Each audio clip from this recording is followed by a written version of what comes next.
SCANT number 2, the SCANT is the acronym for Space-to-Ground Antenna, SCANT number 2 began exhibiting some periodic pointing problems during its auto-track operations, meaning it was not gimbaling or swiveling or pointing itself in the right direction to be able to communicate properly with NASA's Tracking and Data Relay satellite system.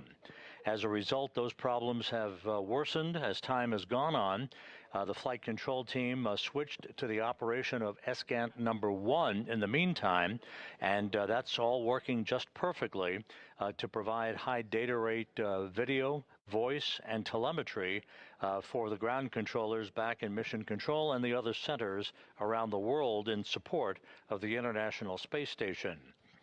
Today, Menon and Adenot will spend time removing the faulty antenna from the Z1 truss, from a boom on the Z1 truss, parking it temporarily, and then making their way. Then you have a go in step 8.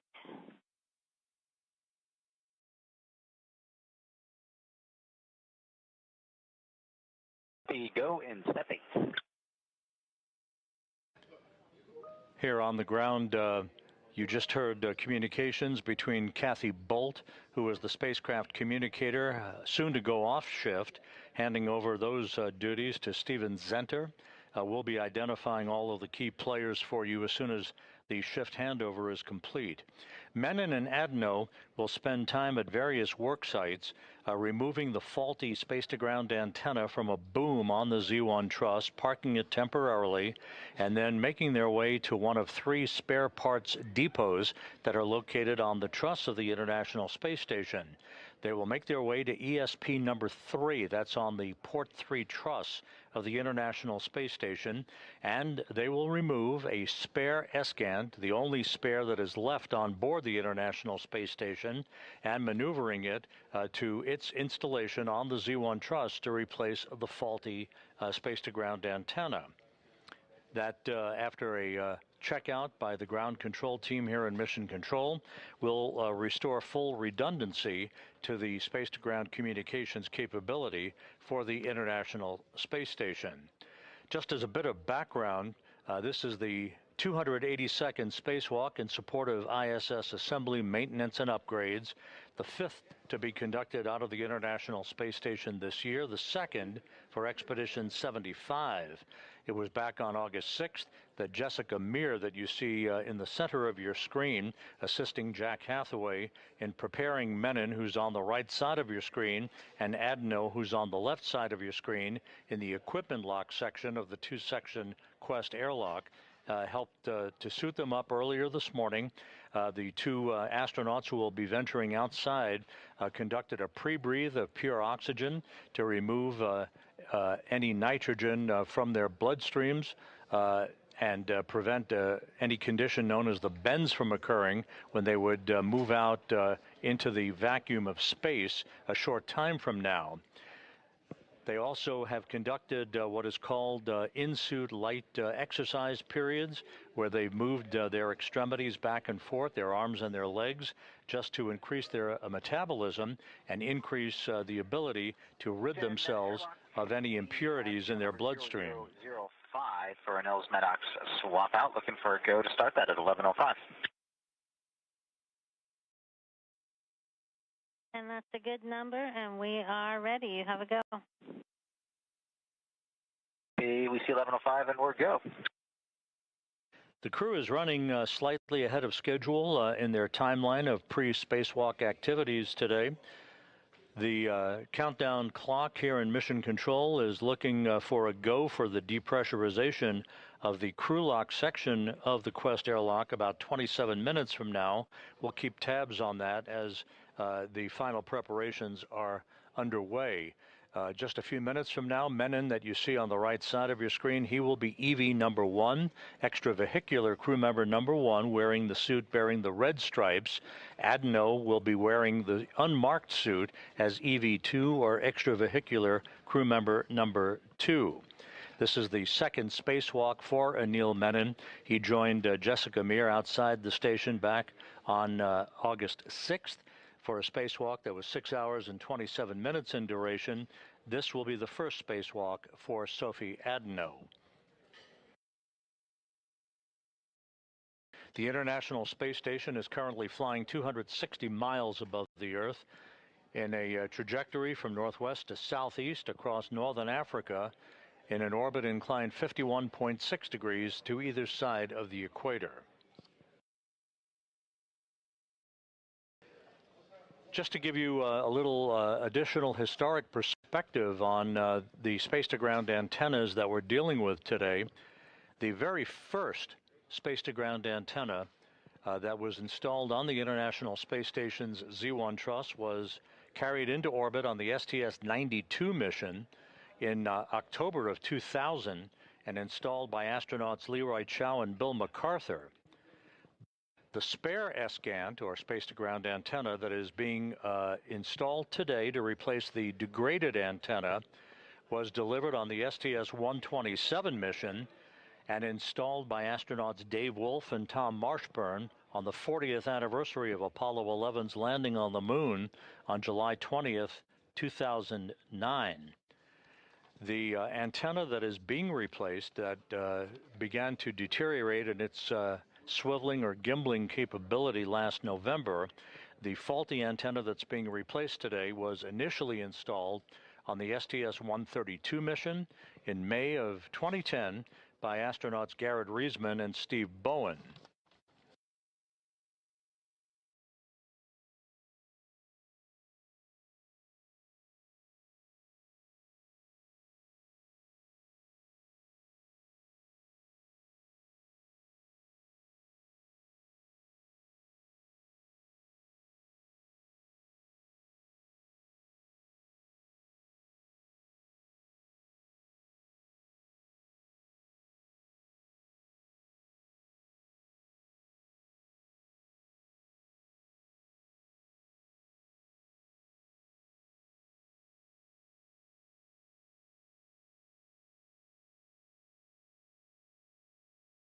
Houston Airlock, we've got MEDOX serial number 0006 for EV2.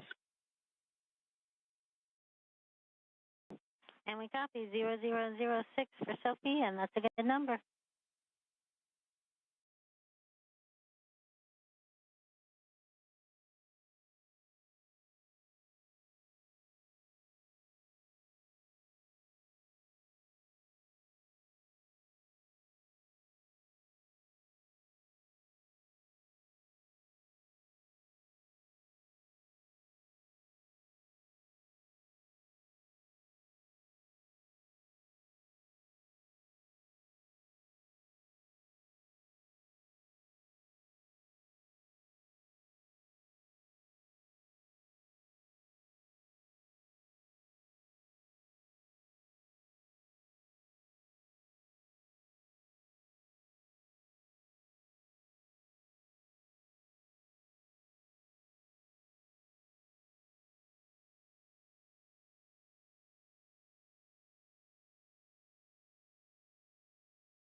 This is Mission Control Houston. Once again, we are in the final stages of pre-spacewalk preparations by Anil Menon and Sophie Adenot.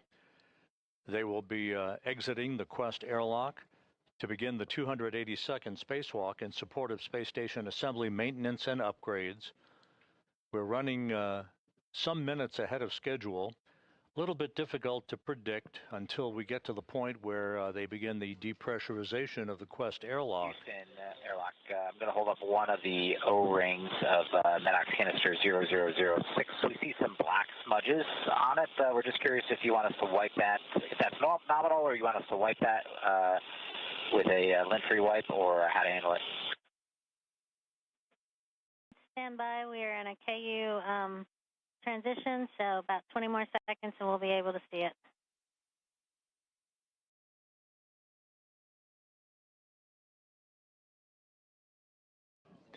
And again, the focus of attention for today's activities will be the replacement of a faulty space-to-ground antenna on the Z1 truss of the International Space Station. Like a slight little discoloration. It does not look like any fraud.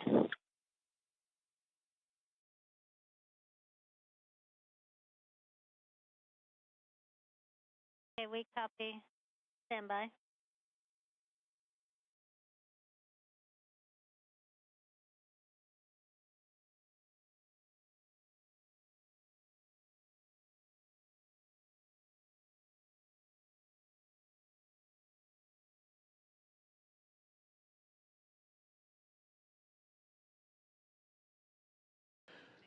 You see in the equipment lock section of the Quest airlock, Jessica Meir at the bottom of your screen. With your description of it mostly being discoloration, then we are happy with pressing as is.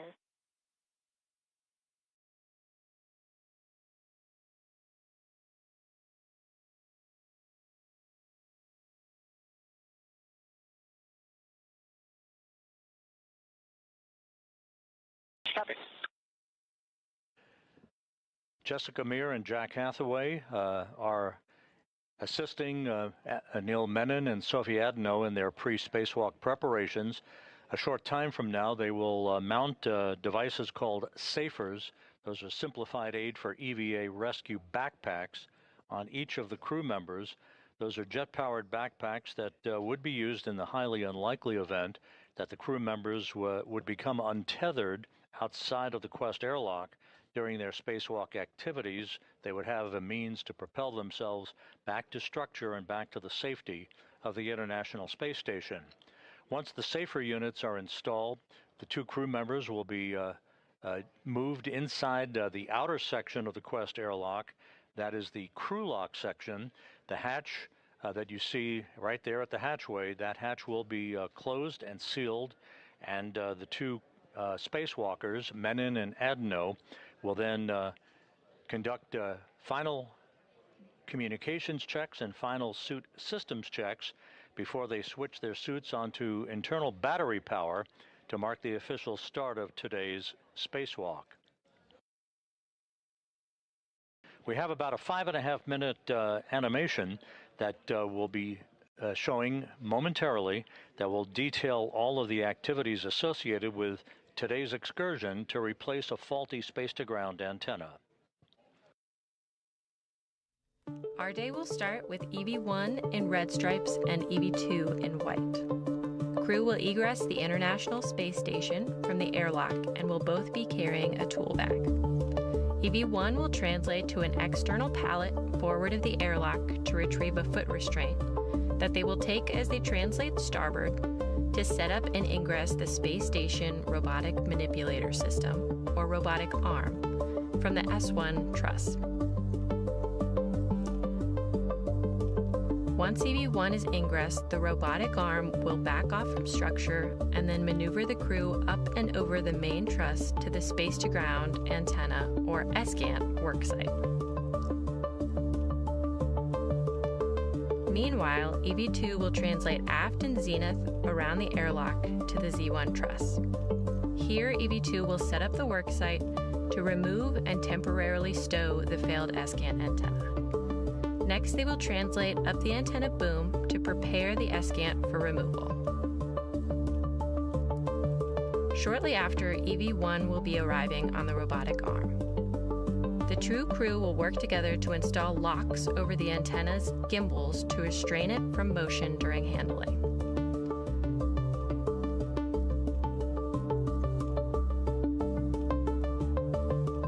Next, EV1 will demate two electrical connectors.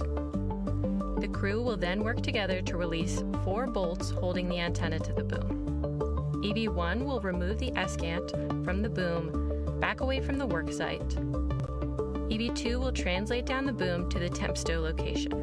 EV1 will hand the antenna to EV2, who will install it in a temporary stowage location. From here, the crew will maneuver starboard for the retrieval of the spare antenna. EV1 will fly to the worksite on the robotic arm and begin the release of 2 bolts.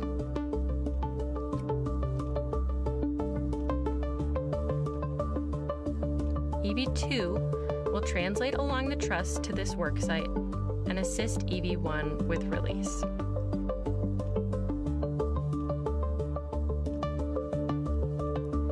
EV1 will retrieve the spare antenna from its housing, and the robotic arm will fly back to the install location on the Z1 truss.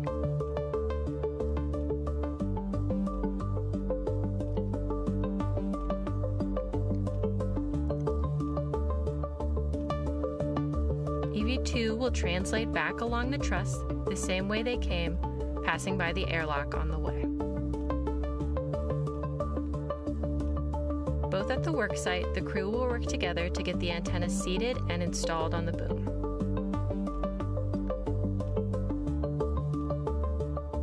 Next, the two crew will release and remove the two locks from the spare antenna's gimbals and install a thermal cover.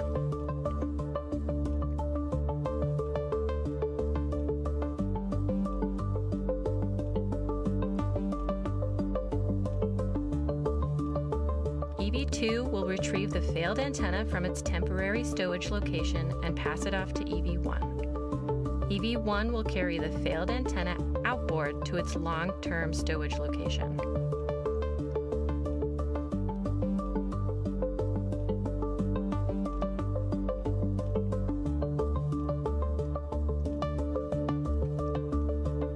EV2 will work to clean up the Z1 worksite before heading back outboard.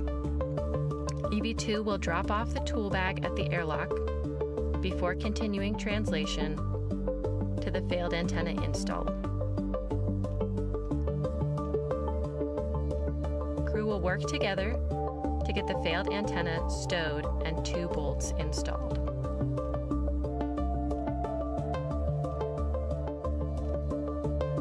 Once the failed antenna is stowed, EV1 will maneuver to the same location they ingress the robotic arm from. EV2 will begin translation back to the airlock and prepare for crew ingress. EV1 will egress the robotic arm and remove the foot restraint, which they will be stowing on an equipment platform nearby.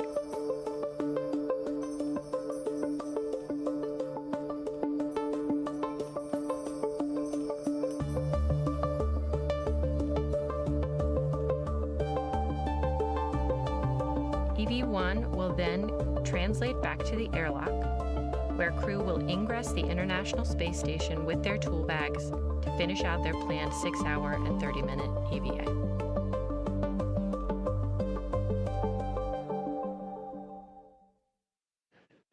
And that was a look at today's activities for Anil Menon and Sophie Adenot, the NASA astronaut and the European Space Agency astronaut who will be venturing outside of the Quest airlock a short time from now to begin the 282nd spacewalk in support of space station assembly, maintenance, and upgrades.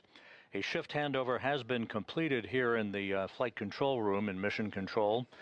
At the bottom of your screen, you have Flight Director Chris Dobbins, who is the flight director for today's spacewalk. To his left is Chloe Mering, the flight director who will preside over the next spacewalk on August 25th that will see crew members go outside the Quest airlock for the third time this month to conduct a variety of different tasks in reconfiguring systems and electronics on the outside of the station. But today's focus of attention is the replacement of this faulty space-to-ground antenna that was first delivered to the station on the STS-127 mission in 2009. It has been parked on ESP-3, the external stowage platform number 3, on the outside of the space station, the only spare space-to-ground antenna that remains available for use on the station. It will replace a faulty antenna that began to degrade in its gimbling or swiveling capability back last November. One of the features that you'll be seeing throughout the course of the spacewalk today will be Anil Menon, who will be planting his feet in a portable foot restraint at the end of the Canadarm2 robotic arm, sort of like a telephone repairman at the end of a cherry picker. He will be maneuvered to various work sites and will be carrying the faulty antenna once it is removed from its boom on the Z1 truss over to the port 3 truss of the station to be installed in the empty parking place that the spare antenna currently resides.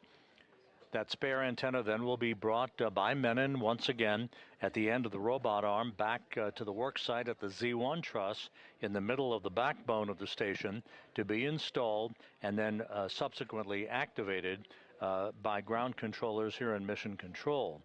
The robotic arm will be primarily operated today by NASA astronaut Jack Hathaway, who you see on the right side of your screen, being assisted by Jessica Meir as they mount a simplified aid for EVA rescue backpack onto Menon first, then to Adenot, as they will be then equipped with a return capability on this small nitrogen thruster backpack in the unlikely event they would become untethered from the structure of the International Space Station, or as they're moving around from work site to work site.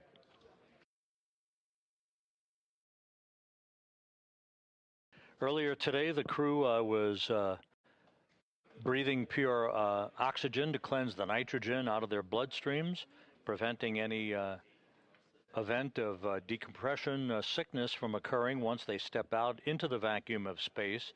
They also conducted a light exercise period where they moved their lower extremities back and forth to increase their metabolism, thus hastening their ability to remove that nitrogen from their bloodstreams. All of that went very well, and the crew is just moments away now from being moved inside the Quest airlock, the outermost section of the two-section Quest airlock, to hook themselves up and prepare for placing their suits on battery power that will mark the official start of today's spacewalk.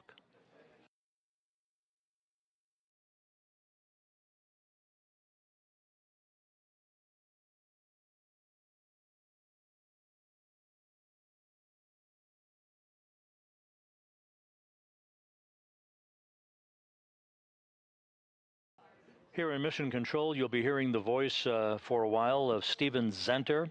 He is the spacecraft communicator who will be, he is seated to the right of Flight Director Chris Dobbins. Zenter will be talking to the crew up until the time that the final preparations will be undertaken prior to the suits being placed on battery power. The spacewalk choreographer, if you will, or the IV, the astronaut who will be on console talking directly to the crew during the EVA itself, is veteran astronaut Anne McClain. She is not in the field of view at the moment. She'll be on console momentarily. She is in the room, and she'll be the voice you'll be hearing as she runs through the step-by-step procedures with Menon and Adenot while they're conducting their work outside in the void of space.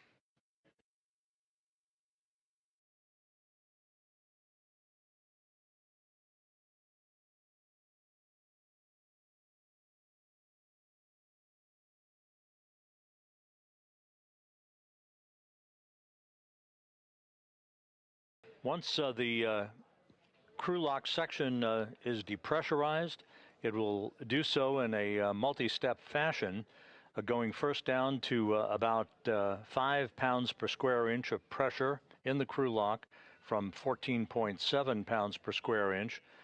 There will be a pause to enable ground controllers to check out systems and for the crew members to conduct final checks of their suits, making sure that they're leak-free. The suits underwent a leak check earlier this morning, and both suits were found to be in good shape, no leaks, with all of the systems operating as they should. Once that momentary pause in the depressurization of the crew lock is conducted, the depressurization then will resume down to vacuum, enabling the two crew members to open the outer thermal hatch and then the hatch on the crew lock section prior to placing their suits on battery power.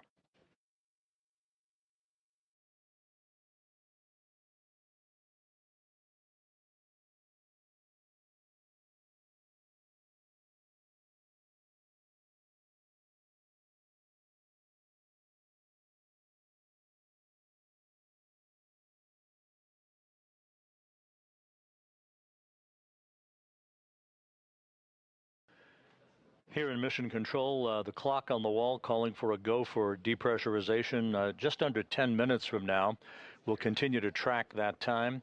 Once the depressurization begins, which is implied to start at about 6:36 a.m. Central Time, it will be about 30 minutes or so before we actually begin the spacewalk that is marked officially by the suits being placed on battery power. That puts us about 25 or so minutes ahead of the timeline, but we'll continue to track the official start time for you as we get a bit closer.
And just to update you, we now believe that the actual depressurization of the Quest airlock will come a bit later than 6:36 a.m. Central Time. As you can see, Anil Menon wearing the suit bearing the red stripes on his legs as EV1, or extravehicular crew member number 1. He has moved into the crew lock section of the Quest airlock. Sophie Adenot still in the equipment lock. She'll be outfitted with her safer backpack shortly and will join Menon in the crew lock just a few minutes from now.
Jessica Meir on the left, and just out of the field of view in the lower right-hand portion of your screen, Jack Hathaway installing the safer backpack onto Sophie Adenot, who soon will become the first French woman to walk in space. Adenot, representing the European Space Agency today, joining Anil Menon for what is planned to be about a 6.5-hour spacewalk. Could go longer, as the two crew members for Expedition 75 join together in the replacement of a faulty space-to-ground antenna. There are two such antennas that reside side by side on the Z1 truss in the middle of the truss section of the International Space Station. SGANT number 2, or space-to-ground antenna number 2, is the antenna that developed a gimbling or auto-tracking problem last November. These dishes, if you will, track the NASA Tracking and Data Relay Satellite System, lock on, and provide high data rate telemetry, video, and voice capability to ground controllers throughout the world. Since the problem with SGANT number 2 cropped up last November, the ground control team switched over to the use of SGANT number 1, and that has been functioning just fine. But in order to restore full redundancy to the system, we are replacing SGANT number 2 with a spare that resides on external stowage platform number 3, one of 3 such spare parts platforms on the outside of the space station. ESP-3 is located on the P3, or Port 3 truss of the International Outpost. Once the two crew members exit the Quest airlock, they will check their tools and tethers and make their way over to that work site to begin setting up for the removal of, first, at the Z1 truss, they'll set up for the removal of the faulty antenna that will be parked along a handrail, and then we'll move to the P3 truss to get the spare antenna and maneuver it back to the Z1 truss for its installation on the boom and the hookup of cables and connections. You'll be hearing a lot today about bolts. The pistol grip tool, the space-age power tool that is used to unbolt and bolt a variety of bolts and connectors on equipment outside of the International Space Station. You'll be hearing a lot about gimbal lock bolts, bolts to release the failed space-to-ground antenna from its boom, bolts to release the spare from ESP number 3, and to work the process in reverse with the installation of the new antenna and the parking of the faulty antenna on ESP-3, where ultimately it may be returned to Earth for upgrades and repairs.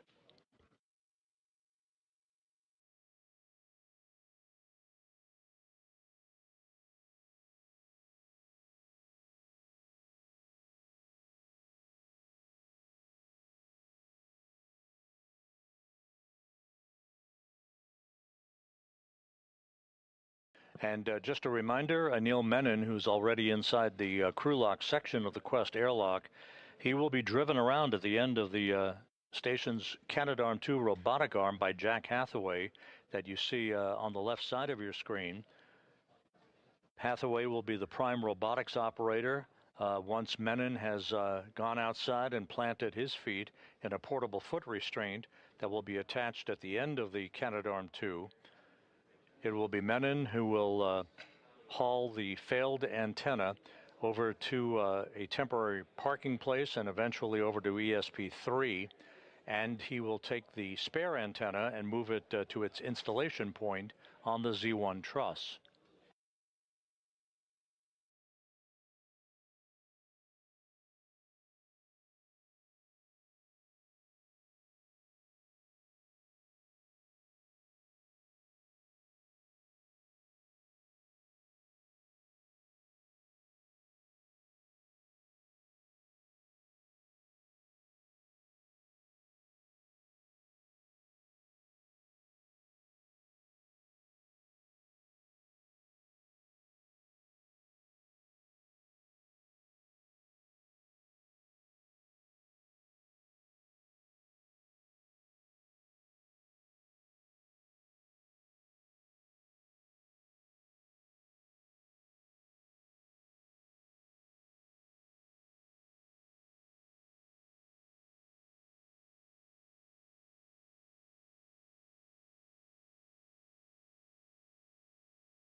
Here in Mission Control, Flight Director Chris Dobbins is double-checking with several flight controllers as the two spacewalkers are now inside the crew lock section. You'll see the hatch closed behind them by Jessica Meir here just a few moments from now. And that will be the precursor to the start of the depressurization of the crew lock from its current pressure of 14.7 pounds per square inch of pressure down to vacuum in a multi-step fashion.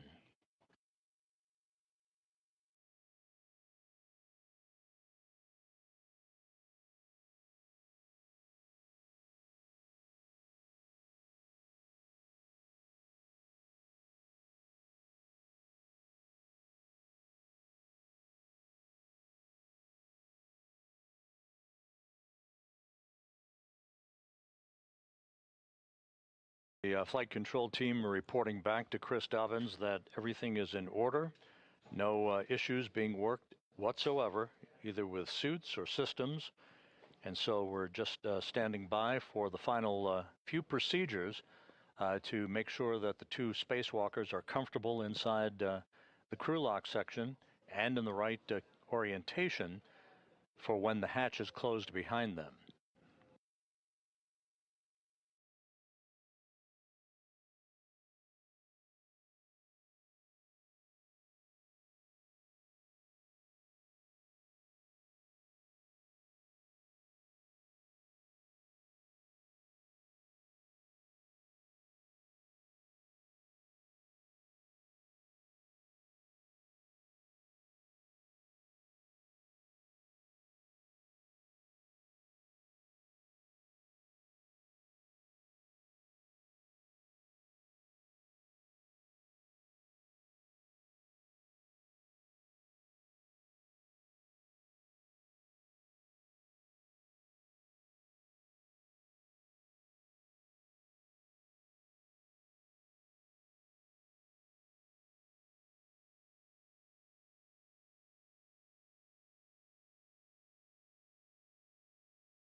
This is Mission Control Houston. If you're just joining us, we are on the cusp of the beginning of the 282nd spacewalk in support of space station assembly, maintenance, and upgrades.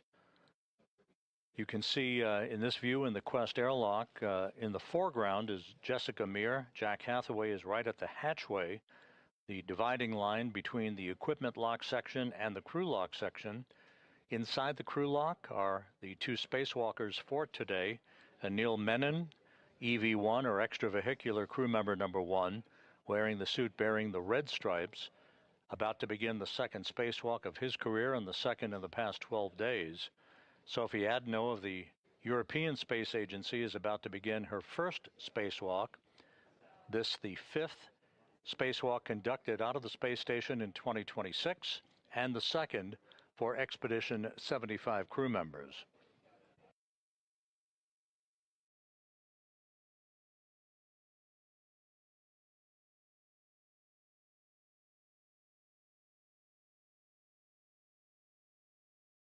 And for those of you who are just joining us, we mentioned this earlier, but it bears repeating. The spare space-to-ground antenna that is going to be installed to replace the faulty one today was delivered to the space station some 17 years ago in July of 2009 on the STS-127 mission and installed on a spare parts platform called ESP number 3, external stowage platform number 3, by Dave Wolf and Tom Marshburn. The antenna that is being replaced, the one that's faulty, was delivered on the STS-132 mission in May of 2010 and installed during an EVA by Garrett Reisman and Steve Bowen. So a pair of legacy hardware in play today as we work to restore full redundancy to the high data rate communications capability for the International Space Station.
The space-to-ground antenna, SGANT number 2, that is being replaced today is part of the KU band system that enables high-rate data communications. That's payload data, video, crew procedures, and other communications functions for the International Space Station.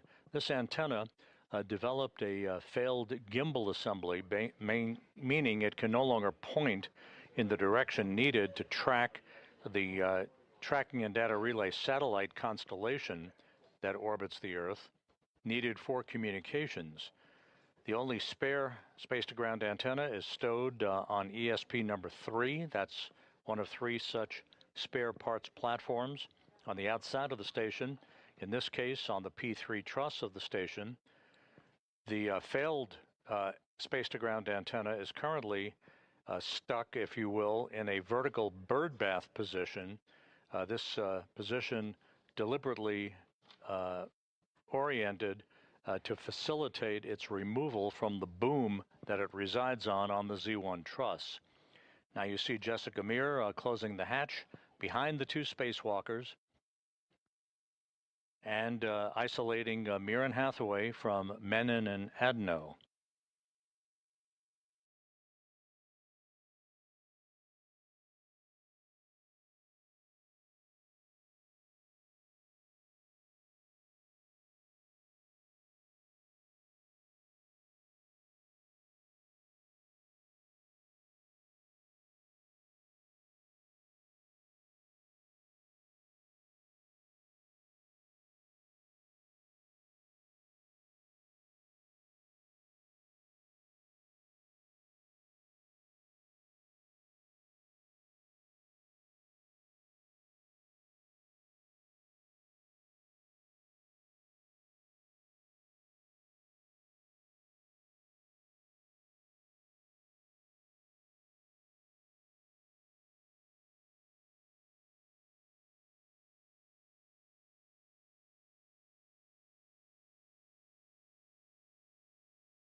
Houston airlock in step 77. We have completed steps 76 and 77, and you guys are go for step 78. We copy, Jack. Step 78 and 79 are in work.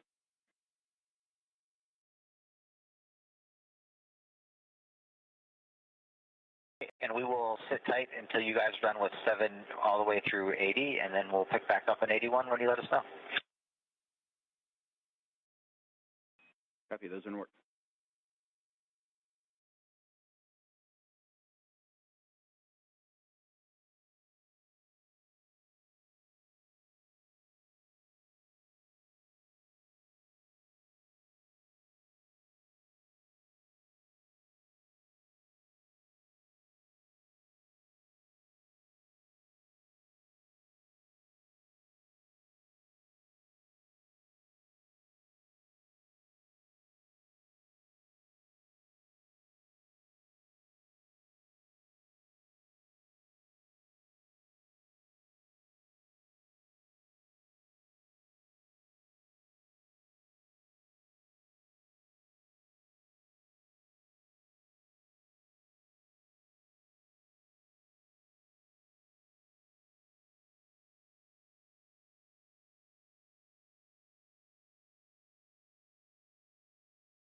This is Mission Control Houston in the equipment lock section of the Quest airlock. Jack Hathaway on the left, Jessica Meir on the right.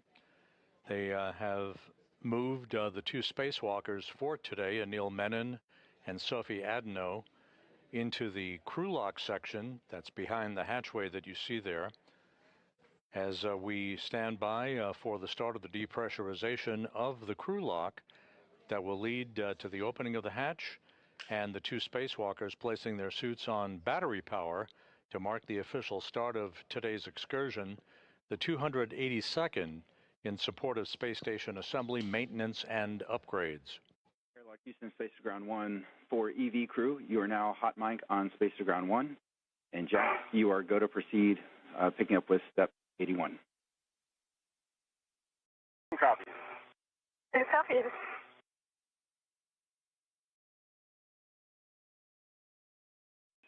And we hear you both.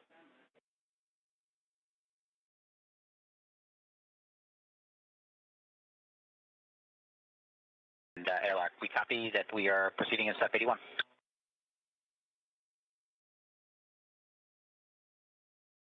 Sophie, I want you to just look and not touch. Can you check on the UIA that the depressed pump power switch is indeed in the off position? Depressed pump power off OFS. Verify that the depressed pump enable LED is on ON. Say again. Verify the depressed pump enable LED is illuminated, is on ON.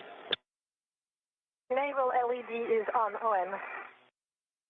Okay, and Houston airlock, we're waiting for your go to do the crew lock depressed Q card in step 84.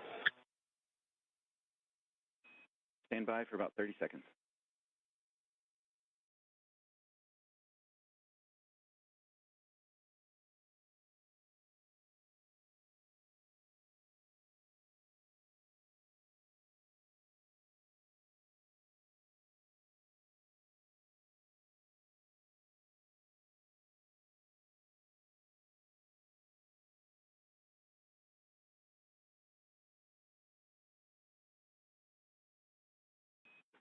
Thanks for your patience, Jack. With that, we are go to step into the crew lock, depress, repress crew card. We're go in step 84 to start the Q card.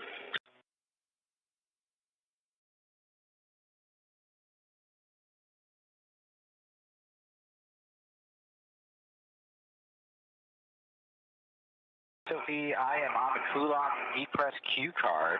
Step 1 on the UIA. Go ahead and take the depress pump power switch to the on ON position. Depress pump power on ON. All right, we're going to wait for 10 seconds, and then I'll give you your next step. Copy.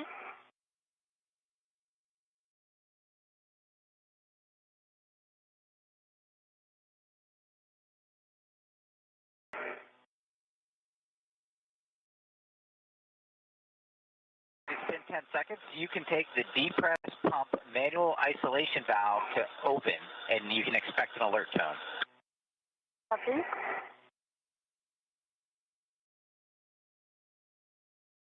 Manual ISO valve open. Copy, it's open. You guys can monitor your suit P gauge and make sure it stays below 5.5. If it gets up there, then let us know. Copy. One copy. And with everything going very smoothly, the depressurization of the crew lock now underway. This will be done in a two-step fashion, first down to 5 pounds per square inch of pressure, and then finally down to vacuum. That will enable the 2 crew members to open the outer thermal cover and the hatch to the crew lock before placing their suits on battery power. So if I turned on my lights just for... Yeah, I'm doing the same. This is my box. Thanks.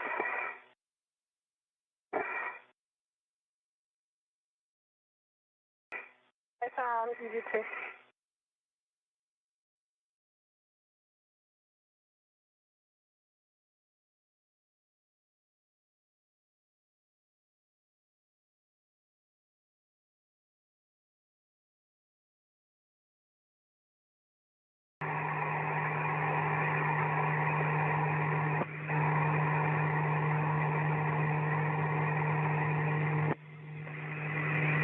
With the start of the depressurization of the crew lock underway, we are estimating a start time almost right on the pre-published time of about 7:35 a.m. Central Time, 8:35 a.m. Eastern Time. We'll continue to track that start time for you as we get a bit closer.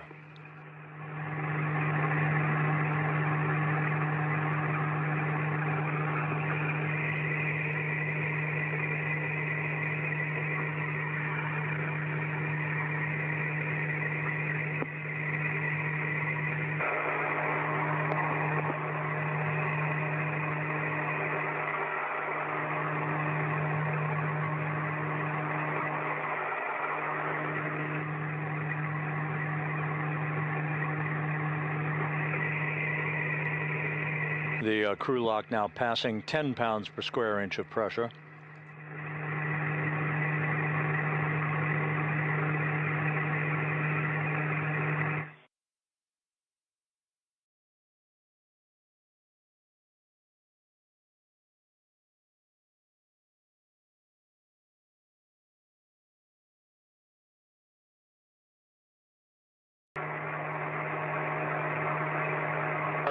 Passing 10 PSI on our way down to 5.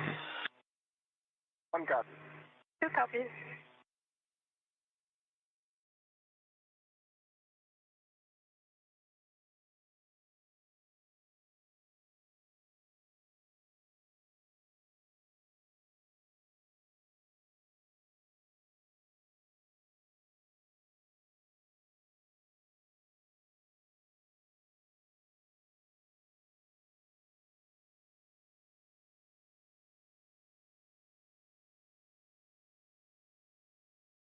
As the depressurization of the crew lock continues, the International Space Station is flying from southwest to northeast across the Pacific Ocean, just about to fly directly over Samoa.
Continuing on down, we're passing 6.5 psi. You guys might get an alert tone at 6 psi. We're working our way down to 5.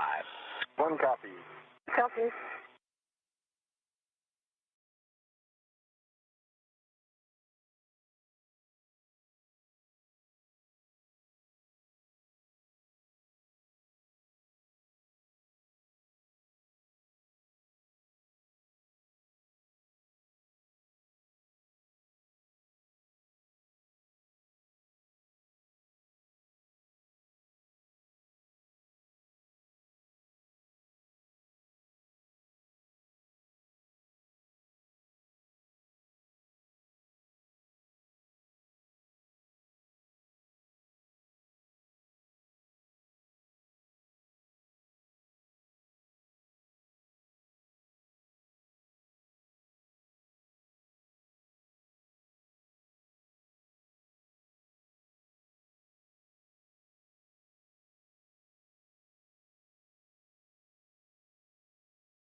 This is Mission Control Houston, once again monitoring the depressurization of the crew lock on the International Space Station's Quest airlock. You see Jack Hathaway in the equipment lock as he keeps a watchful eye on the 2 spacewalkers who are behind that hatchway. Anil Menon, EV1, or extravehicular crew member number 1, soon to embark on the 2nd spacewalk of his career, and Sophie Adenot of the European Space Agency, EV2. She'll be wearing the suit with its no markings, just a pure white suit, no markings whatsoever on her suit, as EV2, extravehicular crew member number 2.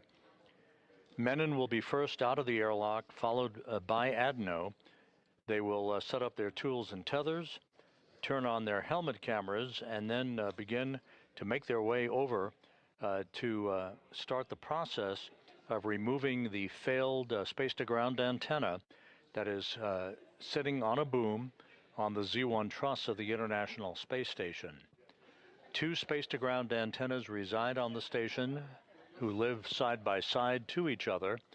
The failed antenna will be replaced by a spare that is housed currently on external stowage platform number 3, ESP number 3, that is on the P3 truss, or port 3 truss, of the International Space Station. You'll reach out and put your hand on the depress pump manual isolation valve and take it to close. You should get an alert tone. Depress pump man isolator valve is closed. All right, glad to hear that. Now we're going to get into a leak check. So both EV1 and EV2, if you'll take your display switch to status until you see a leak check question mark, and then a long yes to execute, follow the displayed instructions, and let us know when you're done. Copy. 1 copy.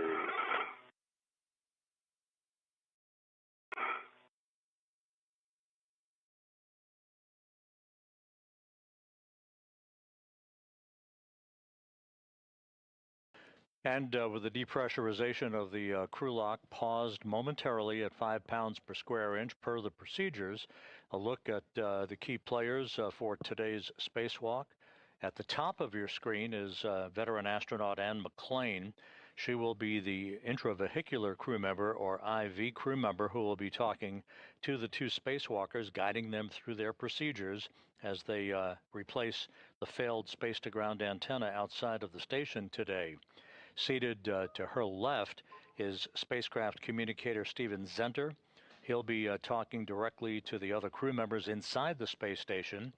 Flight Director Chris Dobbins is in the light-colored shirt on console. He is presiding over today's spacewalk, joined to his left by Flight Director Chloe Mering, who will be the flight director on August 25th, in charge of what is known as the triple jump spacewalk, which will see a variety of tasks to reconfigure systems on the outside of the station.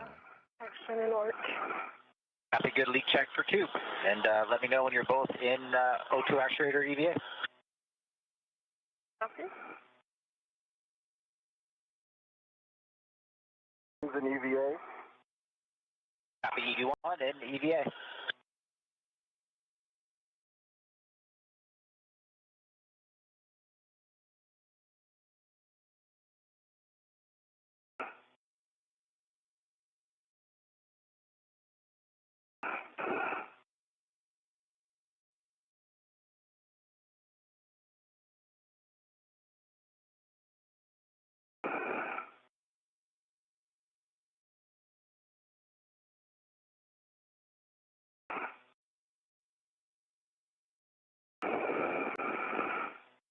EV2, EVA. Copy. EV2 is O2 actuator and EVA. All right, next step, we're going to continue the depress. EV2, take the depress pump manual isolation valve to open. You can expect an alert tone. Depress pump man ISO valve open. Copy, the man isolation valve is open. I'm taking the emergency MPEP out here to the open position as well. And if both EV1 and EV2, monitor your suit P gauge. Make sure it stays below 5.5, and if it gets up there, let us know. 1 copy. 2 copies.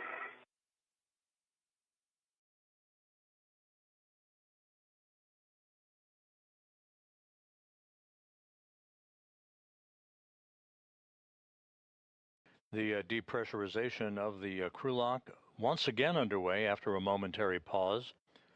This will take the crew lock down to vacuum, enabling the outer hatch then to be open, and for the 2 crew members to place their suits on battery power. That will mark the official start of today's spacewalk.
Jack Hathaway and Jessica Meir in the equipment lock section of the Quest airlock, monitoring the systems as the crew lock is just about at 2.5 pounds per square inch of pressure.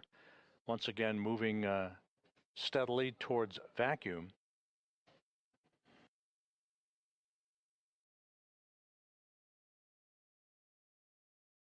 Today's spacewalk expected to last about 6.5 hours in duration.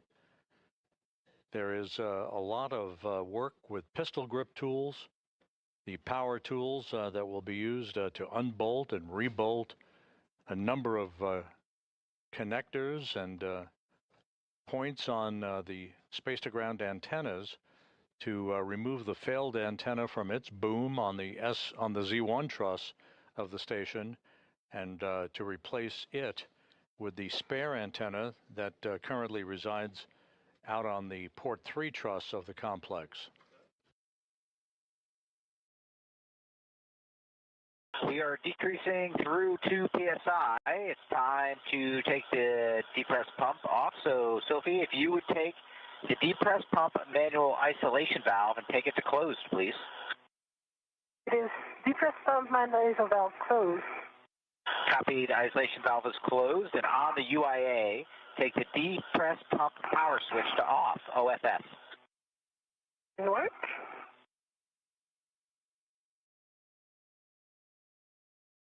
press power off OFF. Copy off OFF.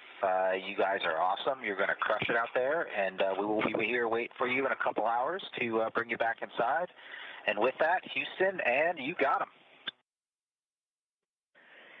Jack and Jessica, nice job getting the crew ready. Anil and Sophie, it's game day. We are on step 11, and we are ready for your initial tether config. To hear your voice and ready to do some work. Thanks, Jack and Jessica. And here goes the tether config. I'll start with mine, but on the left side, I have a D-ring extender that's connected to a waist tether. The small hook is closed lock, black on black, and the large hook is connected to that D-ring extender, so it forms a loop, and that large hook is unlocked. On my right side, I've also got a D-ring extender. The small hook is closed lock, black on black, and the large hook is on my MWF unlocked.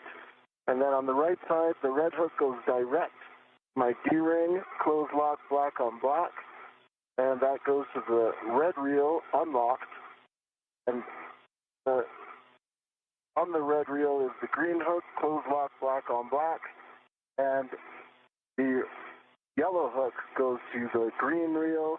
It is closed lock, black on black, green reel is unlocked, and the anchor hook is on my MWF. I've also got Sophie's anchor hook on my red reel, closed lock, black on black, and I'm going to hand it over to Sophie to start her tethers and connect them up where I left off. Copy, Anil. Thank you very much. So I'll start with my left. I have a D-rig extender on which there is a small hook of the waist tether, gate closed, locked, hooked black on black. The big hook of this waist tether is gate closed, locked, black on black, and goes to the airlock waist tether. Big hook, which is gate closed, locked, black on black. The small hook of this airlock waist tether is gate closed, locked, black on black on the airlock D-ring extender. So for me, that's a good load path to the airlock. Then I'm going to switch to my right side. On my right D-rig extender, I have a waist tether. Small hook is gate closed, locked, black on black. And the large hook is on my mini workstation. On this right D-ring extender, I also have a red hook from my red reel. This one is gate closed, locked, black on black. My red reel is unlocked, on which there is a green hook, also gate closed, locked, black on black. The yellow hook goes to the green reel. Yellow hook is gate closed, locked, black on black. The green reel is unlocked, and I think Anil verbalized already that Anchor hook. the anchor hook is gate closed, locked, black on black, which I double check here on his tethers. So for me, that's a good config. Okay, Houston is tracking a good initial tether configuration. So when the crew lock DPDT is at 0, you will expect an alert tone.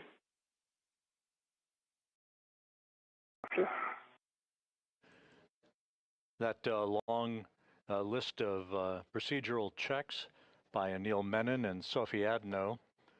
And Anil and Sophie, it's going to be about 10 minutes to get down to that number.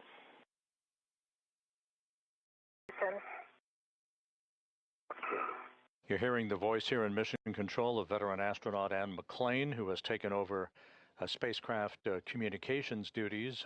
She is standing there in the lavender jacket. She will be talking directly to the two spacewalkers, guiding them through their step-by-step procedures as they replace a failed space-to-ground antenna on the Z1 truss of the International Space Station. The spacewalk officer for today's spacewalk, Sandy Fletcher, here in Mission Control, happy with the tether configurations that were reported by Menon and then Adenot just a moment or two ago as the precursor to the crew lock going down to full vacuum. That will occur momentarily, setting the stage for the opening of the outer hatch and the suits being placed on battery power to mark the official start of this 282nd spacewalk in support of space station assembly, maintenance, and upgrades.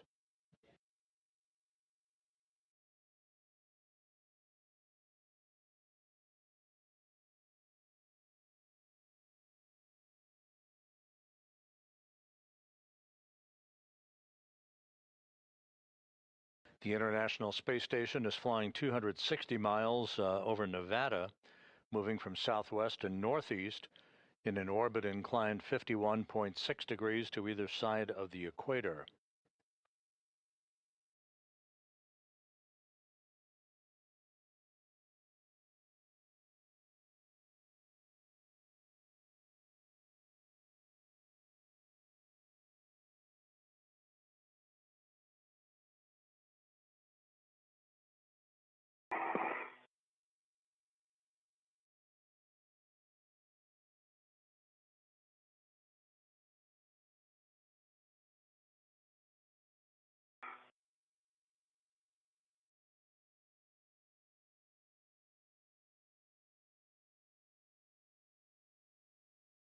The space-to-ground antennas that are the subject of today's spacewalk activities, there are two of them that auto-track, if you will, basically move or swivel to point themselves in the direction of the tracking and data relay satellite system, part of the Ku-band system that enables high data rate communications for payloads, video, crew procedures, and other systems on the International Space Station.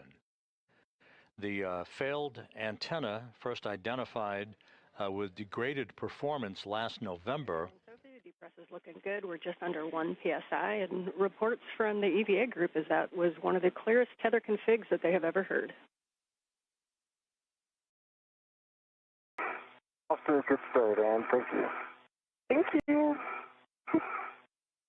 And McLean reporting a good report card for the two spacewalkers on their tether configurations before they venture outside of the crew lock into the void of space. The failed space-to-ground antenna, which first exhibited degradation in its performance back in November, has a failed gimbal assembly, meaning it can no longer point in the direction of the TDRS constellation that's needed for proper communications. So the spare space-to-ground antenna, which is on external stowage platform number 3, out on the port 3 truss of the station, will be brought into play today, first delivered to the station on the STS-127 mission back in 2009.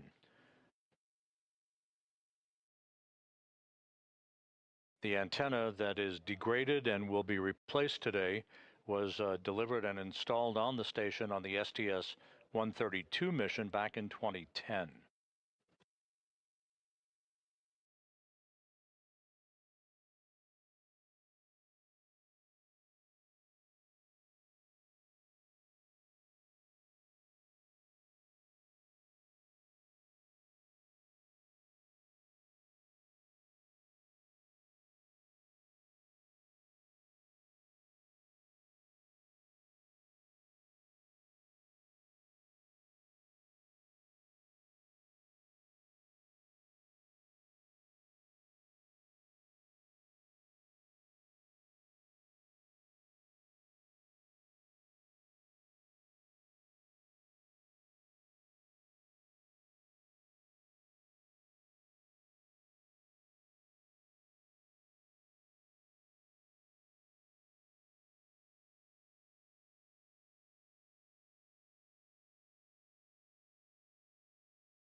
We're now sitting at about 0.7 pounds per square inch of pressure in the crew lock, approaching vacuum.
Anil and Sophie, we're showing you at about 0.65 or just under.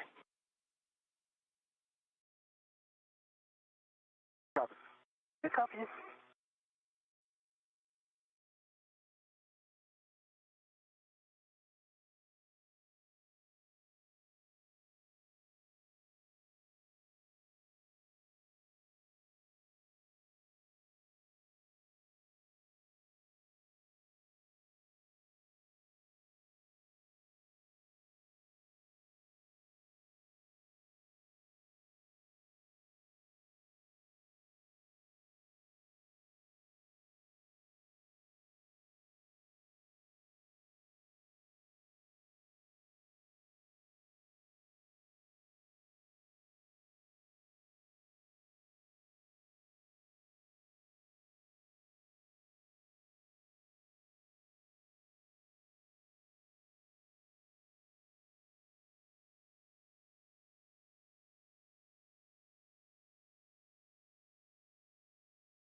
With the crew lock section of the Quest airlock approaching vacuum, we are expecting today's spacewalk to start just about on time at about 7:35 a.m. Central, 8:35 a.m. Eastern Time. And again, we'll keep you posted. The official start time to be marked when Menon and Adenot place their suits on battery power. Menon soon to begin the second spacewalk of his career, Adenot her first.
with the crew lock section at 0.5 pounds per square inch, and just a bit below that, actually.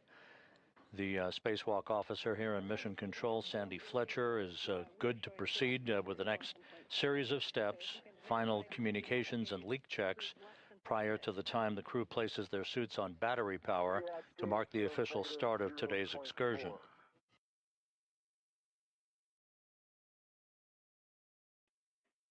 Well, that will work for us. You are go to open the hatch and stow it and ensure the emergency MPEV is closed. Go, EV1.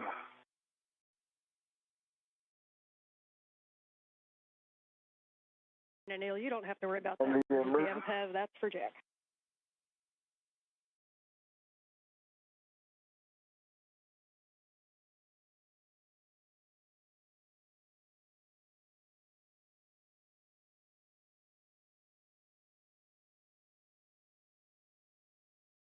The hatch to the crew lock is now open.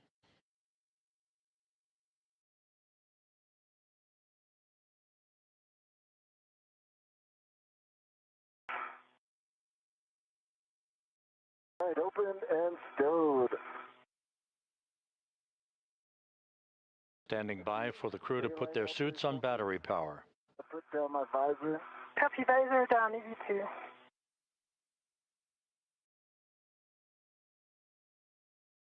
Okay, copy. Hatch is open and stowed. Firm, EV1. Okay, we are now moving into post-depress. On your DCMs, switch power to BAT, stagger your switch throws, and expect a warning tone.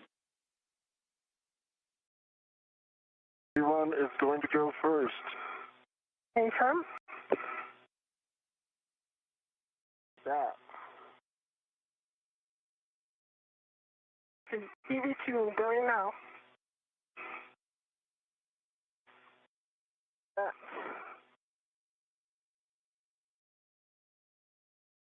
Expected CPI.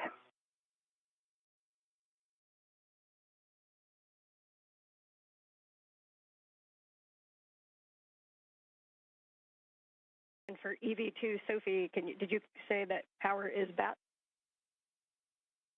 Power is BAT. I have CP high. Expected. Copy EV1 and 2, powers to BAT and suit P high message. And that is expected, you're right. At this time, you can switch your display to Pro and verify a functional display. EV1 sees functional display. EV2 functional display. Copy, step 3. On the UIA, EV2, Sophie, switch power EV1 and 2 to off, OFF. And check that the LEDs on 4 go off. Copy. In work. EV1 power off, OFF. And 2 LEDs off. EV2 power OFF and 2 LED off. Copy. Step 4, for both crew, you can remove your SCU from your DCM. You'll install your DCM cover and stow the SCU in the pouch with your pouch Velcro closed. This is Mission Control Houston, with Menon and Adenot having placed their suits on battery power. The official start time for today's spacewalk, 7:29 a.m. Central Time, 8:29 a.m. Eastern Time. The 282nd spacewalk in support of space station assembly, maintenance, and upgrades now officially underway. Start time, 7:29 a.m. Central, 8:29 a.m. Eastern Time.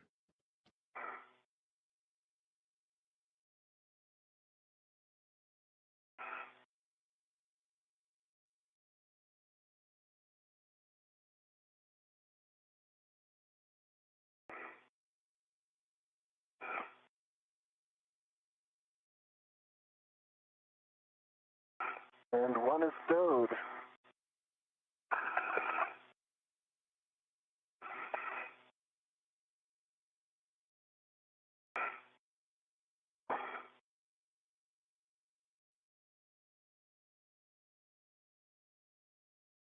Anil Menon will be first out of the airlock, followed shortly thereafter by Sophie Adenot.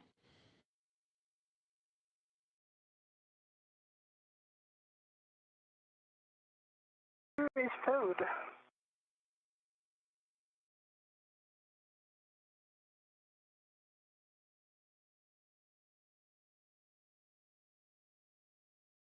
For EV2, Sophie, we understand SCU is disconnected and in the pouch. He's disconnected and in the pouch. Copy, thanks. And we'll wait on EV1 to proceed.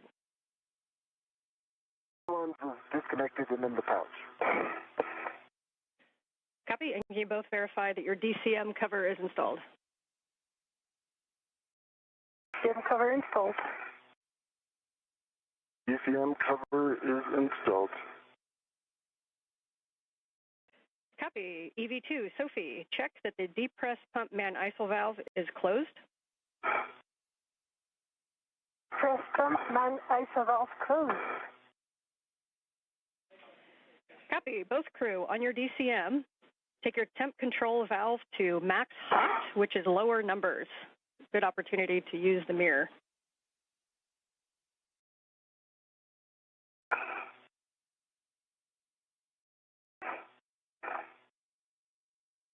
What is max hot? It work?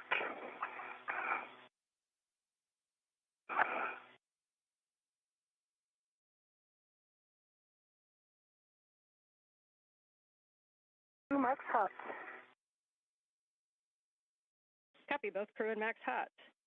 You can switch water on ON. Water on.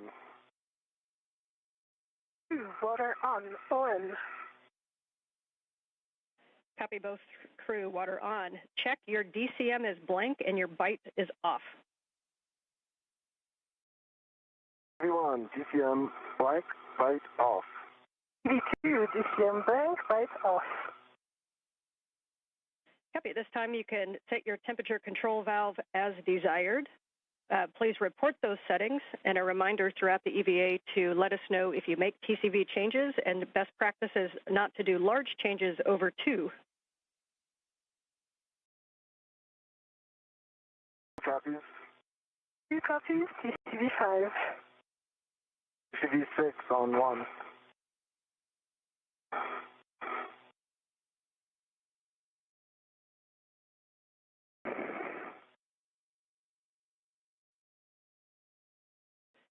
Copy 6 for EV1. EV2 had 5. Yeah, 5 for EV. Copy 6 and 5. Report suit pressure gauge. Pressure gauge on EV1 is 4. Spacewalk intravehicular crew member Ann McLean is reviewing the correct configuration for spacesuit systems with Anil Menon and Sophie Adenot before Menon moves outside of the Quest airlock to set up his tethers and tools, followed by Adenot in the first stages of today's spacewalk to replace a failed space-to-ground antenna on the International Space Station.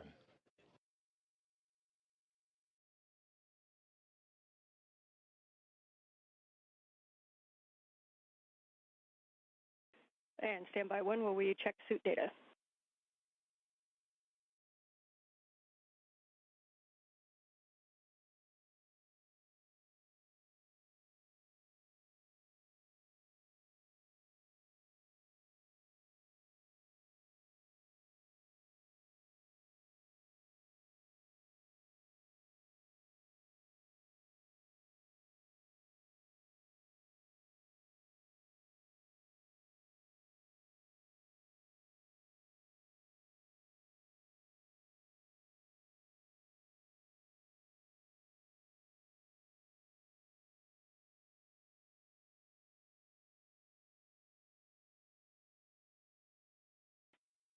Hey, and Anil and Sophie, we are just looking at data. We're going to hold you here for a minute.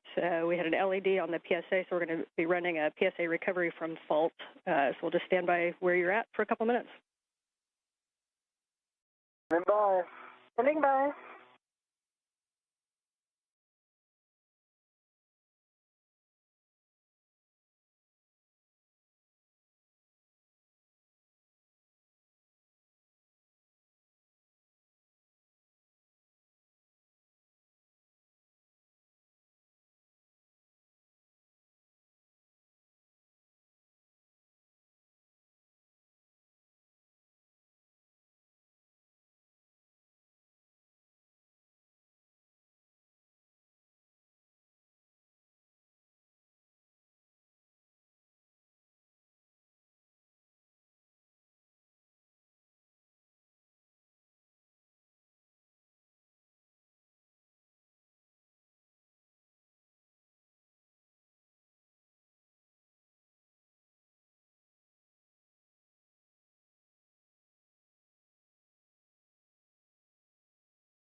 Okay, Anil and Soph, thanks for your patience there.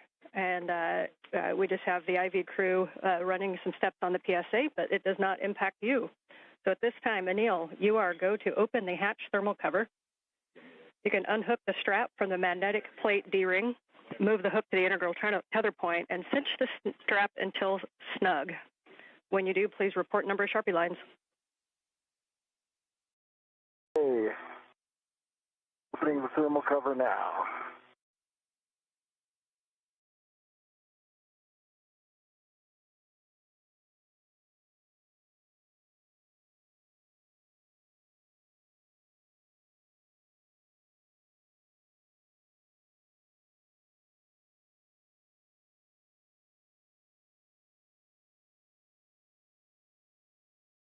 One's got thermal cover open, 6 Sharpie lines.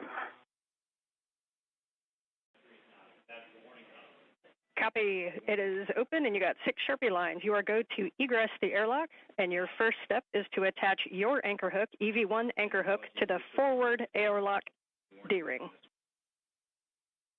Is egressing now and looking for forward.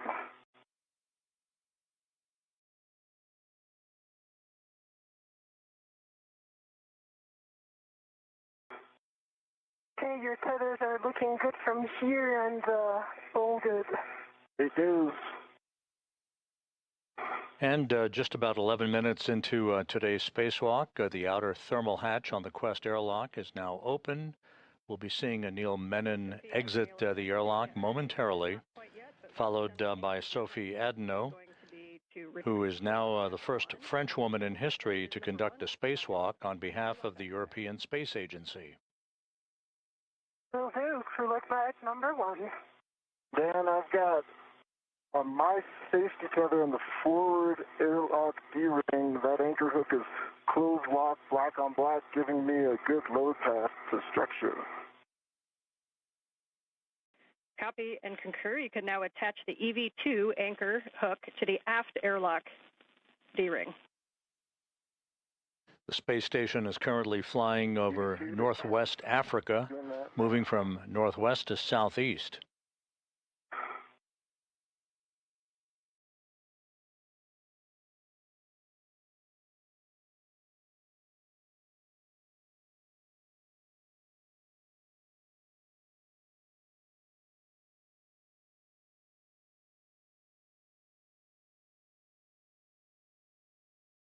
EV2 is on the aft D-ring, closed lock, black on black, giving Sophie a good load path to structure. Sophie's go to unlock her waist tether, and I will get in position for that crew lock bag 1.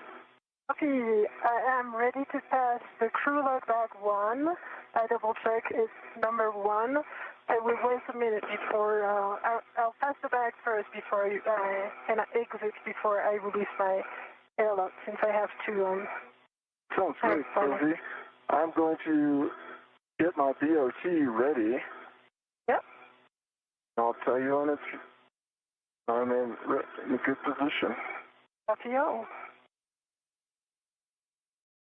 And we concur with all your words. Great teamwork. And Anil, eventually you'll go on the forward side. And then, Sophie, as you release the crew lock bag to him, please just let us know if you are leaving the large small in the airlock or if you're taking the large small with the crew lock bag. The plan is to leave the large small in the airlock, and the small red that is currently attached, once Anil will be ready to the bag, then I will put it back on the UIA tether point. Hey, Sophie, I'm reaching for the bag. I see you. I see you have control of the bag. I do. Let me get my ret on it. Mm-hmm. That is Anil Menon, who's just outside of the Quest airlock, receiving the crew lock bag with tools and other equipment needed for today's replacement of the space-to-ground antenna on the Z1 truss of the station. Put this on my BRT, and then I will clear some space, or I'll get ready for that RU bag. Copy. I confirm the small red is on the airlock UIA tether point. Great to hear. And I'm getting ready for the bag, but take your time for the medium RU bag. Give me a second to get this BRT squared away. Sure, take your time.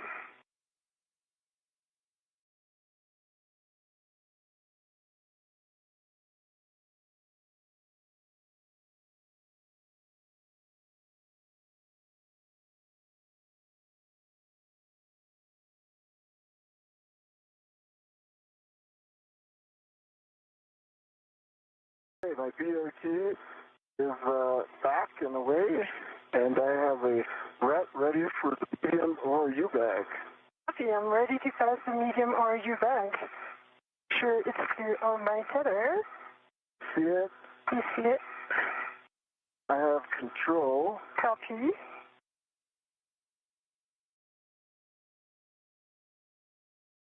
Now I have a ret on the handle. Copy. And let's see. Let's see the airlock ret. I'm going to shake it. It's right here, right? Yes, I confirm. Okay. It's coming off. I'll tell you when it's released. I am ready. Hey, it's coming back to you. Copy. I have the ret. You have the ret. Okay, I'm clearing some space.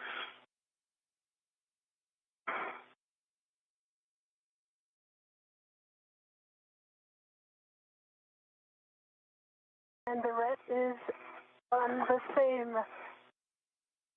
tether point, UIA tether point aft. Okay. Copy and good config.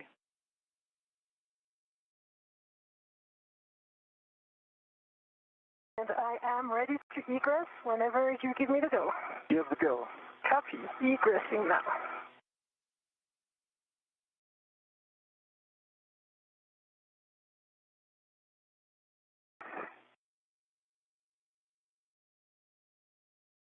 See you coming out.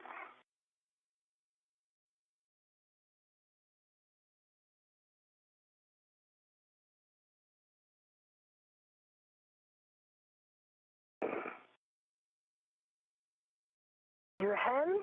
Hi, Anil. Hello. Okay. I am going to the aft side. I already have a local, so I keep it. And now I'm putting my end effector. Right, I'm out.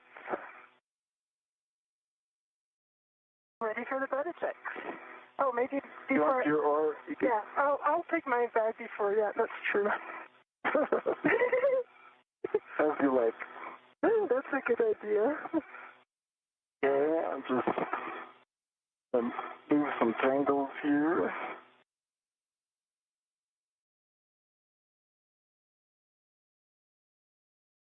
Okay. There's an RU bag when you're ready. Yep, and work from my VRT. Decline. Nice egress. We can see both of you on the camera, and you guys are looking great.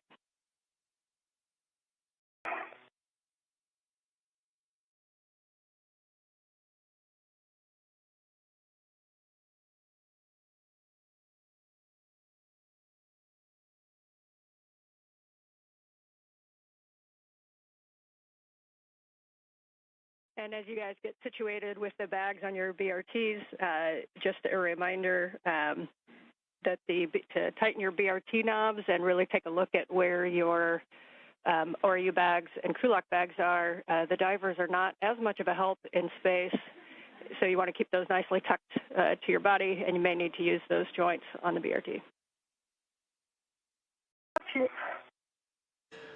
Ann McLean, the spacecraft communicator here in Mission Control, jokingly indicating the word divers, a reference to those engineers who assist astronauts in their training in the neutral buoyancy laboratory here at the Johnson Space Center in spacewalk practices. Anil Menon outside of the airlock, as is Sophie Adenot, Menon wearing the suit bearing the red stripes, Adenot with the unmarked suit, as they make sure that they have all of the orbital replacement unit bags with their tools and tethers and all of the other equipment that they'll be using during today's spacewalk to replace a failed space-to-ground antenna on the truss of the International Space Station. See your red on it. Okay, let me double check. My red is on it. Yeah. I'm just going to put the large hook where I expect it to be. Like here. Here goes. I'll let you release my ret. Yeah, I'm ready to release your ret.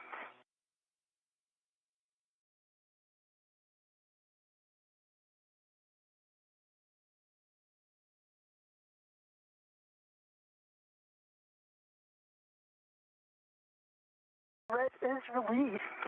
I see it. Let me just put it on my MWS and I'll be ready for the buddy check. Okay. And I think I'll readjust my ERT a little bit too.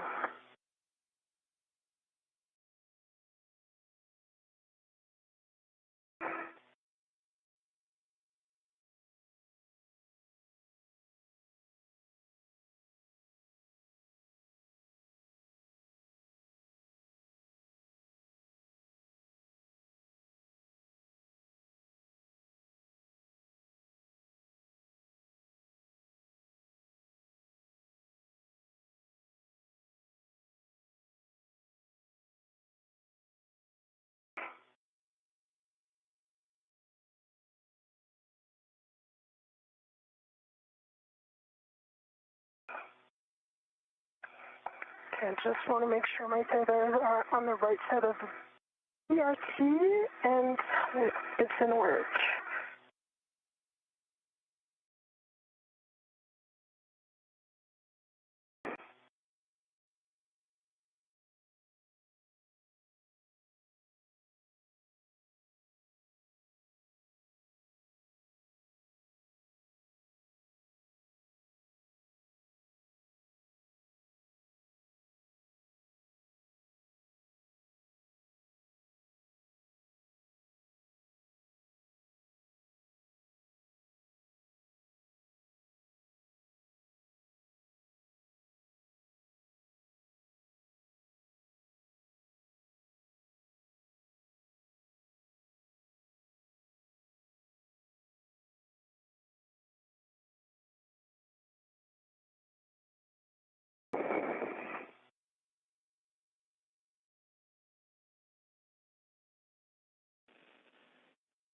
And as you complete the medium ORU bag stowage, Anil, your step after this is going to be to close the thermal cover.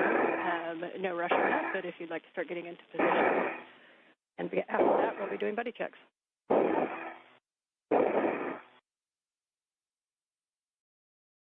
In order for him to close the thermal cover, I will need to change my status position. Standby 1, I've got it. I'll just hold the thermal cover here. Yep.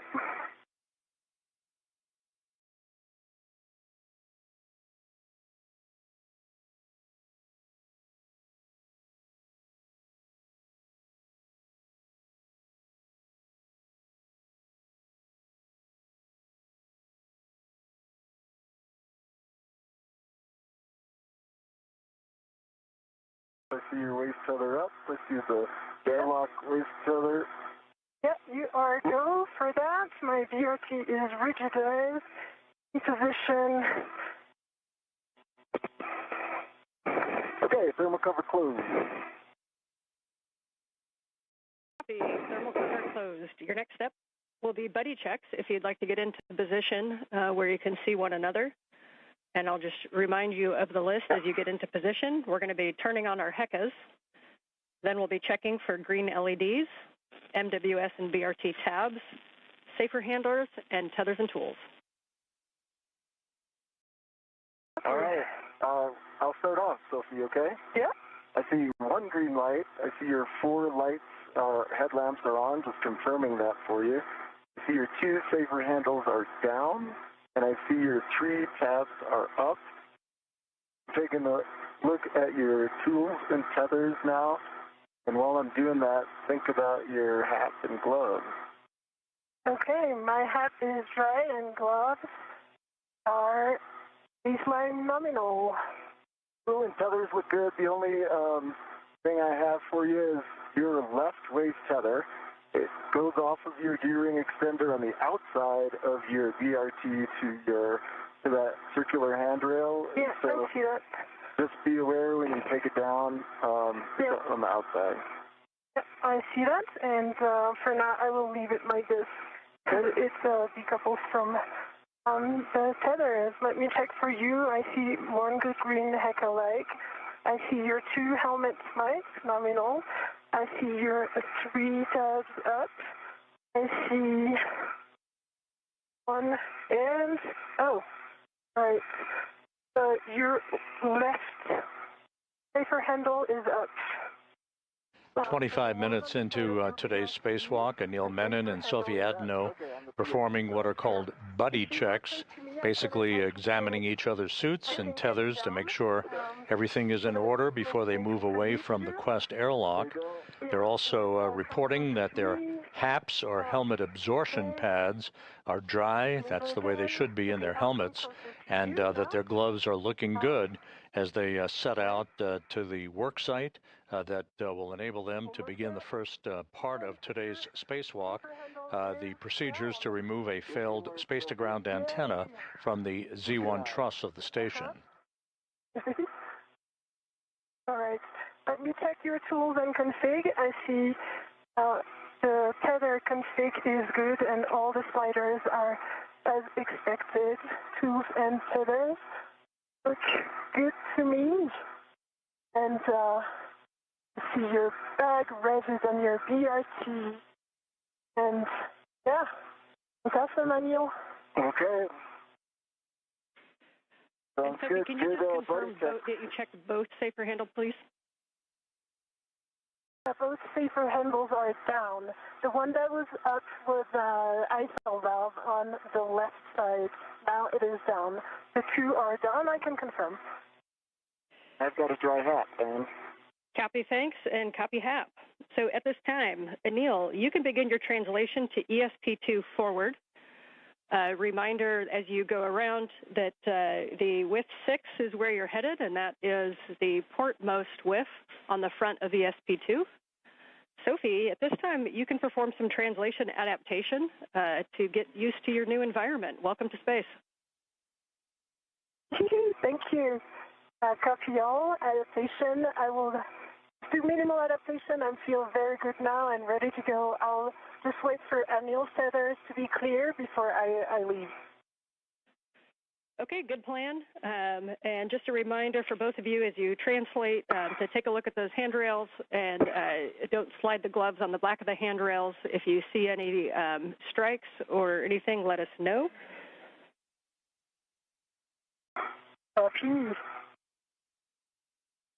Those instructions from Ann McLean indicating that Menon will make his way to external stowage platform number 2, which is alongside the Quest airlock, to retrieve the articulating portable foot restraint that he will install at the end of the Canadarm2 robotic arm. He'll be maneuvered by Jack Hathaway, who will be operating from a robotics workstation inside the International Space Station. And Anil is clear, and you're happy with the tethers. While Menon plants his booted feet in that foot restraint, moving around at the end of the arm to maneuver to the various work sites with the failed space-to-ground antenna and then the replacement antenna. So I'll give it a go now, going slow in order to be sure that I'm clear of Anil's tether. Copy, good plan. And if you need to put any fair leads in, just let us know. Anil, as you come around to the front side of the ESP2, reminder not to come in contact with the AGB grapple fixture. That is on the nadir side of the front of ESP2. It's the center ORU facing forward. I've got eyes on that grapple fixture. All right, eyes only.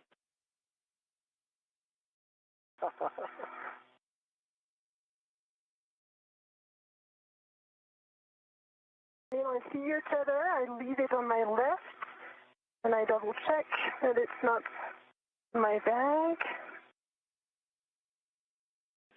Yep, and you'll find as you come around the corners is when that bag's going to want to swing.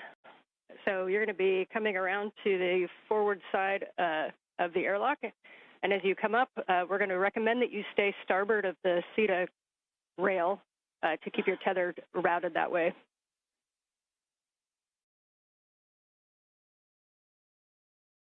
Again? Yep, as you come up to the top of the airlock, we're going to keep you on the starboard side of the CETA rail, just as you're going right now, just to keep your tether routed on that side. Yes. So you're going to come up the airlock toolbox, and if you see a handrail 0551, you are in the right place. You're going to turn right, hit the wagon wheel, and go zenith. Okay. Up of the toolbox.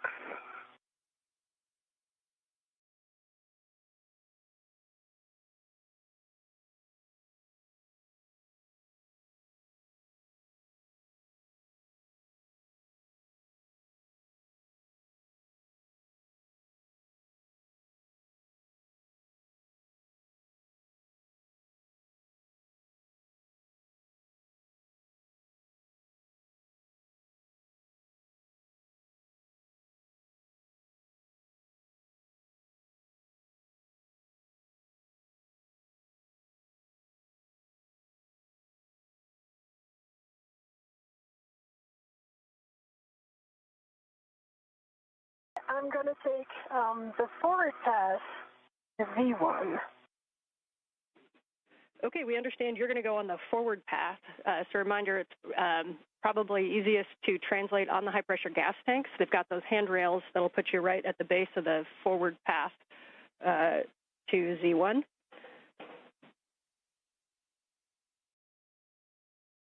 Okay, in work. And for Anil, we see you at the APFR in with 6. You're going to be bundling the crew lock bag, and as we talked about, you're just going to remove your crew lock bag from the VRT and attach the other crew lock bag ret to the APFR, and then retrieve the APFR. Crew lock bag is on the APFR, so I'm going to move the APFR now.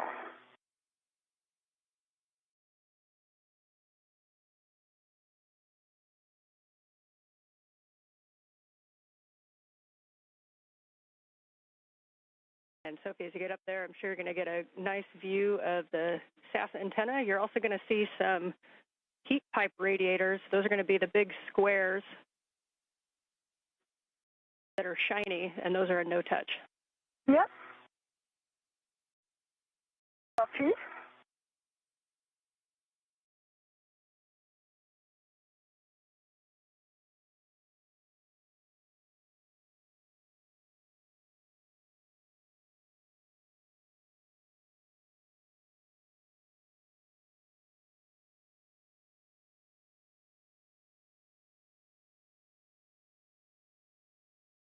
changed my mind going for the outside of Z1. Yeah, it was a change of plane, slightly challenging. So I'm now on the outside, and everything goes nominal. Okay, we are happy with that. So we see you coming to the starboard side, or port side rather, of those high-pressure gas tanks, and you'll be reaching across to Z1. You should see handrails pointing zenith that look like 6001, 6002, 6003 to take you right up to Z1.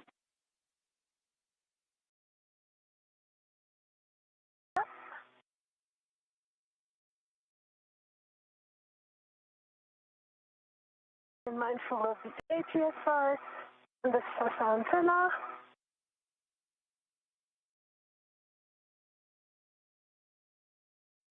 Bill's got the APFR, and he's headed back to S1. Okay, we concur. Reminders, you come back around toward those airlock toolboxes just to keep an eye on tethers. Sophie's going to be tracking up from the airlock to the starboard side of the cedar rail. Sophie, we see you arriving up at the Z1 work site. Welcome. Your first step is going to be to temp stow the ORU bag on the S-cant boom handrail. Reminder to be slow translating on that Z1 boom and avoid sudden stops or cyclic loading.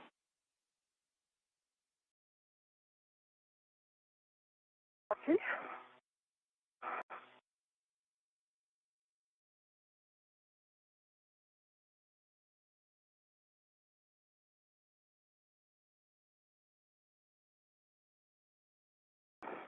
Sophie Adenot is making her way to the Z1 truss. This is the center section of the backbone of the station on which both space-to-ground antennas, the healthy one and the failed one, are located side by side. We think a good config would be to put the large hook onto handrail number 2. Reminded that they're numbered from the base of the Z1 up, so 2, it would be the second one facing aft. And if that large small can move up and down handrail 2, we think the bag access will be the best.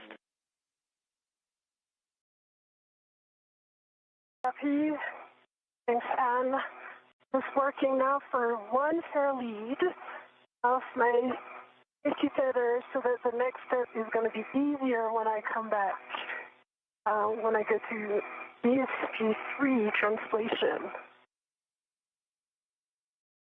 Copy, good plan. And this one fair lead is going to be a four-man fair lead around 605. I think I heard 6052, is that correct? Yes, affirm. Okay, yeah, we like that plan. And a reminder, that's going to be where you put an AET later when you stow the S-cant there. So good recon. Like a good helicopter pilot, you like your recons. Yep. All right.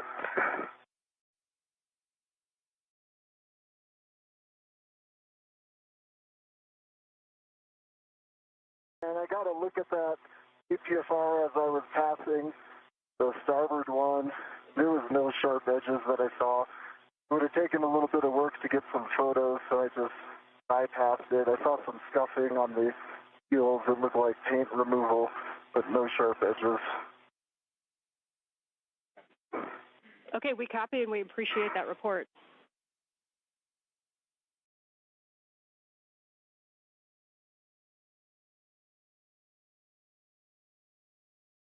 Okay, Sophie is in position for the bag stowage with local on 6051 and end effector on number 2. Copy, we like that plan. Once you do have that down, then you can pause there for a glove and HEP check after your translation.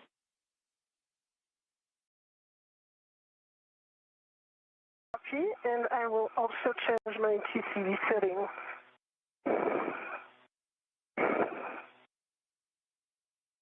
We copy change of TCV settings. 38 minutes into today's spacewalk, Sophie Adenot is at the Z1 truss of the International Space Station. She'll be removing a heat shield from part of the mechanism on the boom of The apparatus upon which the failed ESCANT is mounted, it's called an AGIT, which is an acronym for the Antenna Group Interface Tube. This is essentially the mechanism on the boom upon which all the electronics are interwoven. She'll be removing a heat shield from that boom as one of the first steps in the removal of the failed antenna. Meanwhile, Anil Menon, you're looking at the helmet camera view from Menon. He is retrieving a portable foot restraint from a stowage platform alongside the Quest airlock that he will mount at the end of the Canadarm2 robotic arm that will be operated later by NASA astronaut Jack Hathaway from a robotics workstation in the station to maneuver Menon back and forth to position the failed space-to-ground antenna once it is removed from its boom on the Z1 truss, and then ultimately to maneuver the spare antenna to that location on the Z1 truss for its installation. Good view of the thermal radiator flap and the MMOD strikes.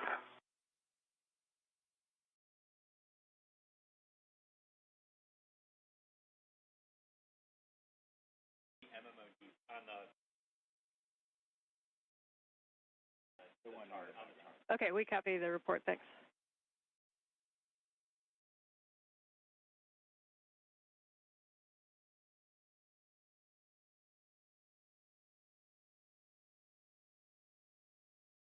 I'm up to feet of spur.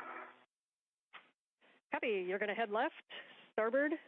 You're to the F1 NTA, which is mile marker 6900, 6900.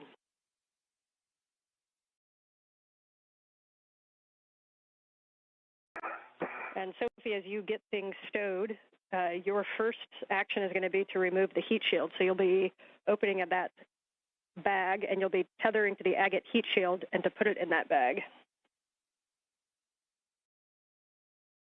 Copy.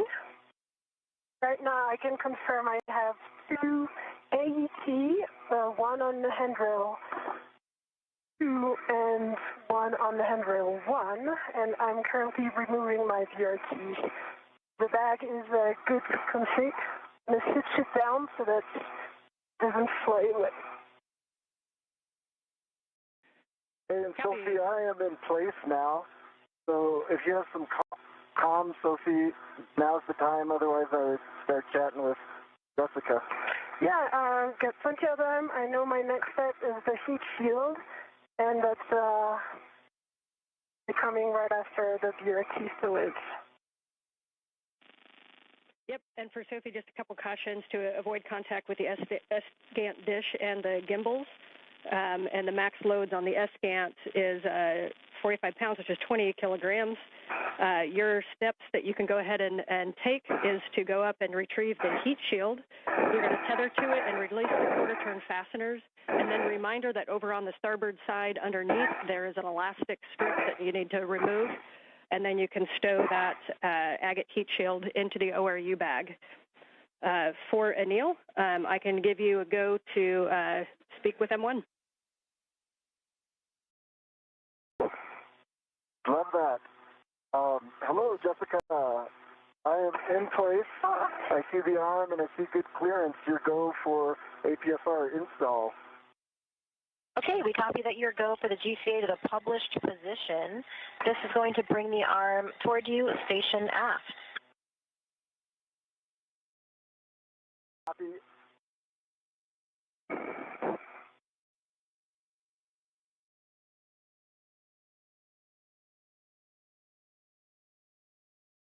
Nil, we're starting the arm motion in 3, 2, 1.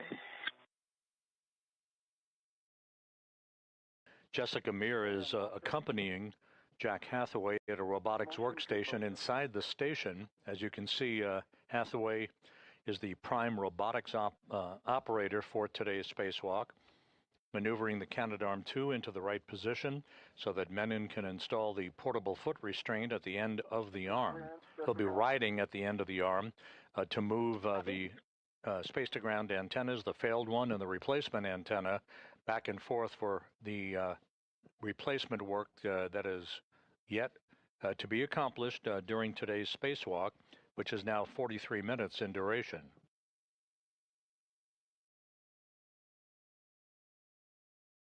Meanwhile, Sophie Adenot, in the first hour of her first spacewalk in her career, is about to remove a heat shield from the antenna group interface tube. That is the tube on the boom of the failed space-to-ground antenna on the Z1 truss of the station that houses the electronics for that mechanism.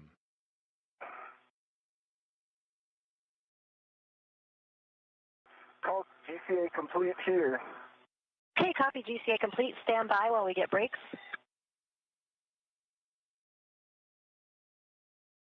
No brakes are on. You go for APFR install and ingress. Copy, go for APFR install and ingress. All right, Anil, your APFR settings are 12 Papa Papa Fox 6, and up to you if you'd like to reset the APFR and then put it in. It might be a little easier to access. You'll be looking for 12 for the clocking. 12 Papa Papa Fox 6. B12 Papa Papa Fox 6, and APFR is currently set.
And Sophie, when you have a moment to pause, if we could get a good glove and hap check, please. Sure. Pausing right now. And hat is dry. Those are nominal. Some dark spots on the RTV of my left hand. I put it in front of the HECA. But really minor dark.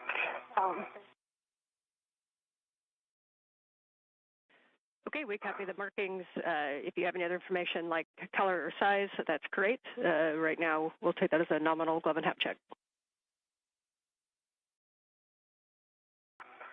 Nominal color is black, and size is just less than a fingernail. Yep, thanks. Neil's got the APFR installed, 12 Papa Papa Foxtrot 6. And I got a locking collar, black on black, good pull, twist test. Pitch knob is depressible. Anil Menon installing the portable foot restraint at the end of Canadarm2.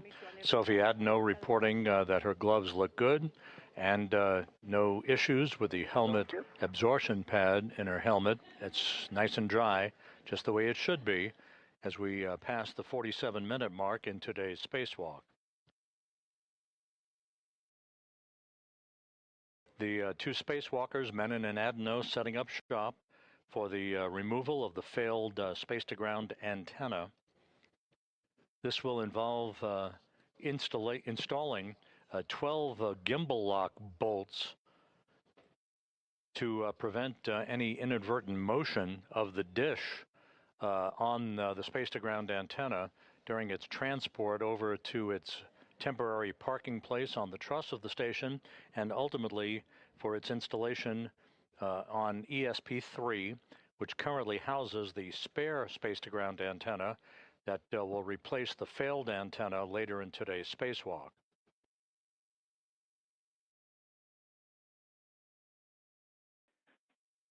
And Anil and Sophie, I'm back with you on comm. We're waiting for video to come up.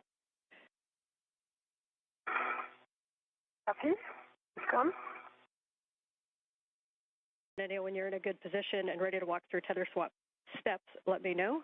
Sophie, since I can't see you, let me know if you need any additional steps for the agate heat shield removal, and then we'll be taking over comm for the tether swap. Oh, no, all good. Just working on the translating up the boom.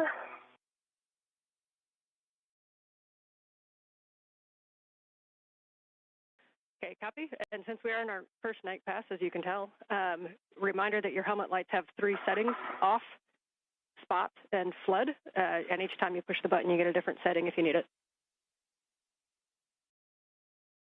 Thanks for the reminder. Thank you.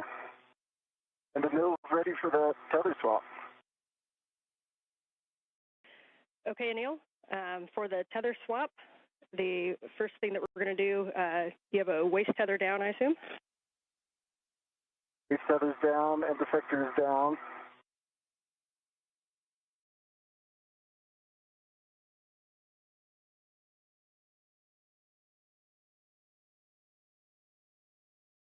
Waist tether is down and defector's down.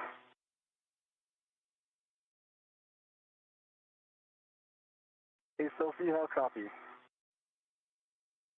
I copy you loud and clear. All right. Tell me. Loud and clear. Copy. The tether from the ORU bag is on the heat shield, and I double-checked both sides. It's all good, so I'm now going to remove the photo transfessor. Gotcha. And for Dan, Anil, how do you confirm copy? the waist tether down? Tether is down and defector is down.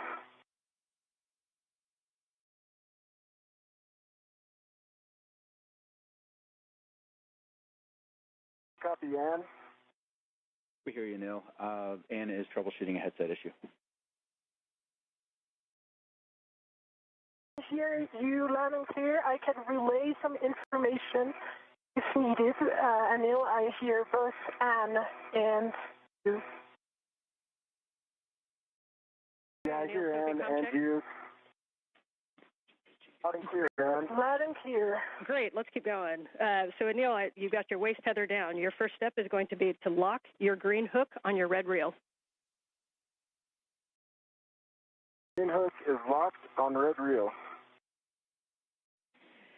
You can now retrieve your yellow hook from the green reel, and you're going to stow that on the SSRMS Lee tether point. Yellow hook to the SSRMS Lee tether point, and that will be locked.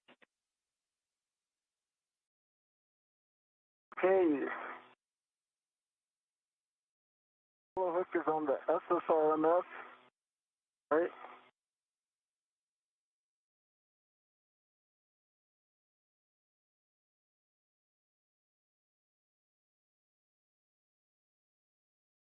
And yes, affirm yellow hook Yellow to hook is on and it's locked. copy, understand gate closed and hook locked on the Lee tether point.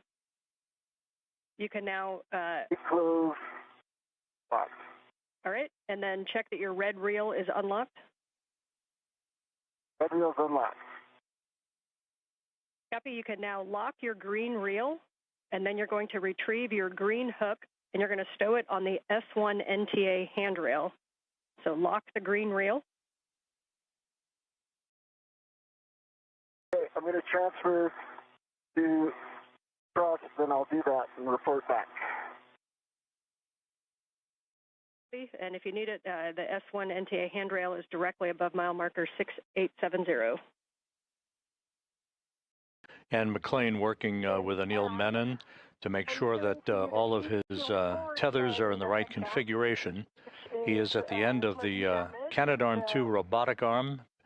Alongside him, Sophie Adenot, as they set up shop for the beginning of the process to remove the failed space-to-ground antenna on the Z1 truss of the International Space Station that began to exhibit degraded performance last November. It is or down. All the other sides are 100% covered with aluminum shield. There's no risk of fraud because everything is attached, and I'm in the process of removing it. Okay, we copy the report. We do not see it in the camera view. The camera view, just so you know, ends right where the agate handrails start, so just below the heat shield, and we're talking about the report. Okay, let me go up so that I can show it to you before finishing the removal. Do you see it now? That's a good view. Thank you. Right. Okay, I'm going to finish the removal.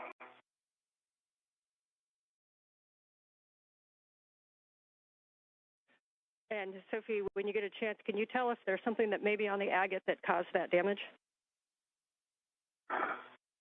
I think my suspicion is that sunlight is intense on this side, on the port side, and the sun, like the thread that is the cross that is has like the pattern of the thread here is I would say it's too much sun rays on it. That said, I see that the app side also has the beginning of this right where the thread is in a pattern of cross. And I can point it with my finger. It's right here. There's no risk of fraud, but it's of course that's sufficient, I guess. Okay, copy. We have a decent view of it. If you wouldn't mind pulling it down and right, and just then we'll get a little bit better view of that. We really appreciate the report. Okay, down and right like this. That is beautiful, and then just slowly move it to the right, and we'll be able to see the whole thing. Okay. Every side of it has a little bit of aluminum torn.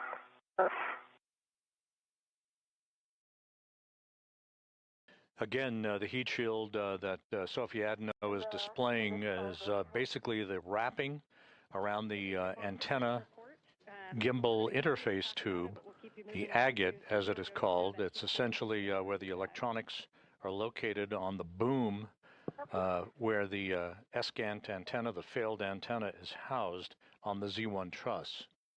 And for Anil, back with you for your green hook on the S1 NTA handrail.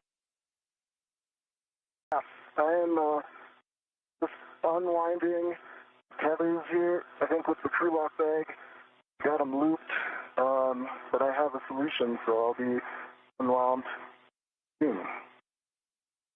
Okay, copy. Just let us know when you're ready to proceed. Will do. For Sophie, as you get the heat shield into the ORU bag, your next step is going to be to retrieve the gimbal locks, and for installation, you can either BRT in position and then grab them from the ORU bag, or if you need to grab them and then translate up and get in position, that's fine too. So I'm going to wrap myself to the gimbals, and I just folded the heat shield inside out so that it doesn't get more damage. And I'm going to tuck it under the integral adjustable here so that it's really well protected. We like that config. Thank you. Of course.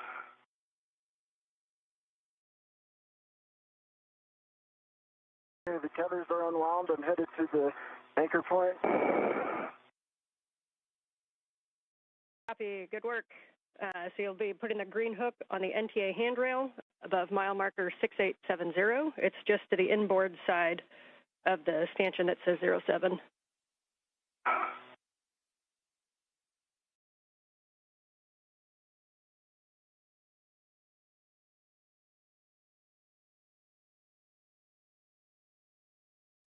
This is Mission Control Houston. As we approach the 1 hour mark in today's spacewalk, the reports are very, very good. The crew is right on the timeline.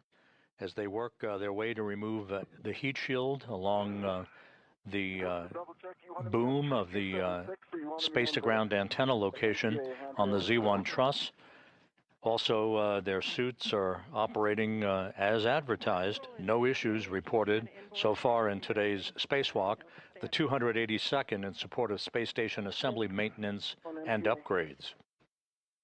In this view, you see Anil Menon wearing the suit bearing the red stripes as he prepares to accompany Adenot in the removal and installation of a series of gimbal lock bolts.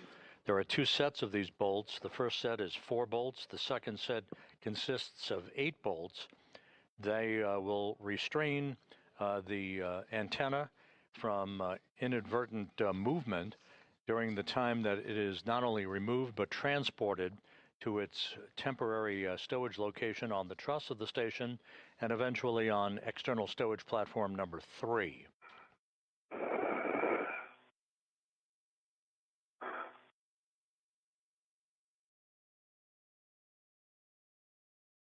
The green reel is locked.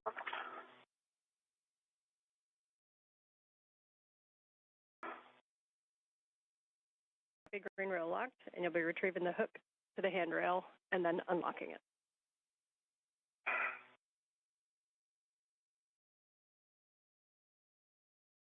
The hook is off.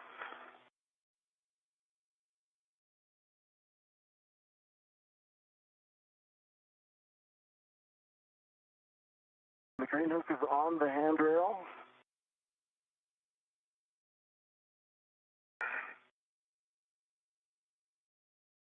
The green reel is unlocked. Copy. Your next step is to ingress the APFR. We recommend you'll be head zenith, and you can use the pump module handrail as to stabilize yourself for ingress.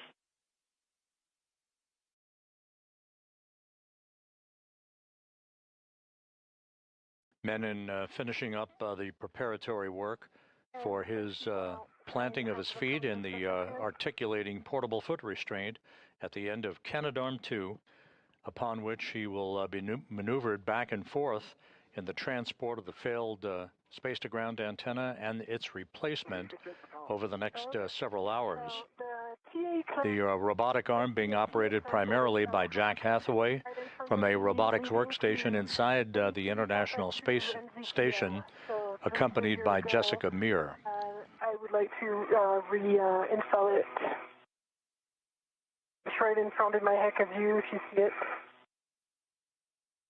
We see it. Checking. See? And for your information as well, the heat shield didn't want to say tucked in, although I thought I had done a very good job of very safe. No worries.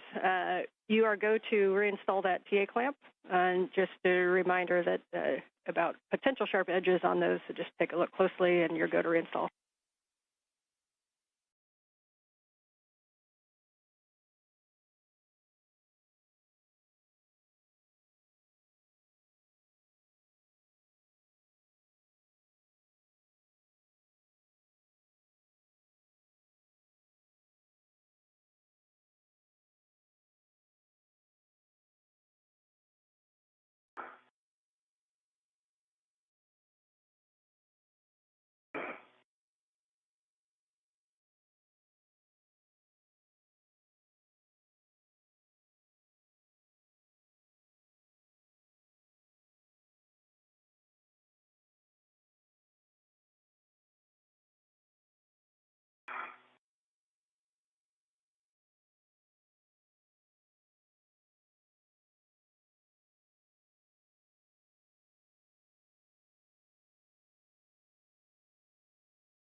This is Mission Control Houston. Just to recap, today's spacewalk by Anil Menon and Sophie Adenot began when they placed their suits on battery power at 7:29 a.m. Central Time, 8:29 a.m. Eastern Time.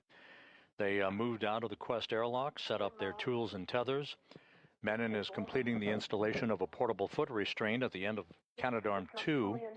He'll be transported around the vicinity of the work sites at the end of the robotic arm to maneuver the failed space-to-ground antenna to a stowage location, and then maneuvering the replacement antenna that is currently housed on ESP3, the external stowage platform number 3, on the P3 truss or port 3 truss of the station.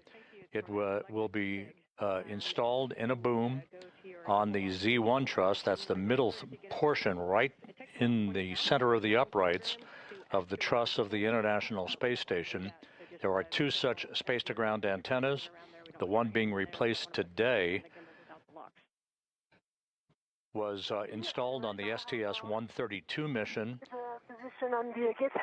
Back in 2010, the replacement antenna was delivered to the station in 2009 on the STS-127 mission. And Anil, as you get into the APFR, we see about there, reminder, give yourself a good tug test. Make sure you're really comfortable with your heels.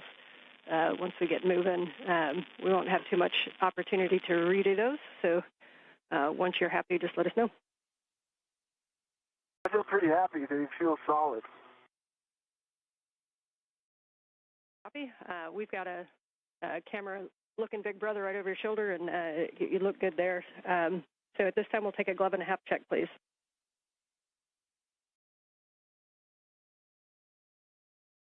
Dry. Those are nominal. Copy. I'm going to give you the comm here in just a second for your first, to build your frequent flyer miles on the arm. But for Sophie, for the gimbal locks, we're going to have you, once you get into position, I'm going to give you a couple steps so Anil can take the comm. You'll take gimbal lock number 1, which is the one with 4 bolts, and that's going to install on the aft side, so 4 bolts on the aft side, and you're going to manually put in approximately 2 turns in any order on those bolts. You're going to continue to do those. Turn count is important, so please notice and report those turn counts as able with comm. And McLean reporting to Sophie Adenot about the beginning of the work to install gimbal locks on the failed space-to-ground antenna. These gimbal locks are physical locking pins used to secure the antenna's movable joints during launch, installation, and today's transfer operations for the spacewalk. GC8, the published backoff position. Jessica, how copy? Got you loud and clear now. All right, let's do it like we practiced. I'm ready to go to the backoff position. Okay, we copy. You're ready for the backoff. We'll get set up. And Jessica Meir working with Jack Hathaway at the robotics workstation inside, ready to move the Canadarm2 away from the truss of the station now that Menon has planted his feet in the portable foot restraint that he installed just a few moments ago. Anil, we're going to bring you station forward, starting motion in 3, 2, 1. See motion, good motion. I've got good clearances, as I know you do.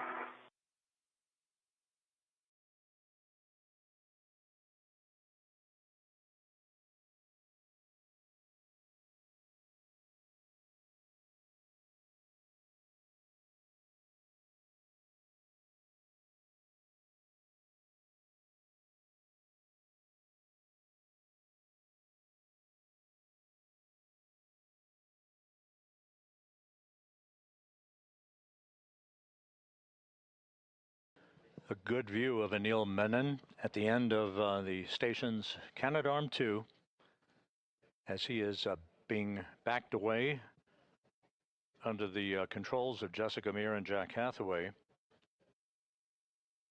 He'll be maneuvered to the Z1 truss to join Sophie Adenot for the procedures to install gimbal locks, these locking pins on the failed space-to-ground antenna before it is basically disassembled from the boom upon which it has resided for the past 16 years.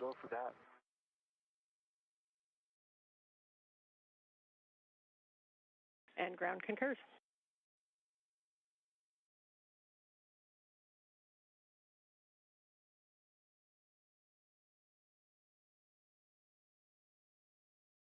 Sophie, as you get set up, if you need to redo RETs, you can.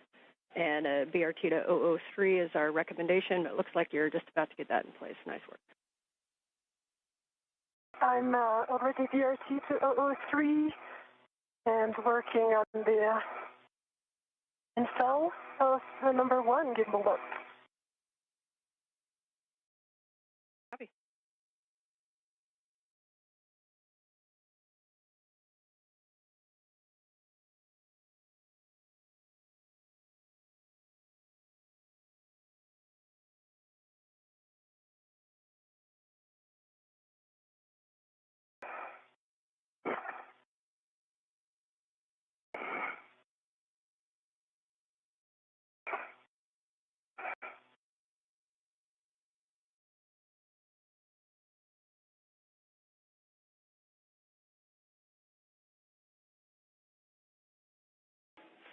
And Anil, for both, a couple words on HECUS for both of you. Anil, it appears that maybe you may have bumped a button, if you don't mind cycling that and turning it back on. And for Sophie, no rush, but when you have a free hand, we think maybe your HECA got bumped downward, so we kind of are looking down at your MWS. Still a great view, don't stop what you're doing, but when you have a chance, move that back up. And my green light was on, but I'm power cycling it. Copy, thank you, good info. Copy. And Anil, this is Jessica. Are you ready for the maneuvers to intermediate through Z1 back off? Anil is ready. Okay, that'll be about 3.5 minutes. Starting motion in 3, 2, 1. See motion, good motion.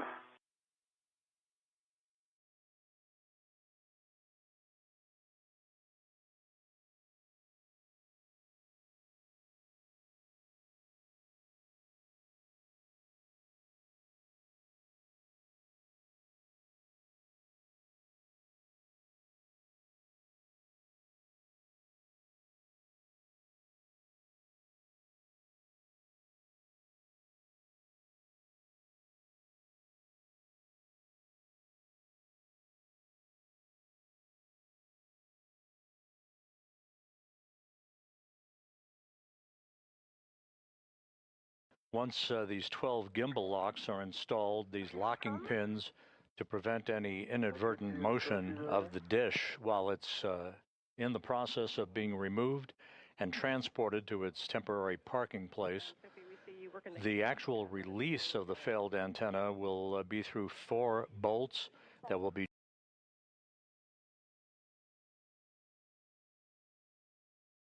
driven by Adenot with the assistance of Anil Menon, 4 bolts holding that space-to-ground antenna on the boom of the Z1 truss on the station. I think I'm going to have to wait for Anil to install it. And now what I see is that if I put the 2 bottom ones, C, Charlie and Bravo, into their location, then the 2 top ones are too high.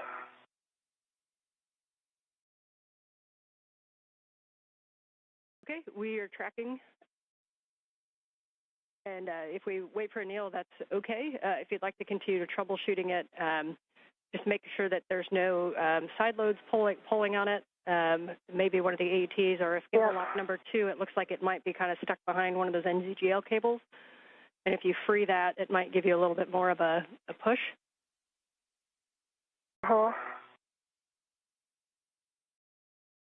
I think yeah. From what I observe, I mean, I'll try this, but from what I observe, it's distance between the top and the bottom bolts, which is not good right now.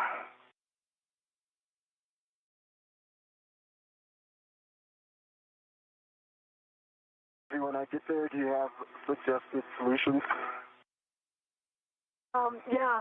So ideally, if you could get a hand like to the key handle to try to change slightly the alignment.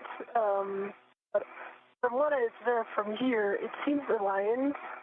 It's just the distance which just doesn't seem right. Like there's 1 centimeter difference, which is kind of interesting. I just looked the other rep. I'm going to give it another go. There's no side load at all. Okay, we are tracking and we're talking about it.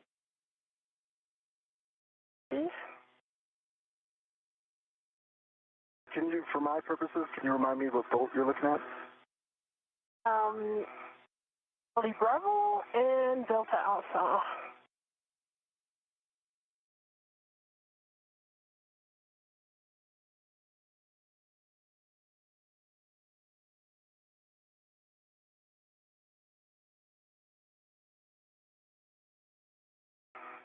Yeah.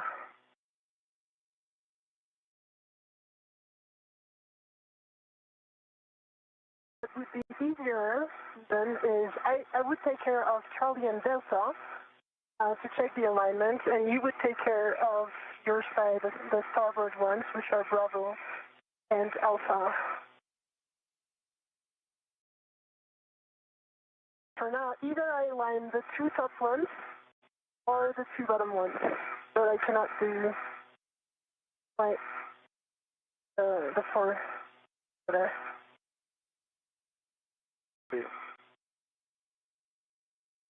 We copy, Sophie. We're talking about it also.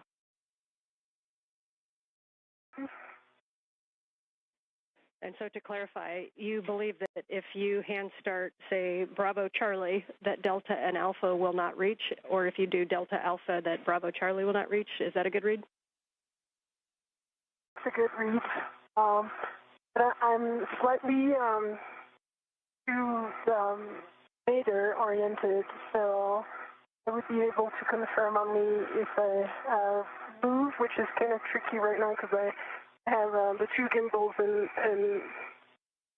all the equipment, so it's better to wait for Anil in that position. I tried to, yeah.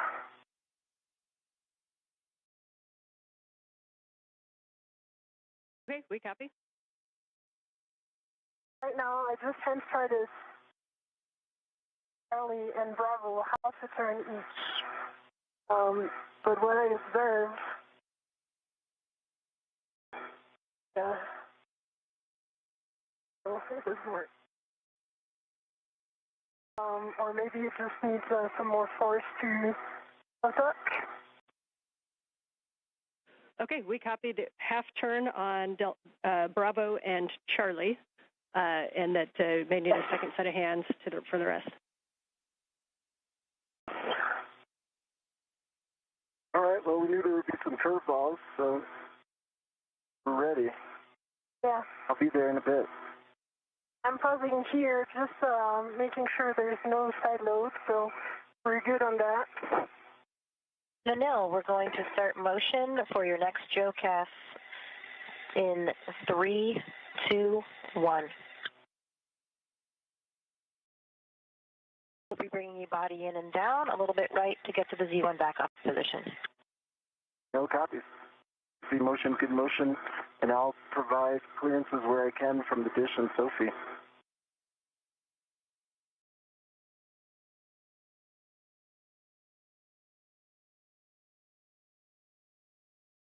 See the day is coming, so I'm going to turn my visor.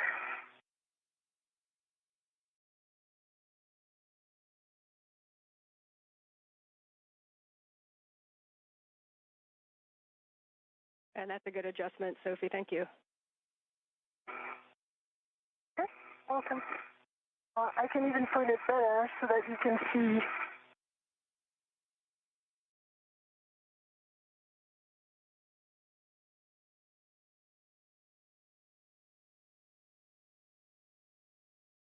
We have a very good view of Anil, of the arm, of the SASA antenna. We see the same thing. We've got a great view from your HECA of, we can kind of see Bravo Charlie Alpha, and we see Anil off to the right.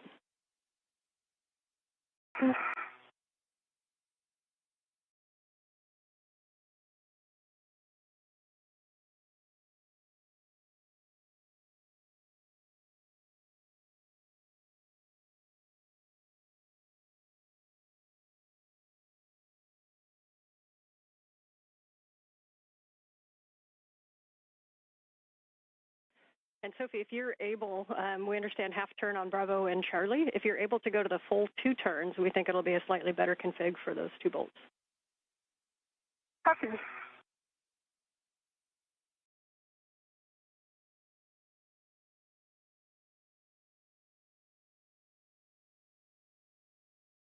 The full 2 turn on Charlie and Bravo. Copy 2 on Charlie and Bravo. Thank you.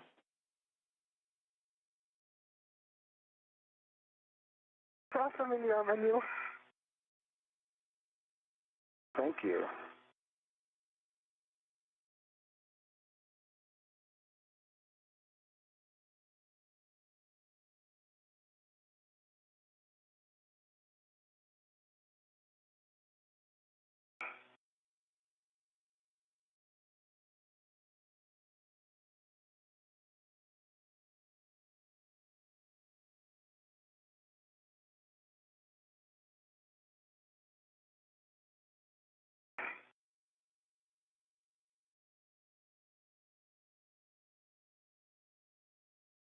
All right, I got good clearances here still. Yep. Excuse.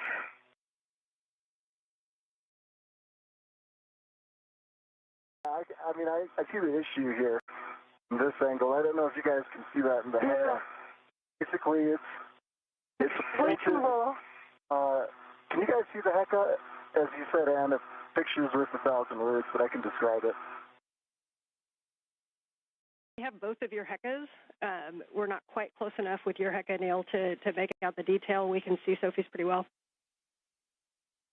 Okay. I think what I'm seeing is the scan body where she's trying to soft off. It seems like it's about 15 degrees angled away from the gimbal lock. The gimbal lock seems like it's in the right place. Like it is parallel with the boom. So that when you get to the F-scan, it angles off from it. Let me see if I can turn some. Yeah. I mean, what I observe from here is as if the antenna was too tall. Yeah, that's a great description, and we see the same thing on the helmet cam. We're talking about that. I wonder if it would help to position the forward side as well. Well, if I can get also the antenna moved purely. This is Mission Control Houston, 1 hour, 21 minutes into today's spacewalk. Anil Menon at the end of the station's robotic arm, along with Sophie Adenot of the European Space Agency. At the work site, you're looking in the foreground of the failed space-to-ground antenna that began to exhibit degraded performance last November with an inability for it to gimbal or track properly the Tracking and Data Relay Satellite System Network for high-speed communications of data, voice, and video. It is stuck basically in what is called the birdbath position. In the background at the top of your screen is the operative SGANT-1, or the space-to-ground antenna number 1, that has taken over the lion's share of work. The space-to-ground 2 antenna is in the process of the early stages of its removal and replacement by a spare that currently resides on a stowage platform of spare parts on the P3 truss of the complex. And I'll hand you to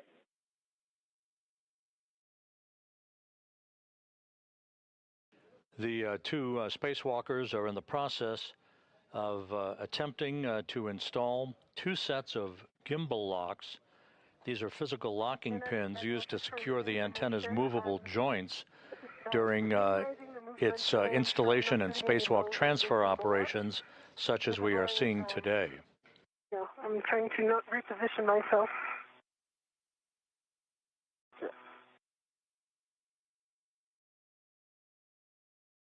Sophie, it was a good call to just wait. I don't think this would have been something you could have resolved. Oh, yeah, there's a big delta. It's not a small alignment issue.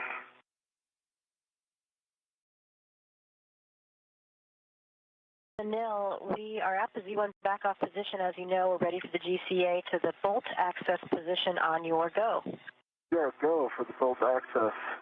Okay, we are going to be bringing you body in, and we would like you to help keep your clearance from the SCAT antenna. Okay, ready for body in, and I'll keep clearances primary. Starting motion in 3, 2, 1.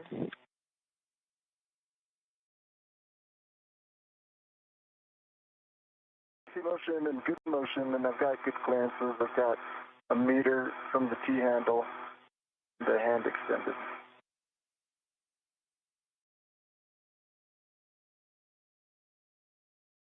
Clearances.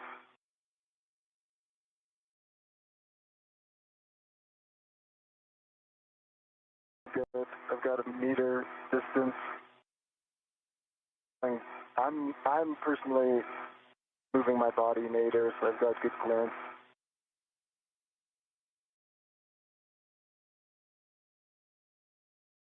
Got half a meter clearance, good line of sight.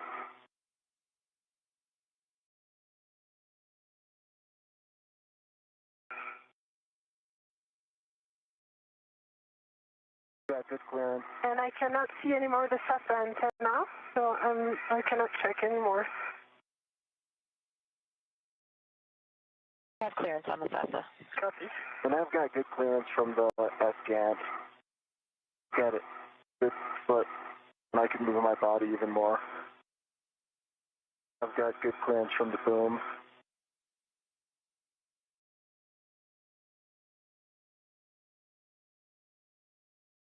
Got a foot. I've got a lot of body travel I can put into this. Create more space. Plenty of room.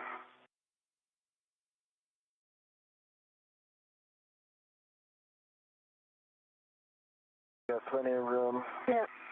All right, we're coming up on another handover, but you you guys can continue to work this, and we'll take a report on the other side, but you are go to manually manipulate those gimbals to see what you can get. Watch for pinch points. Oh, great. I think we can get this, Ann. I've got high confidence.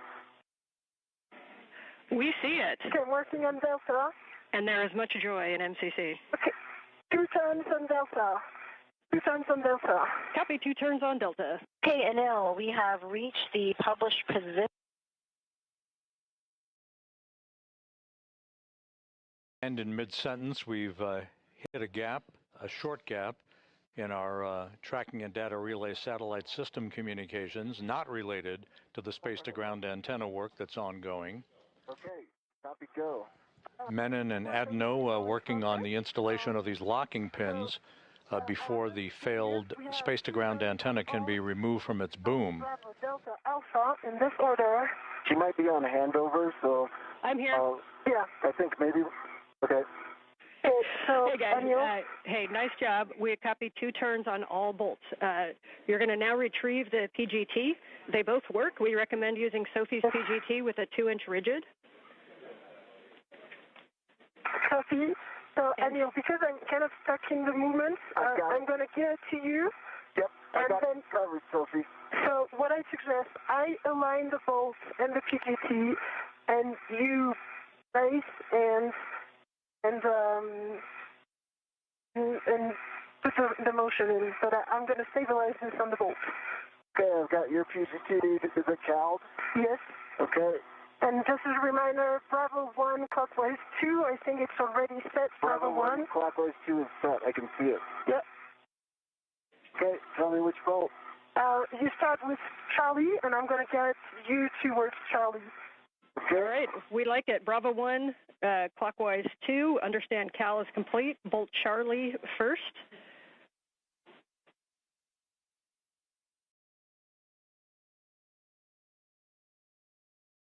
Charlie first. Okay.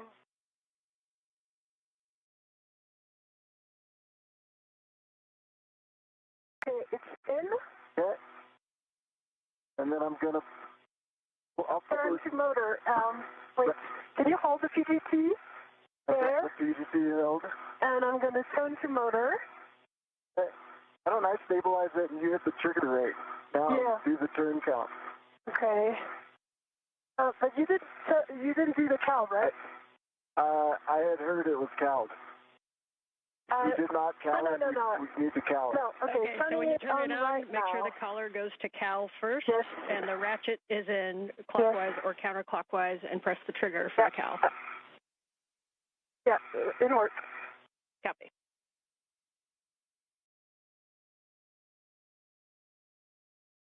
CAL it and give it to you, Sophie.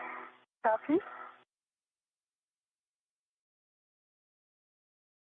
Hey, good CAL, 41 volts. Copy. Copy. Verify settings. Bravo 1, clockwise 2.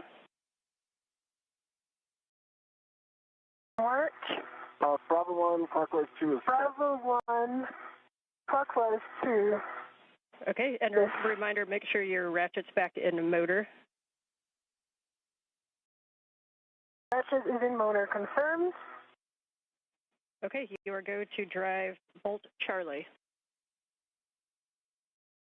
Okay, Anil, can you, do you have access to this PGT? For me, it's, I'm not in good position right now. I'm going to turn like this. Yes, PGT. We have the LED test right now, so clockwise 2, sorry. The collar is out of Cal. Yeah, we are now in clockwise 2, Bravo 1, clockwise 2 confirm. Okay, I'm pressing. Can you activate the trigger? I sure can. Are you going to do the count? Reminder that turns are very important, so if one of you can give us the count at the bolt.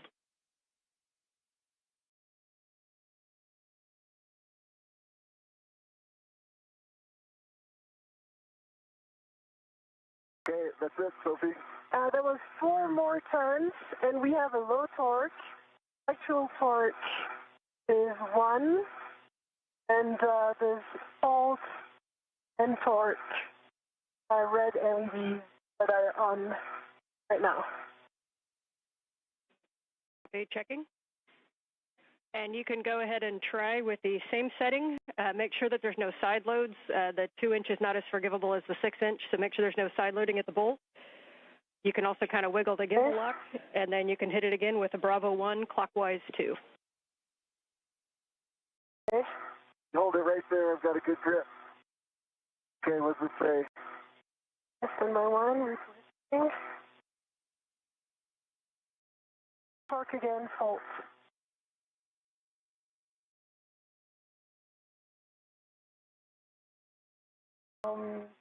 There was initially I had 2 hand turns, and then we turned 4 turns, but 6 total, and low torque. We copy low torque, and we copy that you did get no additional turns on that second one.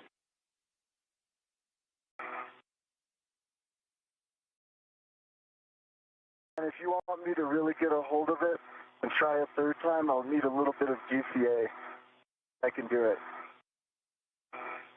Yeah, we do think you guys can decide if it's GCA or if Sophie needs to reposition. We do think that that the PGT needs to be braced a little bit harder, so maybe clocking it down so that the PGT handle is directed nadir more towards Sophie or in a place where you can have 2 hands on it with your BRT. If you don't think that's going to work, then we'll look at GCA. Okay, Sophie, you can help stabilize it, but it's just barely out of my reach to give it like really strong hold. Okay. So then I need to reposition. And it's going to take a while. Would it be easier for me to just GCA in? What do you think? Yeah, it's up to you. Do you think moving the handle to point down towards Sophie would do anything? You just evaluate this. Okay, let me try. Right there. Get you set up. No, it's where your hand is, Sophie, again. should help. It should kick to the handle should kick to the right. So the side that you have your hand on, if you could get a strong hand there and manage that kick, that might help. And I can help stabilize it. Yeah, it's also low torque. So more turns. I tried it 3 times. Could it be a cal problem? But do you want us to recal just in case something went wrong? We do not think it's a cal problem. Stand by 1. Okay.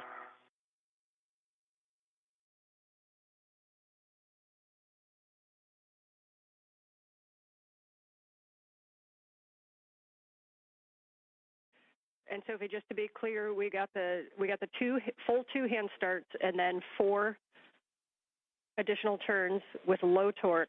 Have you gotten any additional turns or any good torque indicator? Okay, so right now we have green torque light, and actual torque is 12, and I pressed 4 times the trigger, and now that was a total of 1 more turn, so that would add up to 5 with the PGT plus 2 hand turns, 7 total. 12 actual torque. It subjectively looked good to me, and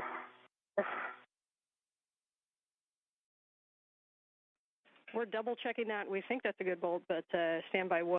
Your next one after this is going to be Bravo if you want to start thinking through that. And with that, we have a good Bravo, bolt on Charlie. I can do. We're calling Charlie good bolt. You're going to Bravo, which is starboard aft. It works. I can do this one. Okay, Sophie. I'll let you work on that one. Okay, you count, okay? Yeah.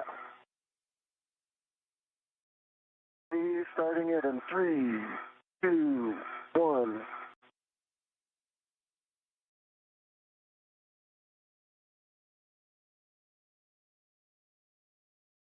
Four. Does it say? And I can see it's a good green light, 12 tons, 3 actual torque.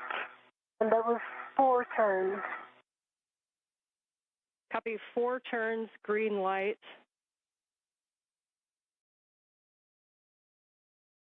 Checking. And while they're checking, I definitely can't get D. So you want to assess D with this? In work? All right, we're going to call that a good bolt. Yes, I heard you guys talking about Delta. You are go to drive Delta, Bravo 1, clockwise 2.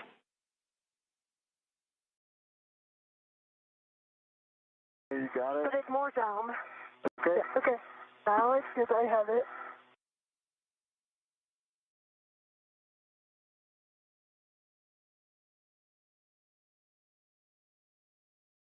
I can help you stabilize it right there. Okay, ready? I'm starting in 3, 2, 1, go.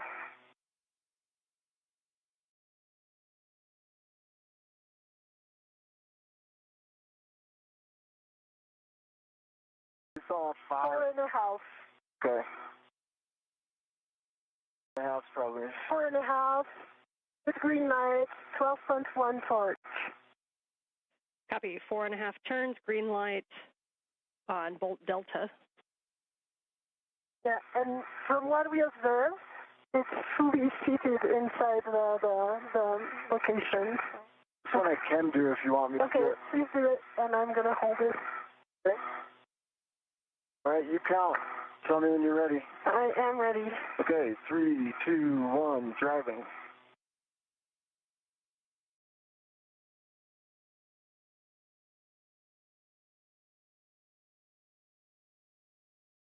And 3/4 on this one, and I see good green line, 12.1 torque. Okay, 4 3/4, 12.1 torque, green light, and we'll hold there for a second. Just a reminder between bolts, do me a favor and wait for a go. We've got to do math down here. So let's, Anil, for us, while they are doing their math, let's do the PGT and see what we can do for the rets on this one. I also see a loose ret coming right in front of you. Is that intentional? That's intentional because I didn't want to have some side loading. Okay. I have 2 loose rets. Okay.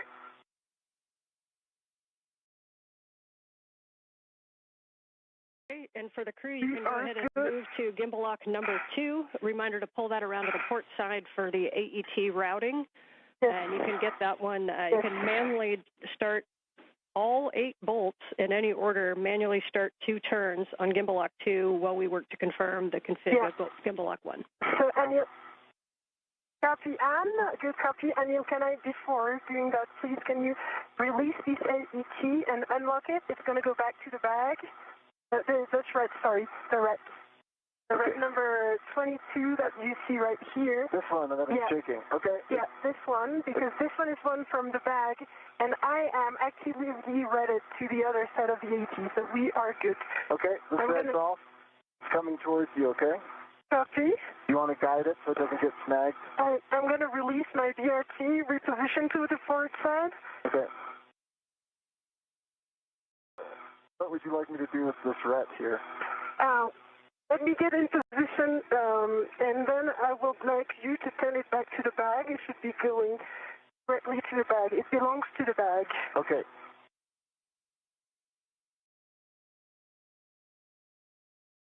Good job on those bolts. What? Good job on those bolts. It didn't start well, but yeah. If I could speak French, I'd say straight in. All right. So let us observe what the bag is. Can you? Okay.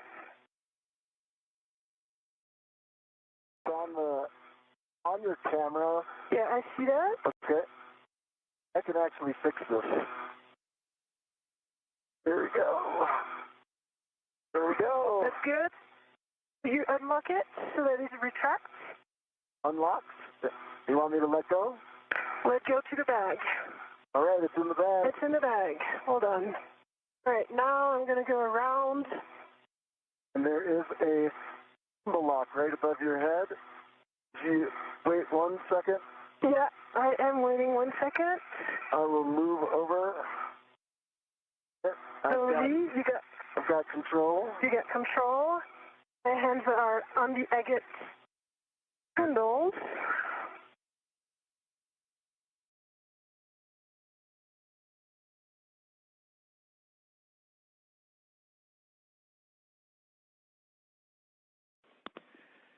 All right, nice work on that, you guys. Much rejoicing after the move of the gimbals and getting that lock number 1 on. We see you working number 2. And again, just a hand start on each one of those bolts in any order. Copy. I'm working on my BRT for now on the forward one. This is Mission Control Houston. And just do me a favor. 1 hour, 42 minutes into today's spacewalk. Get into them. That'll help us. As you watch the work of Anil Menon and Sophie Adenot outside of the International Space Station, Menon, his feet planted at the end of the station's robotic arm, wearing the suit bearing the red stripes. Adenot is in the unmarked suit. They have completed the installation of the first quartet of gimbal lock bolts. These are physical locking pins to make sure that the space-to-ground antenna, the failed antenna, does not inadvertently rotate out of their maneuverability capability during the transfer to a temporary parking place and then to a stowage platform on the P3 truss of the International Space Station. The same will be the case for the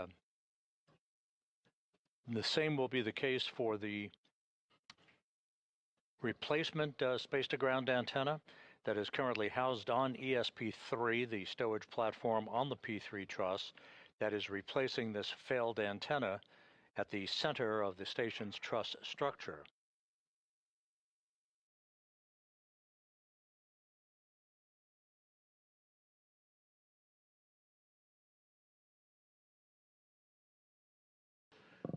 The crew is continuing to work just about on the timeline.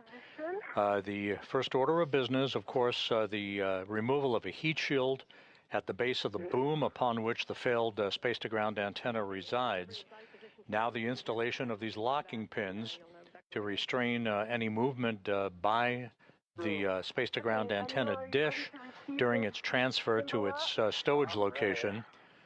This will be followed by the removal of the antenna itself and Anil Menon carrying the antenna at the end of the robotic arm to to the external stowage platform number 3 on the port side of the International Space Station.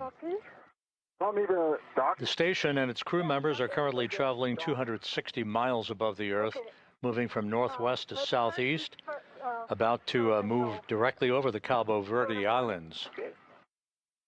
So that's 2.5 turns on Gulf. 2.5 turns on Bolt Gulf. 2 turns on this one, Sophie. Which one's this? Foxtrot. Let's go, Anil, now to Echo and Hotel. Let's go to the top one, yes, affirm. It works. She's directing me. We haven't put the turns in yet. And Anil, I see you on Echo, and Sophie, I see you on Hotel. Yeah, 3 turns on Hotel. 3 turns on this one. Yeah. Okay, understand 3 turns on each. Please stop at 2 turns on the hand start bolts. But we got 3 turns on Echo, 3 turns on Hotel. And now you work on Kilo, Anil, and I work on the mic. Yes. Yep, and we can see Mike and we can see Kilo. Okay, that's 2 turns and a half on Mike. 2 turns on Mike. Turn 2.5. 2 turns on this one. Kilo. 2 turns on Kilo, 2.5 on Mike. Yes, now working on Juliet and Lima. 2 turns and a half on Lima. 2.5 turns on Lima, and a reminder we want about 2 turns. And go ahead, Anil. Yes. 2 turns on this last. Juliet. Thank you. Glad you got them memorized. I can't see them. I can see them. And Fox, did we get Foxtrot? That's the one that's closer to Anil. And that one was tracking 2 turns. We can go for the PGT. Yes. Let's go with yours, Anil. Hey, get my PGT now. It's already cowed. Okay, It has and 41 volts. we think Sophie's PGT with a 2-inch rigid might be easier. You're welcome to use either. The first bolt is Bolt Foxtrot. Yeah. That is the one that is, yep, Sophie can see it right there. It's closest to you, Anil. It's one of the bolts that goes to the SGAT, so it's the lower one on your right. Okay, I'm going to guide Anil on the bolts. I have good view, and I'm aligning these. It might be right about yours being easier just because... The 2 spacewalkers are working in tandem to complete the installation of these gimbal lock bolts. These are physical locking pins used to secure the antenna's movable joints during its transport. In this case, it's transferred to a stowage location once it is removed from the boom. This is the failed space-to-ground antenna that the 2 spacewalkers are working on at the moment. We are 1 hour, 47 minutes into the spacewalk. Everything is proceeding on schedule. And we got Bravo 1 clockwise 2. Yeah, Bravo 1 clockwise 2. We are happy with that. Bolt Foxtrot. Okay, I'm on Foxtrot, right, Sophie? Yes, you're on Foxtrot. Let's go. 1, 2, 3, you count turns, okay? Yes.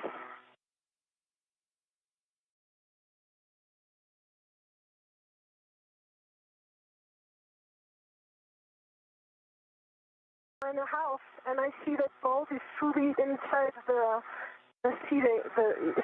fully seated inside. And I got low torque, 10.8. Low torque 10.8.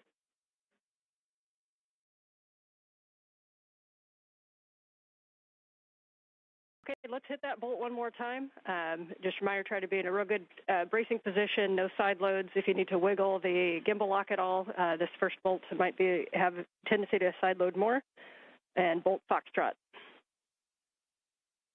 All right, I hit it again, and I got good torque, green light. It only turned maybe an eighth of a, I don't know, it could have been 0, but it's at 11.9. A really small turn, basically, almost nothing. Okay, we will move to bolt Golf. Bolt Golf, that's the one closer to Sophie on the other side, while we let MER determine what 4.5 plus an eighth is. All right, I could do this one too, Sophie, if you want. Okay.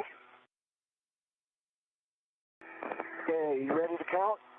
The space-to-ground antenna that the crew is currently working to install these locking pins on, this is the one that exhibited restricted motion beginning last November and a degraded performance in its inability to auto-track or gimbal, if you will, swivel to point itself toward the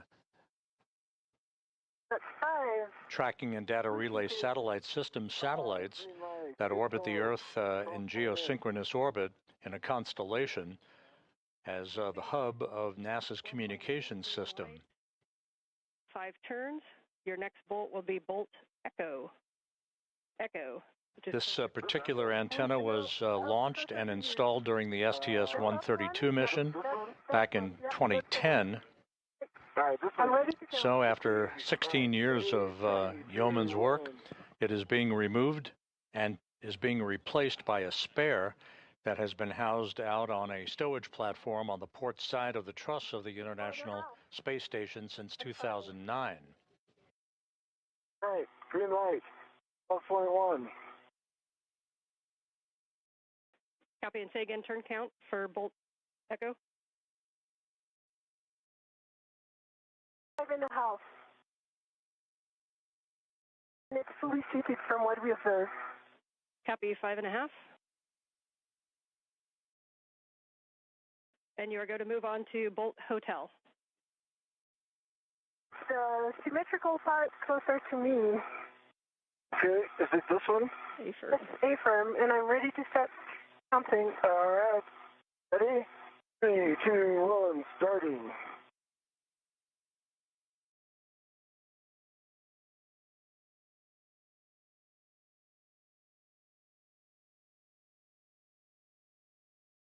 Five and 3/4. Green light, 12.2. 5 3/4, 12.2 green light. Copy for bolt Hotel. Can move on to bolt Kilo. Kilo is the one closest to you, down. Yep. That's it. And I'm ready to count.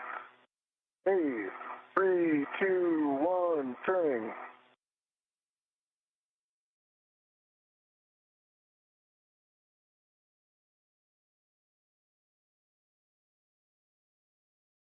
Four and 3/4.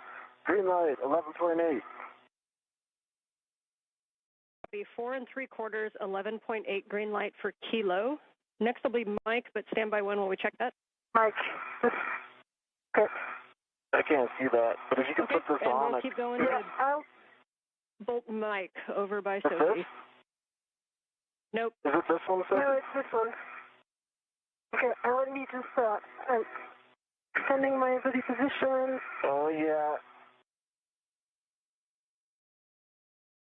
You're in. Let's go.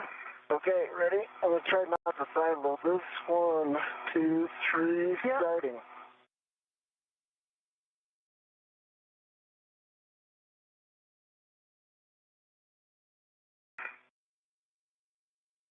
4 3/4. Woohoo! Green light. 12.1. Well done. All right, next one is the top 4 one closest to you. 12.1 for Bolt Mike. You can move on to Bolt Juliet, which is over by Anil. Yeah, no, not this one. Yeah, the one closest to you, that sense. Okay. Ready, Sophie? Ready. 3, 2, 1.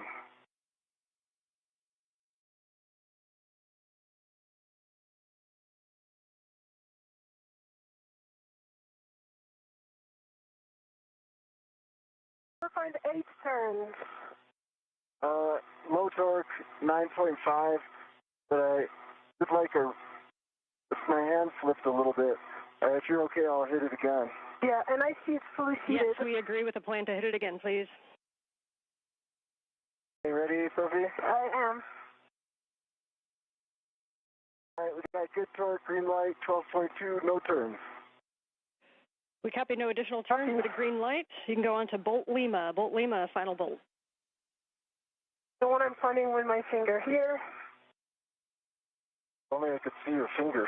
Okay, I'm getting. Okay. Okay, you're in. Ready? All right. Ready? Yep. 1, 2, 3.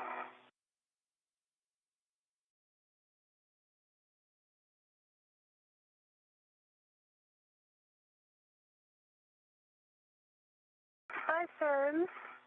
Light, 11.4. Copy, 5 turns and 11.4 green light. Nicely done. Folks are going to discuss that down here for a little bit, but at this time... 11.9. I might have said 4. Old age.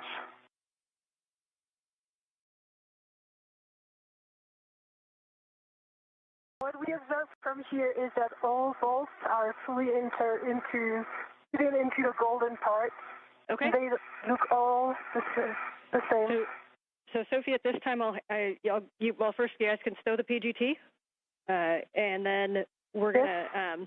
I have a task for each of you. Anil, we'd like you to do a wiggle test and take a look at the gimbals. And you kind of got to move it before. Let us know if it moves at all. Sophie, once you stow your PGT, you can remove the AET from the gimbal locks, and you'll be stowing that on the starboard aft agate handrail. And that gimbal is rock solid. That's a great report. There was much joy. Approaching the 2-hour mark in today's spacewalk, Anil Menon, you see him, his feet planted in a portable foot restraint at the end of the Canadarm2 robotic arm, declaring success as he and Sophie Adenot have driven a total of 12 bolts, these gimbal lock bolts, these locking pins in place to secure the failed space-to-ground antenna from any inadvertent motion after it is removed from its boom on the Z1 truss and transported to a stowage location. Copy that. Oh, no, first is the AET. The AET? Yeah. And what? And these can be done in any order from here. So if Anil, you want to start NZGLs while Sophie works the AET and the MUT, that's fine. Just let me know what words you'd like. I think that's a great idea. Why don't I start on the forward NVGL? Okay, great. NZGL does not matter. In order doesn't matter. Just a reminder to avoid pulling and tugging on the SCANT cables, but you might want to wiggle the back shell a little bit to remove side loads. So you can remove the cap from the dummy connector. Let me know if you're at J6 or J1. I'm at I'm working on J1. I think the cap is technically J6.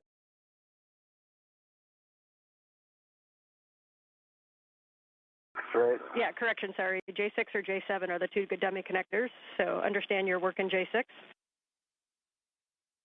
Correct. I've got a ret to it, and I want to take it out now. Sounds good. And once you have that dummy connector removed, then you can demate the SCANT forward cable from the boom. That's a P4 from the J1. Okay. I've demated the dummy connector, and I'm working on the forward cable.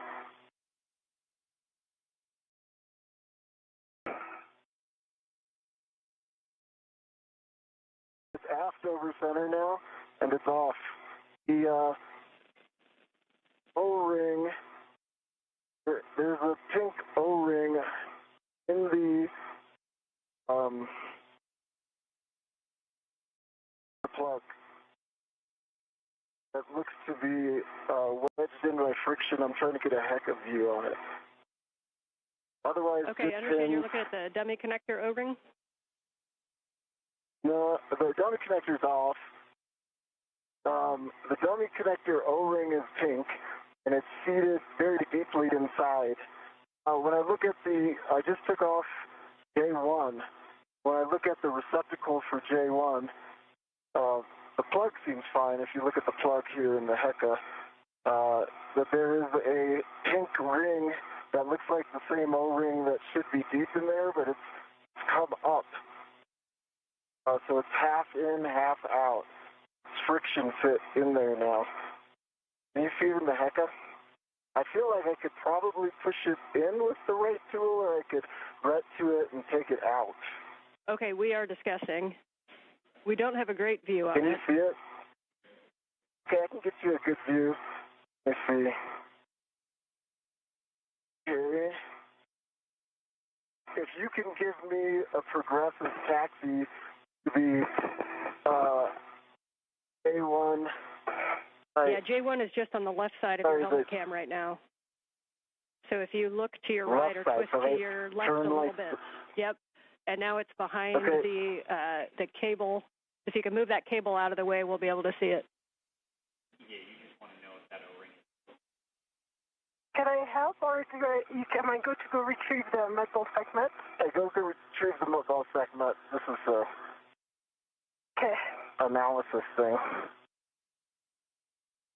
And I know we can't quite see it because of the shadowing. Can you confirm, is the whole thing offset but symmetrical, or is it angled inside of that connector? It's angled inside. I wish I could get you a good view. It's like my helmet's right there. All right, I will just describe it. Oh, I'll be quiet. Let me know if you need more words. We like that. Thank you. We like your voice too, but we appreciate the time to think.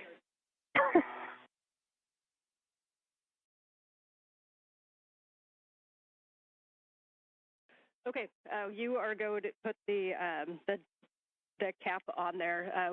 We are okay with that angle. So once you've looked at the cable and verified no FOD, good pins, and a good EMI band, then you can mate that cable to the dummy receptacle and the cap on the J1. Probably won't be so forgiving of the new one.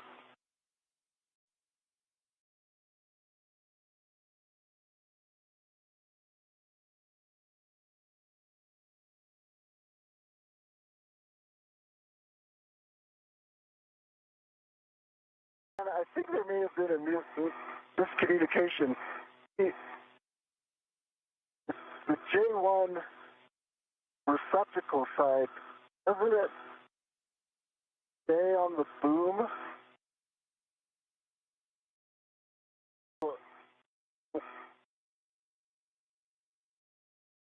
Okay, and say that one more time. When we bring in the new one's going to attach its NGL to this back. Okay, you're talking to, so the J1, so the O-ring is in the J1 connector that's on the boom, is that correct? That is correct. Okay, appreciate that clarification, and yes, we'll be using that one again later. So copy that you've got the NZGL cable to the dummy receptacle, and now you can put the cap on the J1 boom connector. Okay, I'm going to put the cap on, but the pink does stick out 50%. Like that O-ring sticks out 50% from there, so I can try to flatten it in by putting on the dummy connector, if that makes sense. Yeah, we're checking. Yeah, if you want to try that, we're good with that.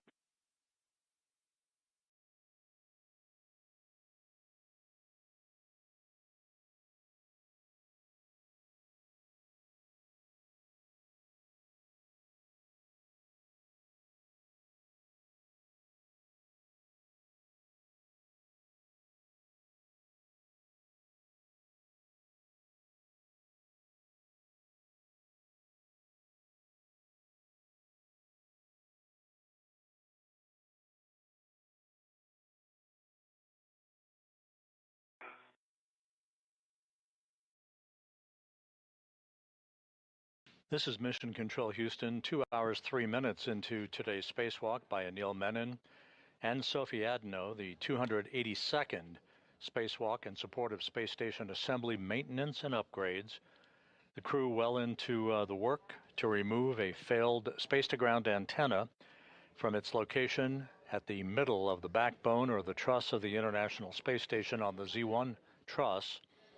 They have installed a series of locking pins, or gimbal locks as they are called.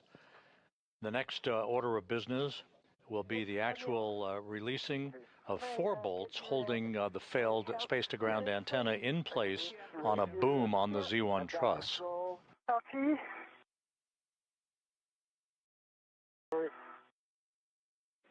And we came back from a handover, so Neil, if you had any other words that we may have missed them on the J1. I said I don't know if you caught it, but if we put in the plug, it's gonna be hard to get the. Sorry, I went to go get something, and sorry. If we put in the plug, it's gonna be hard to get that pink rubber O-ring out again. But if the decision is to take it out now, it's partially out, and I think I could get it out. So I'm just verifying that you want the plug in and attempting to flatten it in there. Okay, we understand. We're talking it.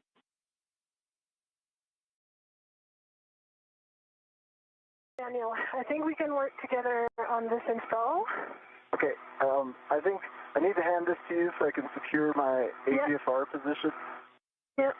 Reach got me out of place a little bit.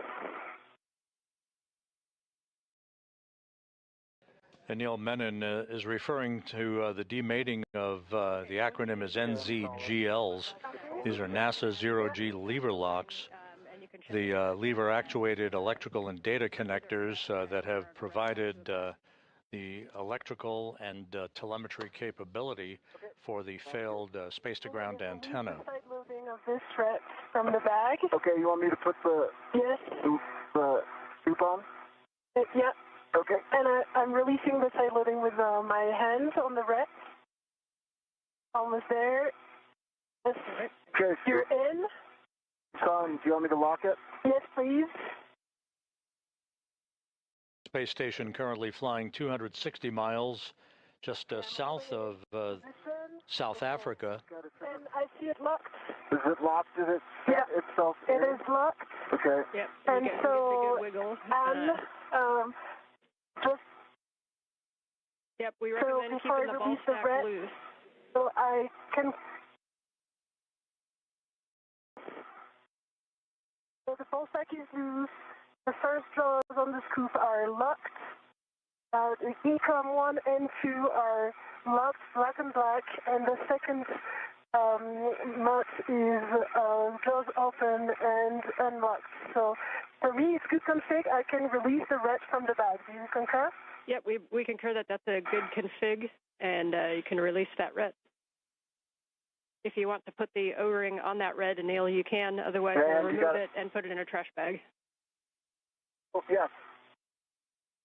Put it on that rat, Sophie, so give me that rat. Yeah. I can try to get it if got it. Okay. Just a sec. My orientation. Yeah. Second hand. And hey, for the crew real quick, if you could just hang on to that O-ring, we may be using it again. So just keep it in an accessible position, please. You can just put on a ret back to a workstation if that works.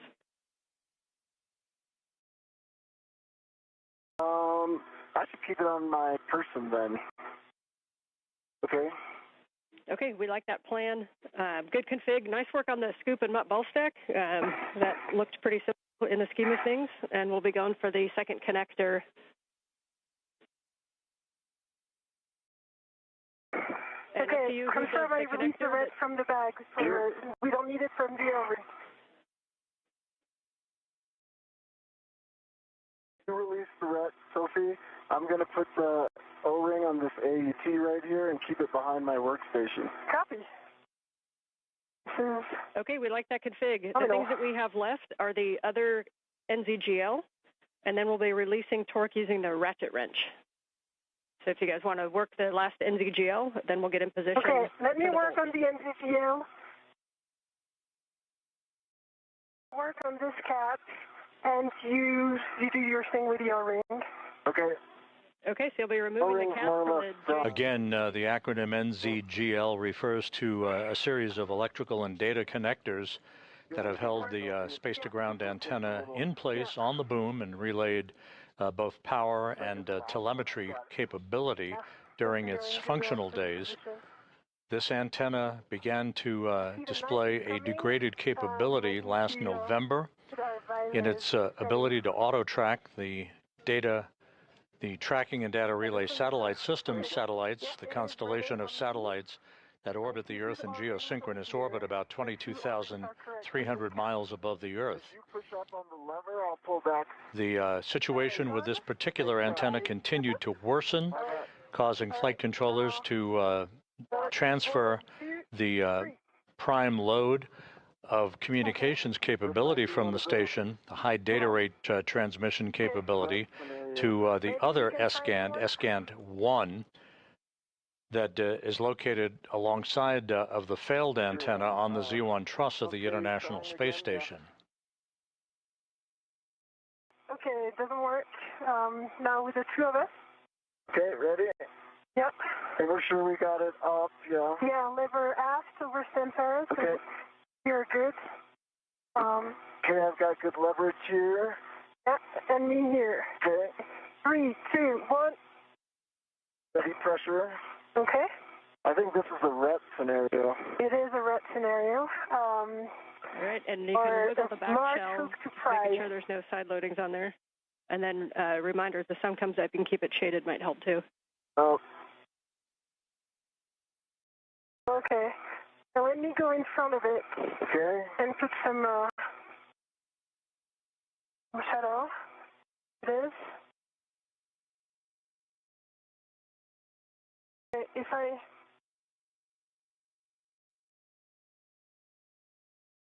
try like this, and I'll wiggle the back shell. Just give you some. Yep. Okay. We're seeing you working it, and you see that the like we're making a little half. And this is a situation where you could use an AET as well if you need a little more pull.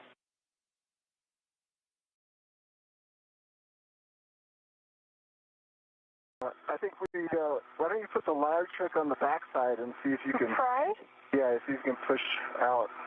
So, would you take the large trick on my... Yeah, you can see that large hook, and I'll do it. Okay. This? Okay. Got it.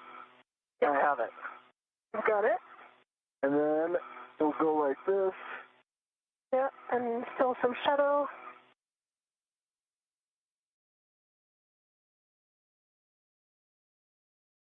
Okay.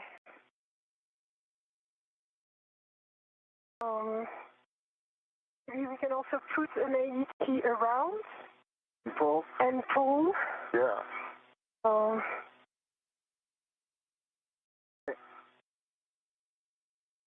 Right. Yeah, so our ideas down Try here is one you more could put time. an AET Yeah, down. and I'm going to help you push like this. So, 1, 2, 3. So, stand by 1. Okay. Stop doing that. Yep. Just want to be sure I'm not doing something stupid with my gloves. We're good. Gloves nominal. I see it moved from 1 millimeter on this side. Okay. Did you see it move as well on your side? Not significantly, no. Oh, okay. So? Like, the blue line doesn't match perfectly, so I think... Yeah, that's normal. The blue line never matches when it's mated. Okay. As you guys are working this, our thoughts down here is there's some keying in there that it could be caught on. So a couple options are to tap it with the hook, just kind of dislodge that. You can also use an AET to wrap around and pull it.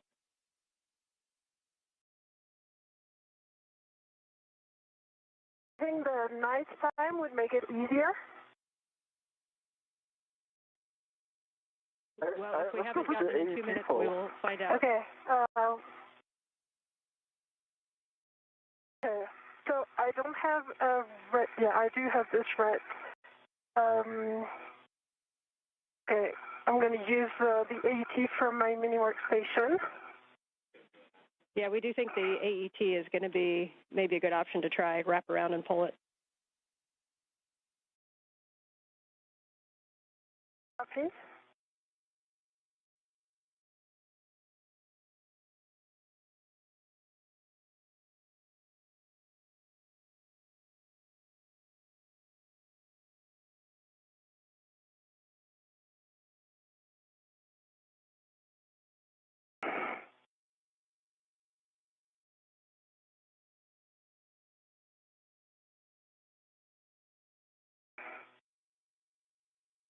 I think it's going to be faster to use the AET from here.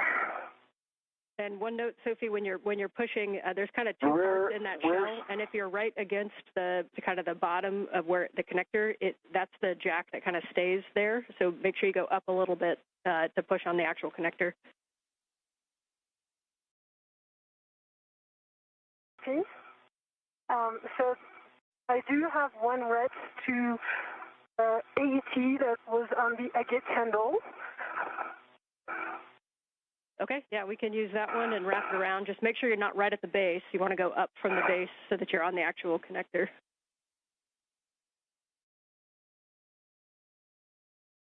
This is Mission Control Houston. Once again, the conversation between spacecraft communicator Ann McClain and Sophie Adenot, as well as Anil Menon, referring to the current tasks of demating a series of electrical connectors that have held the space-to-ground antenna in place on its boom on the Z1 truss of the International Space Station.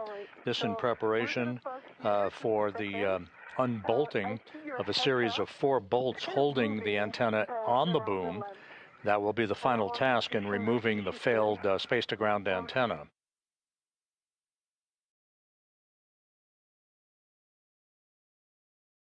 Houston, do you see Anil's Heka? We do see the Heka. We see a green light, but we don't see his video right now.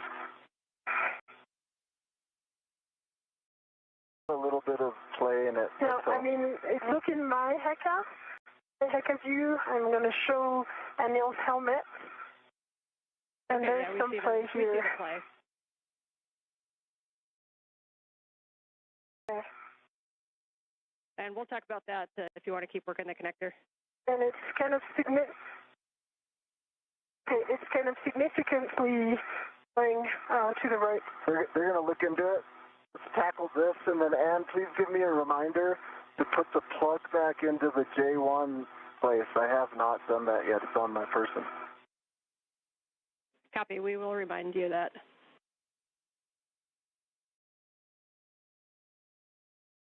Let's see if we can tackle this one. Yeah, I'm just removing the AET from the agate handle, but I don't know why it's a bit stuck right now. All right, while you do that, I'll put this plug in.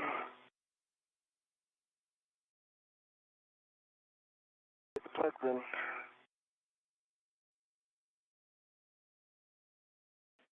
And you guys had mentioned it, but we want to make sure that handle is fully thrown aft, and that you didn't sense any damage or weird sensation when you moved that. Is that correct? Well, I did not. Aft. Is there any utility to moving it forward again and then aft? But aft, it's full aft over center. No weird you can try that if you want to verify aft.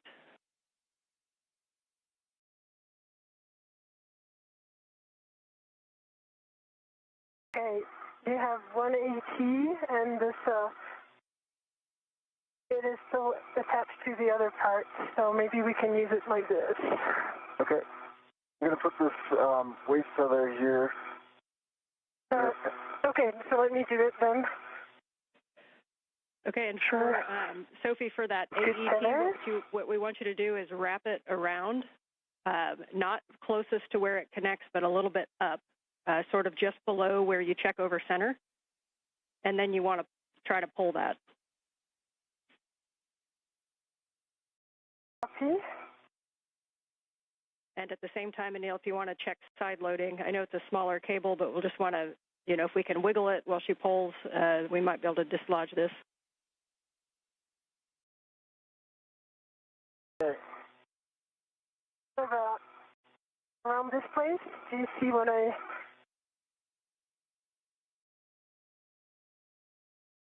Okay.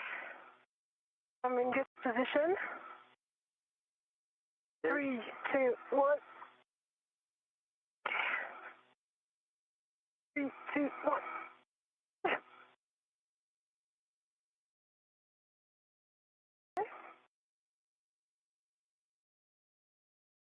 See if I can, Yeah, you do this and I do the... yeah, let's do that. Okay, we change this. Maybe it's going to be better for you to take this 2 sides. Okay, I've got it.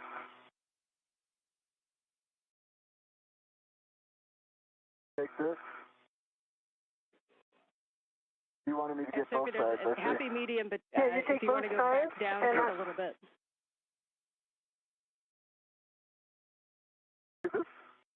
What? Okay, I see.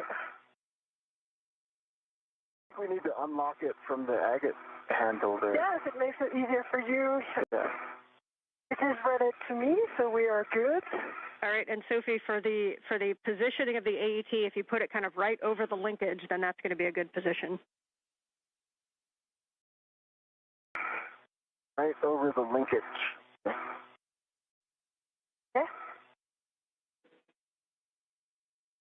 Agree, this is right over the linkage. So close to the blue line? That makes sense.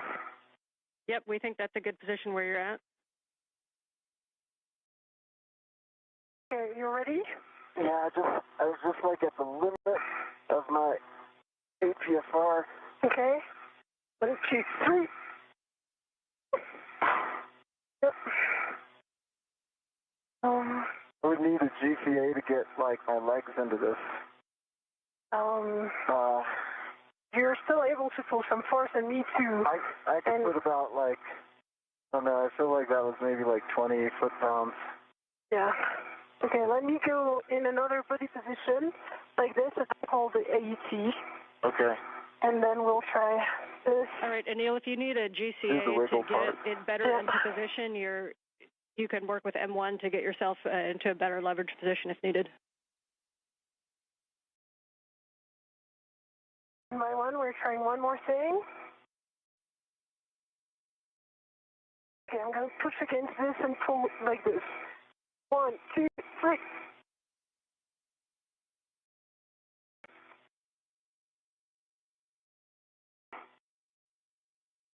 I feel like we try to, I'm going to talk to M1 while you continue to work on that.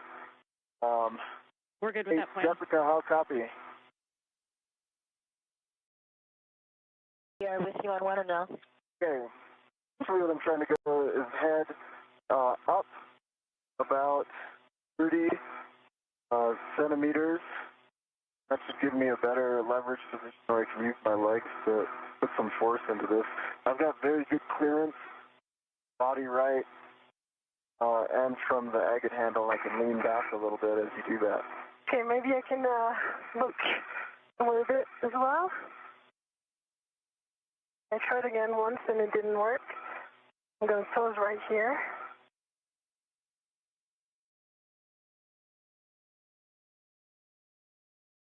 We copy, Anil. Head up 30 centimeters. We're evaluating.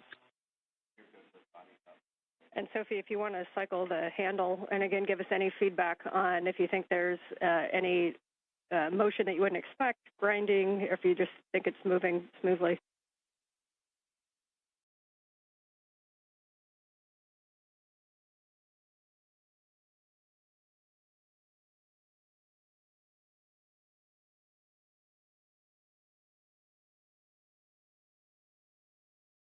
Anil, brakes are off. So, You just around.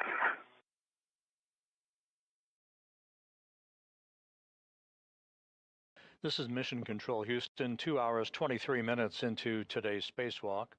Anil Menon and Sophie Adenot continue to work with efficiency in the process of removing a failed space-to-ground antenna from its boom on the Z1 truss of the International Space Station. This particular antenna began to exhibit crankiness in its ability to gimbal or auto-track NASA's Tracking and Data Relay satellites. Last November, the situation worsened, prompting flight controllers to swap strings, if you will, commanding paths from the Space-to-Ground 2 antenna, which is the focus of attention that you see in this view, in the bird bath position, as it is called, where it is basically stuck in place, to the Space-to-Ground 1 antenna that is parked right alongside of it on the Z1 truss. In order to maintain full redundancy in the high data rate transmission capability from the station to the ground, we are in the process of removing this failed space-to-ground antenna, and later this afternoon we'll replace it with a spare that resides on a stowage platform of spare parts that exists on the port truss, the Port 3 truss of the International Space Station.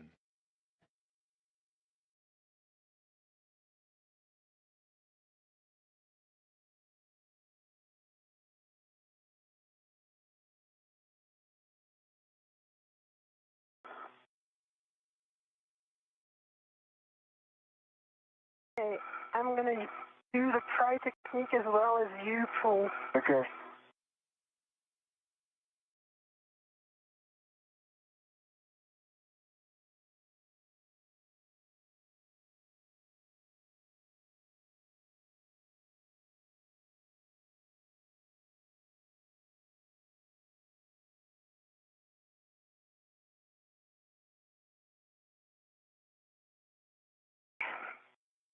You want me to get it? Yeah.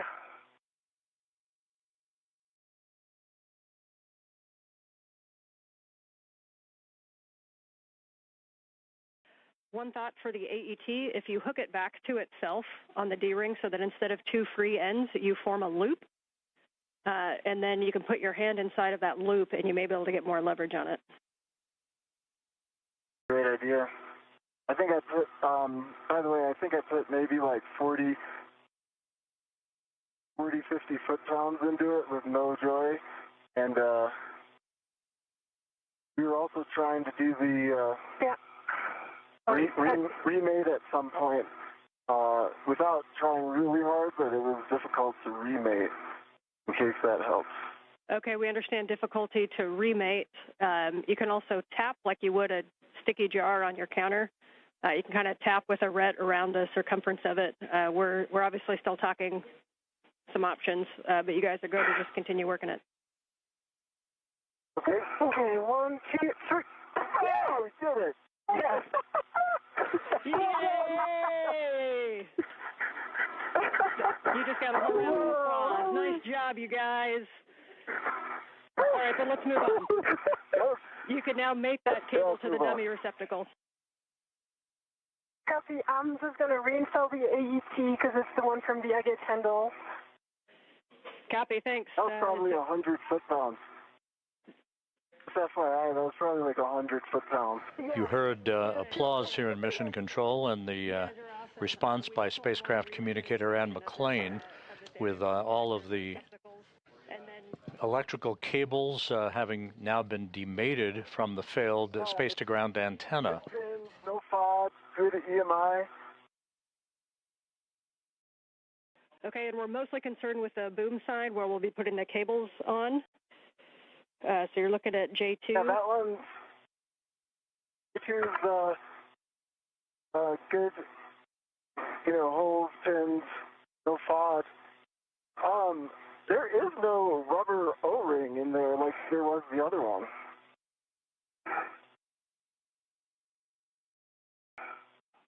Okay, that's expected.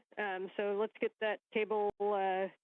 Once you got a good inspection, you can connect P5 to J7, the dummy connector, and then the caps on the boom, both boom connectors, please.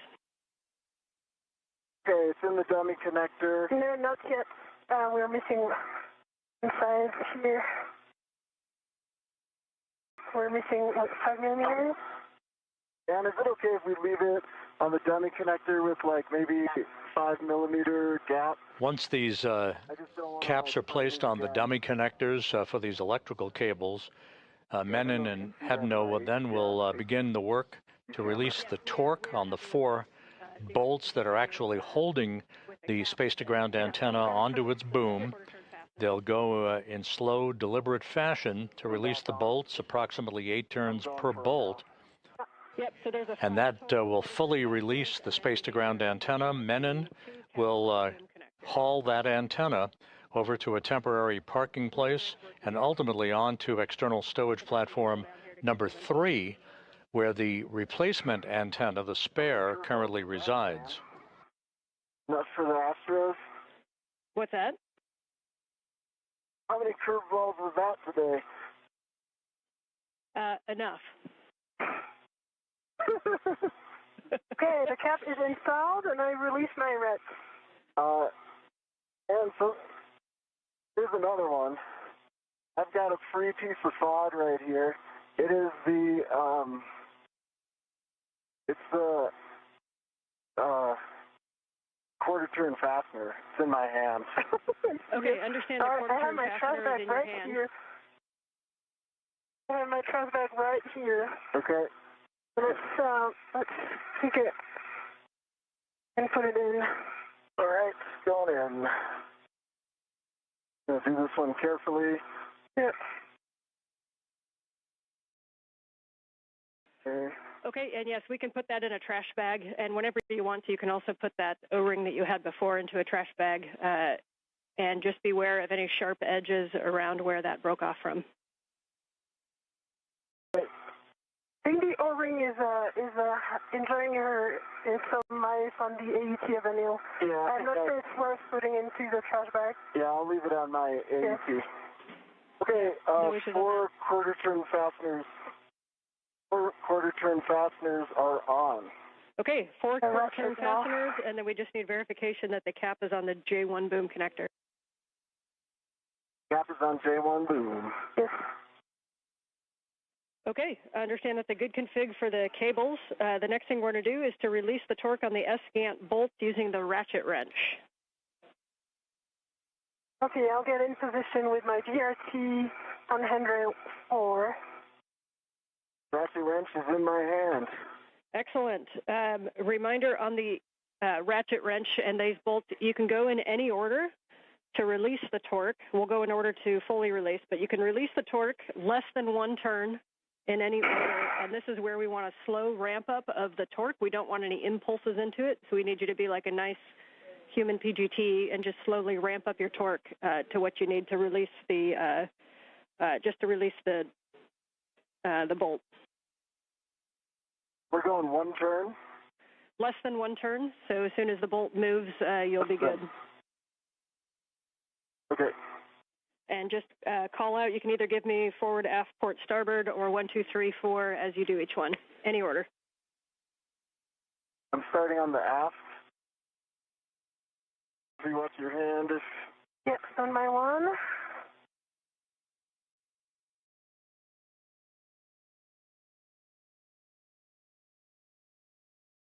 Quarter turn on the aft. I'm going to put in another quarter.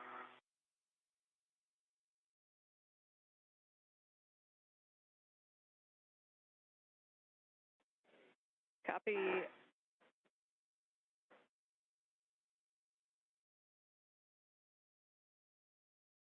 Another quarter turn on the aft, total of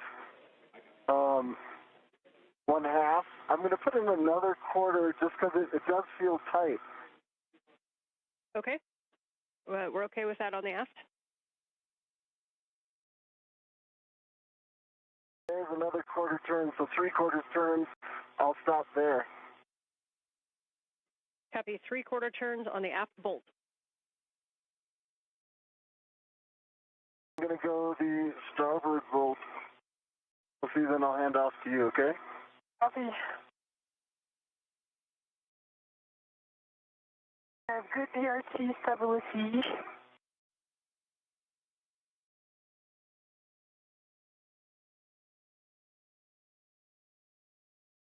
Sophie, I'm going to take the palm wheel off, interfering. Okay. Need help? I think I can do that. I've read it to it.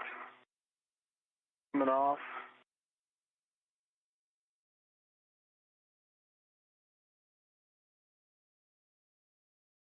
Wheels off. And for Anne, I just confirmed that I have no more tether on any of the Afghan side. I'm only tethered to the boom. Okay, good check. Thank you. Return on starboard. The quarter turn on starboard, bolt number 4. So if are you going to be able to get both of those? For sure, number 1, and for 3, yes, I'll make it work. Okay. Quarter turn on starboard for a total of 1. I'm going to put in a little more, and then these are very tight bolts. Yeah, I see that, but you're putting a lot of force into these.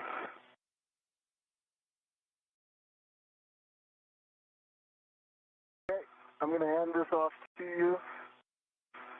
Got it? Question for you. If I'm going to get that bolt 2, I'm going to need to take out the GCA. Do you want to do both of those bolts, or do you want me to start talking to Jessica now? Bolt 3, sorry. Yeah, both 3. I think I'm going to be in good position to try. Okay, I'll stay here. Yeah.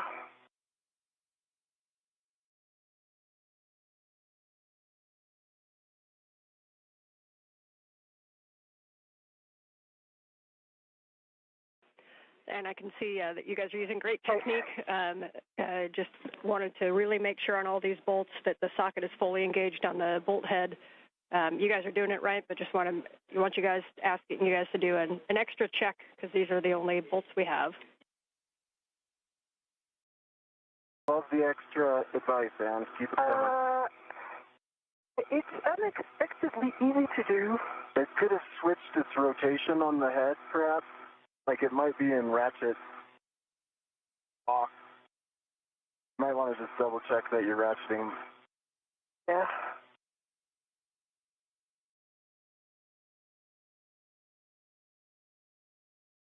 That was good.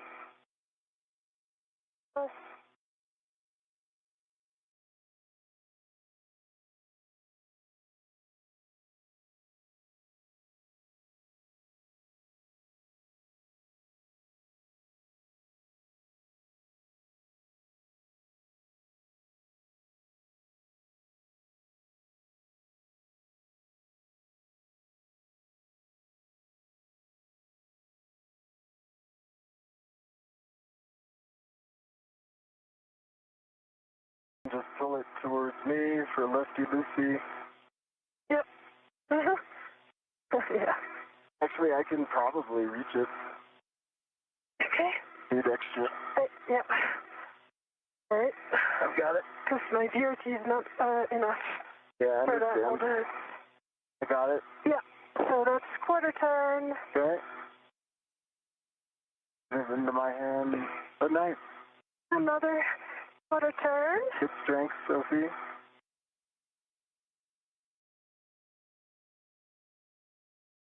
Okay, we're tracking the half turn. And another quarter turn, so that was 3/4 turn on bolt 1. Copy, 3/4 on bolt 1. The one.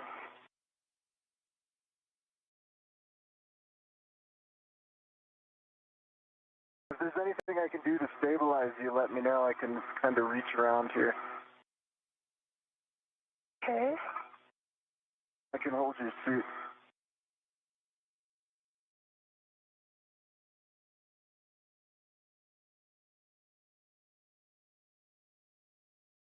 All right.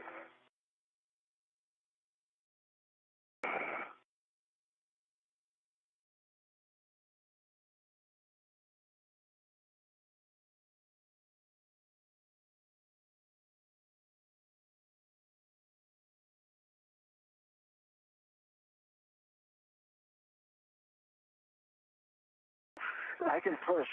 Oh, yeah, got it. Okay. Yeah. All right, quarter turn. Nice teamwork, guys.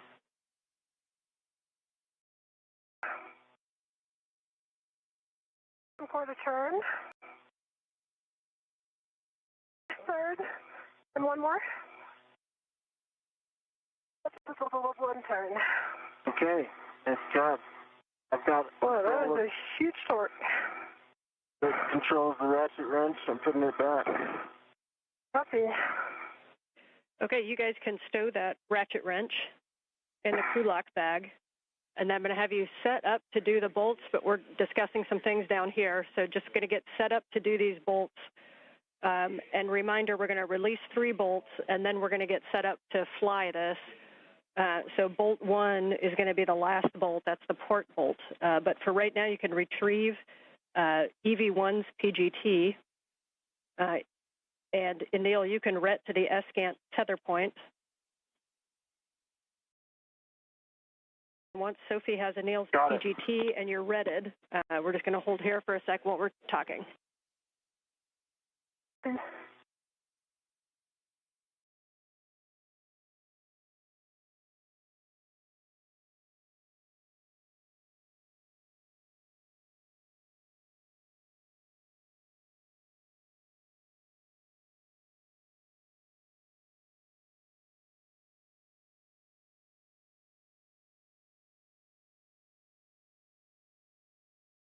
Ratchet wrench is away. I heard ret to the tether point. I'm putting a ret down, Sophie.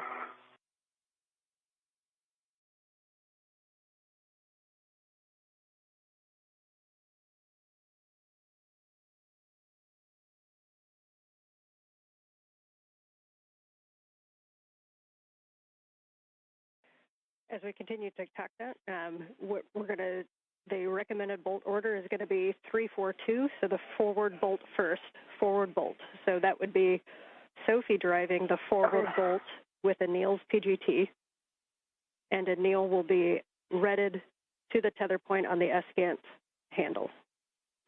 Don't drive yet. Okay, I'm just currently get in retted. position. I'm currently retted. Can you give us the PGT settings? I think it's Bravo 4. Bravo 4, counter 2. Bravo 4. Bravo 4, counter 2.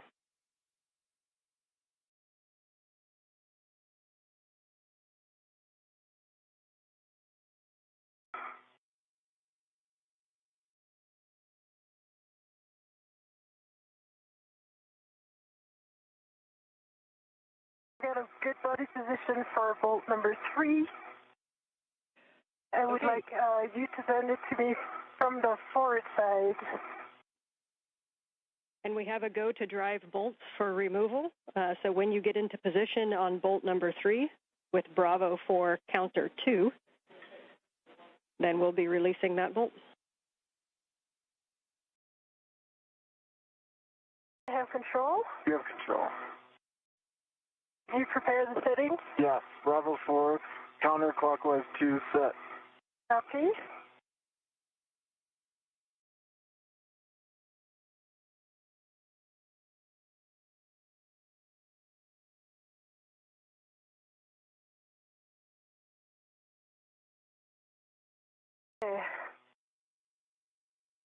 This is Mission Control Houston, 2 hours, 42 minutes into today's spacewalk.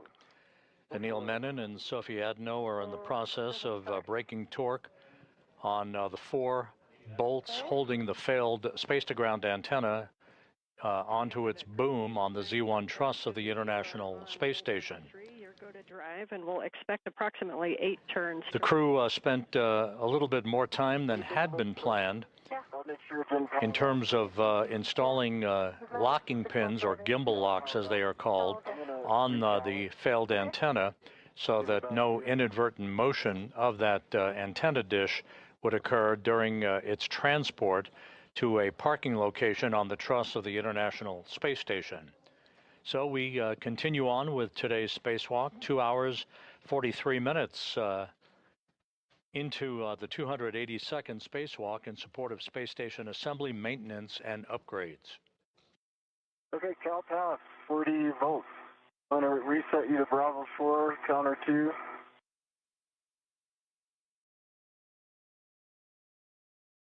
On Bravo 4, counterclockwise 2, and I'm passing it back to you. Yep. And I want to just rejoin again my BRT. After with it. Enjoy, I see you on the boat. Yeah. I'll help stabilize it here. I'm trying to move with it. Okay, I'll help you. Okay, there was 2 turns. Oh, and it's over torque. Okay. Do you see? Wait, but okay. My left foot is on the map. You see that? Okay.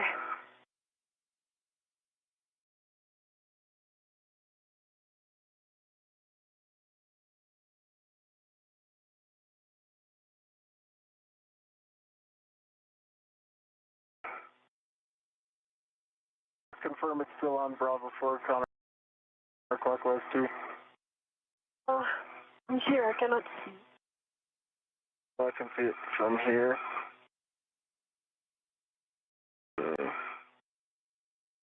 Yep. There you go.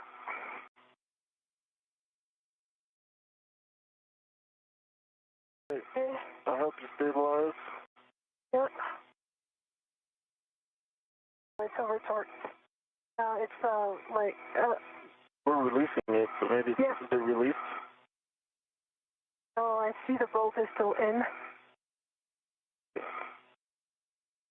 And did you get turns on It's that? Bravo 4.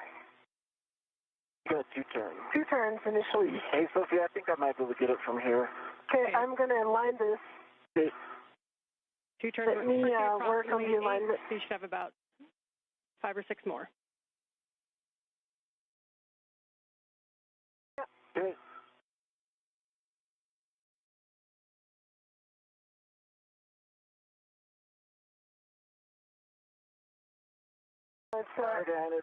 It's not overcoming the torque. That the PGT is not overcoming the torque. And we are definitely on counterclockwise 2. Okay, we are going to need to grab the ratchet wrench again and try to release that torque. Copy.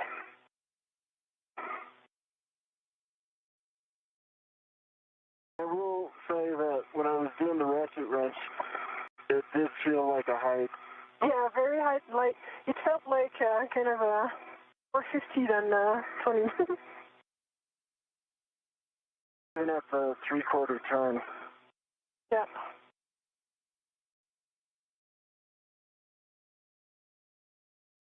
Yeah, we copy that it was a little bit of a higher running torque than inspected when you were doing the ratchet wrench. Sounds like a little bit of a sticky bolt. We can hit it with the ratchet wrench again. And it may not work with the other bolts still connected, but you might need to do a little bit of a wiggle on the S-scan as we release the bolts if there's any side loading.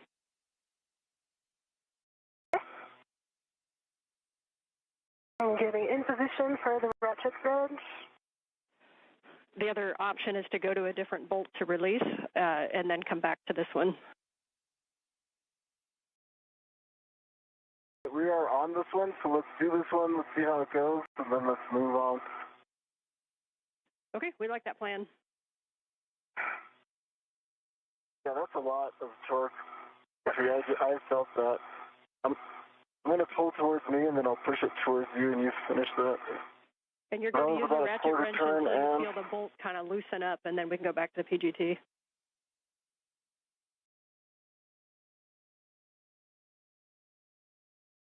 Okay, that was another 1/4 turn. Another 1/4 turn. It's still very tight. Tracking an additional half turn.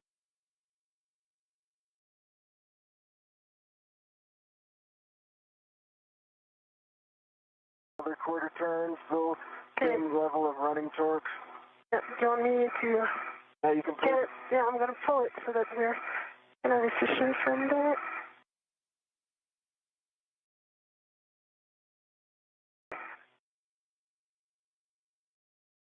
You still feeling the same running torque, Sophie? Okay, I did, still the same. I did a half turn. Okay, I'm going to give it to you. You start the 1/4, and I finish the half. Okay.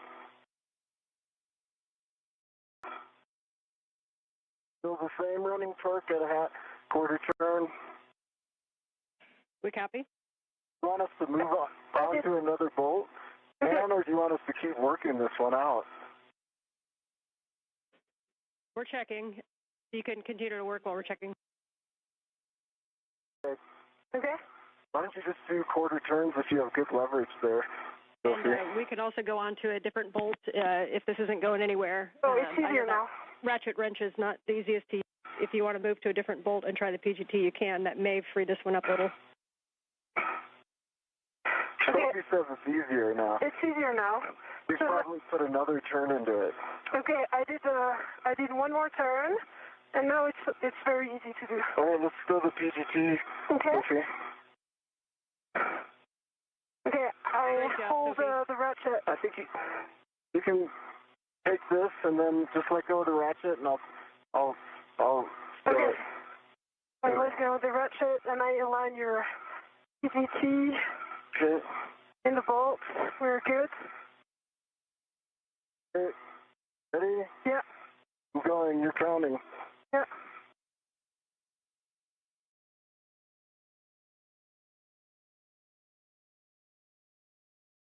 Felt it release.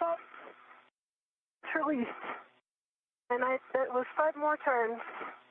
Copy. Bolt 3 release with 5 more turns. You can move on to the starboard, bolt 4, closest to Anil. Starboard bolt 4. I'm worried we might be in the same boat here, but I'll give it a try. Copy, and we'd end up doing the same process. So I saw you kept the ratchet wrench handy, so good plan. Yeah, I see the ratchet wrench right here. Question, Ann, can these bolts be done simultaneously? Because I think the best strategy here is me to go ratchet wrench on bolt 4, and then Sophie to start working on 2. A good idea, but unfortunately we cannot do dual bolt ops right now. Okay, I'm going to go ratchet wrench on bolt 4 then, largely because the PGT doesn't have a good fit. Okay. I have my visor down. And it has a high torque.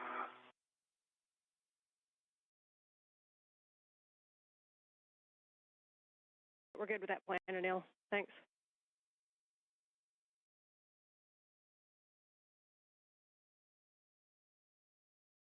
Sophie, while he works that, we're going to be doing bolt 4 and 2, so that's the one closest to him, and then the aft bolt.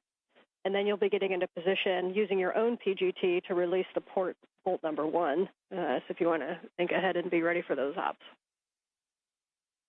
But I was thinking that might be difficult with the PGT. But I'll get the setting ready for the PGT. Might need a ratchet for some start.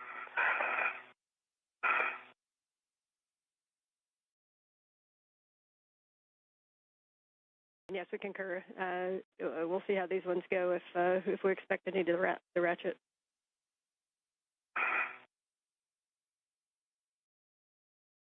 You guys are doing great. You got lots of family and friends back here watching too, so you're making it look good.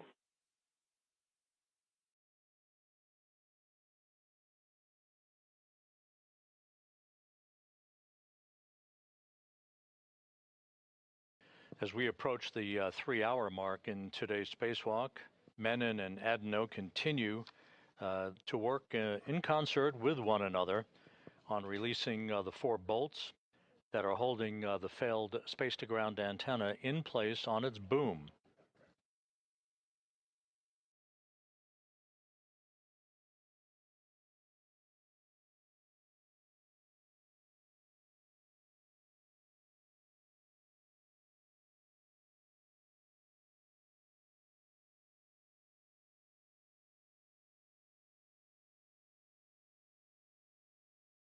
Anil Menon, his feet planted in a portable foot restraint at the end of Canadarm2. And in the foreground, that's Sophie Adenot as they continue to work on the final release of this failed space-to-ground antenna that began to show a degraded capability to track the tracking and data relay satellite system constellation back in November of last year. I'm still working on this one. It's still pretty high running far. Waiting for that breakthrough moment that you had.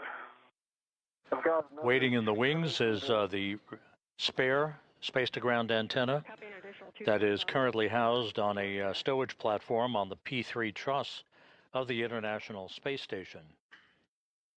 We're putting ARED to work. Yeah.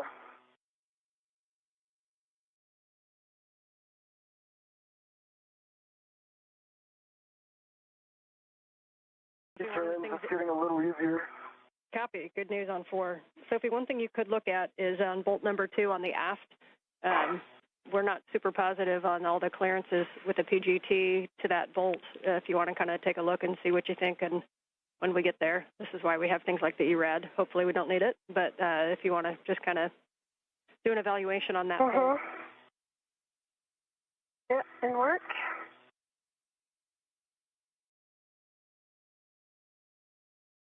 Turn into this. Copy, another turn into 4.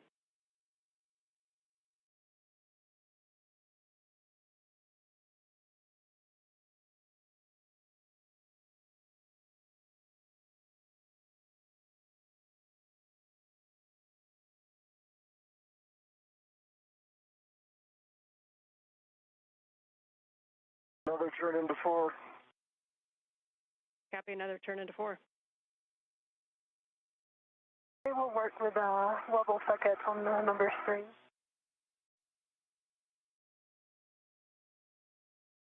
Another turn into 4. Copy.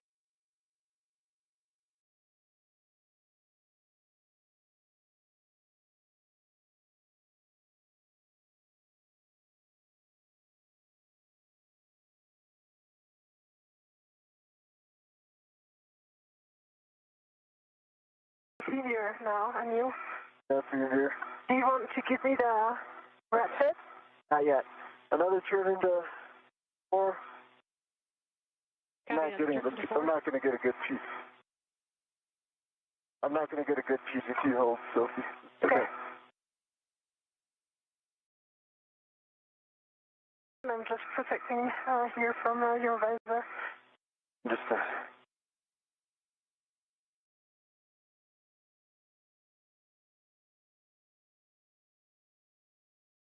another turn into 4.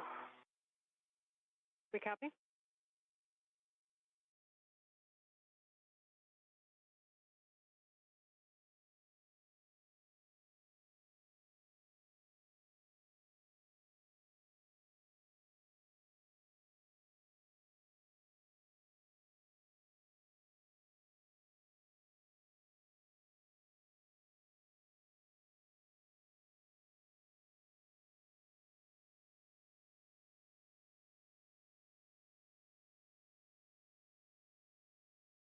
And 4 is released. You want the ratchet? Yes. This is the ratchet. Copy, bolt 4 released. And so, Sophie, you can work the aft bolt number 2, and this is a good opportunity for Anil to take a look at the view. We just want to, we're just looking at your met rates. Okay.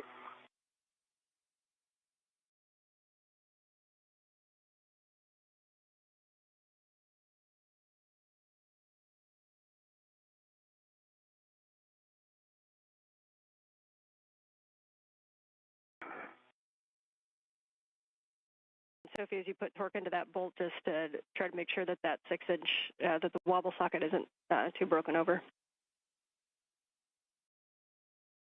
Okay.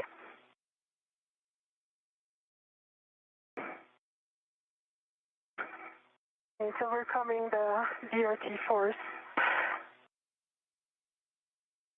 You know, I could do this if I can get my met rates back under control. Yeah, I mean, I did like a tenth of a turn. Let me just change the orientation. I'll try another one. It might also work sometimes if you put your hand right at the fulcrum at the 90-degree angle where the socket attaches to the ratchet wrench and counter against yourself.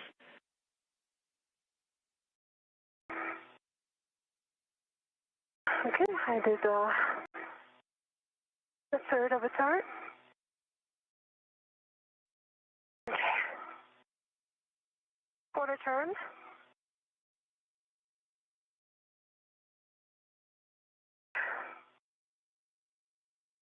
Another quarter turn.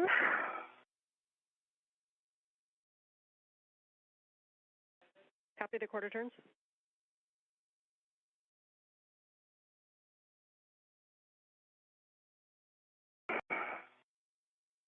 Okay.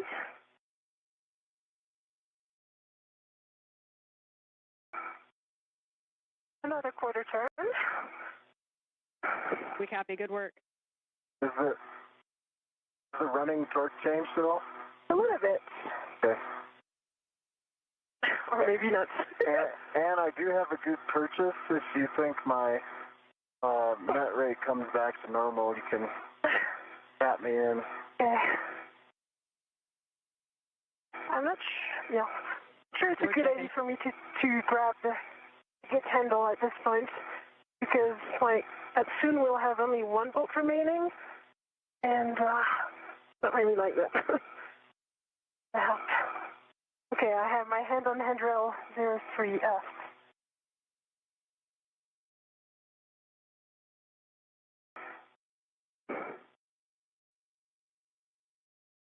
Another quarter turn. Nice. And Anil, we just need a few more minutes there in timeout. This is Mission Control Houston. We have now hit the 3-hour mark in today's spacewalk. Working it. Anil Menon, EV1, wearing the suit with the red stripes, and Sophie Adenot of the European Space Agency, wearing the unmarked suit, the first French woman ever to conduct a spacewalk. They are in the process of completing the fourth of 4 bolt releases that will free up the failed space-to-ground antenna from its boom on the Z1 truss in the middle of the station's truss structure. I hope you're counting, because I just announced the quarter turn. They're counting. They're counting. Keep doing it. All that A-red I see you doing. Pushing it.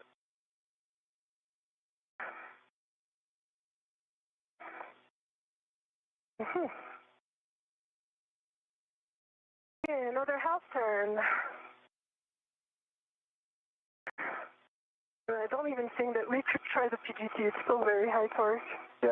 The plan currently calls for the failed antenna to be moved ultimately to a stowage location on a spare parts platform on the port truss of the International Space Station.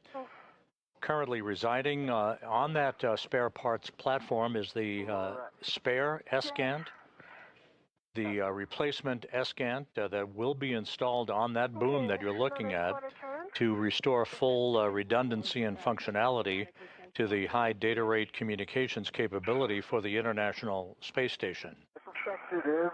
It would be smart to swap, perhaps. It's easier now. When she starts the boat one. Interesting. Sometimes it's easier and sometimes not. So there was another half turn. A little increment.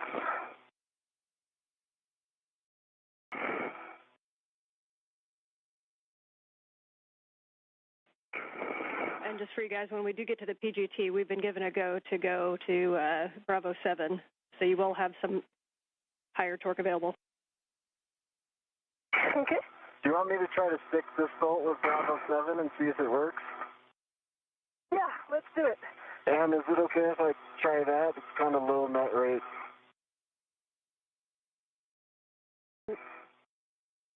That was And another now half you're back turn. in the game if you'd like to assist. Hey, I'm going to go that Bravo 7. Yeah, I think it's easier now. If that does the trick. Yeah, you did all the hard work. You did it before. Hey, let me get it. Yeah, I'm removing that set. Should this stuck? I got it. Yeah, There you go. okay. Holding the ratchet. Joining your PTT. Two? Yep.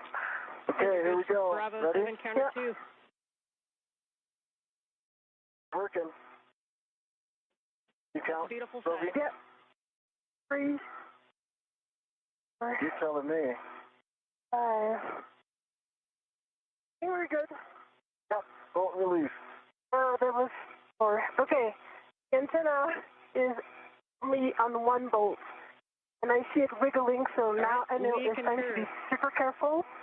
Yep, so we can, we're going to be using Sophie's PGT for the last bolt, and we're going to make sure this is the one that's going to release the PGT, so we're going to get a nail ready. Your glove and hap check is already knocked out, and you want to ensure a good config before the final release. Double check that your tether is still on the T-handle. You want to make note of your hand position because you're going to reinstall in the same position. Do we do with the ratchet? Should I start with the ratchet? Put the ratchet away or leave it out, Dan? If you think you need to start with a ratchet on that bolt, you can. We did break the torque, and it may have less side loading because the other 3 are released. But that is, if you want to test the ratchet and see how it feels, you can. You test the ratchet first, Sophie, and then I'm going to... Can you stabilize the antenna? Okay. Can you stabilize the antenna? Because oh, right. You really need to be careful because I see the side loading is going to be huge.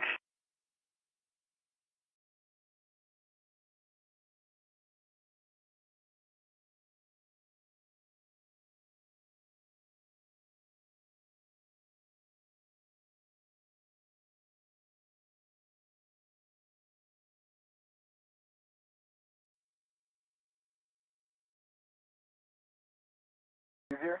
No. When you're pulling it towards me, the less you Lucy. Distance, don't know why.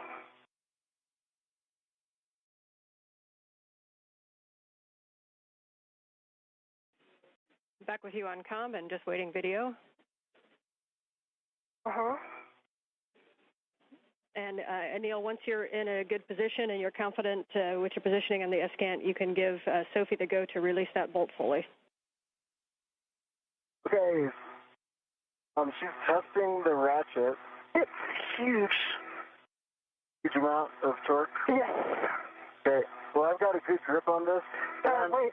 What kind of movements on the S-Gant will alleviate things for Sophie?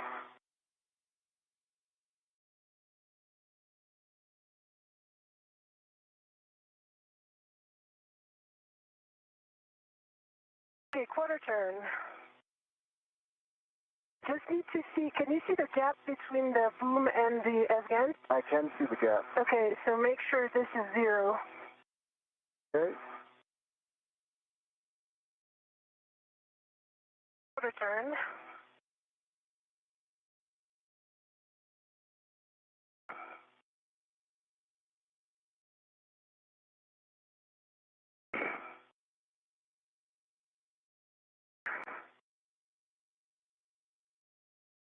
Another quarter turn. Let's try with a PGT. Maybe doesn't feel that bad. Okay. Can you stabilize the S-Gant so I can put the ratchet wrench away? Yes, and my one. To get in good position. You can let go of the ratchet wrench. Okay. You can let go of it. Okay. Why don't we just leave it like this because I just want to try. It might not work with a PGT. Okay. But I'm going to have to put it away at some point. It's true. You can put it on my MWF. If you can just stabilize this. Okay, I stabilize this. Okay, ratchet wrench is going to go on.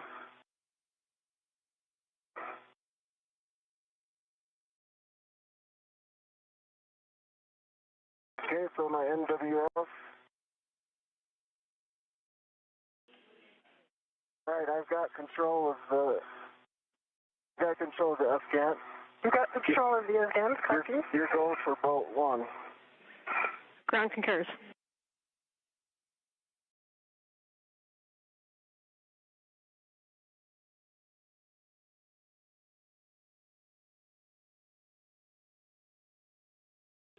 Standby 1 with a bolt drive. Copy, standing by.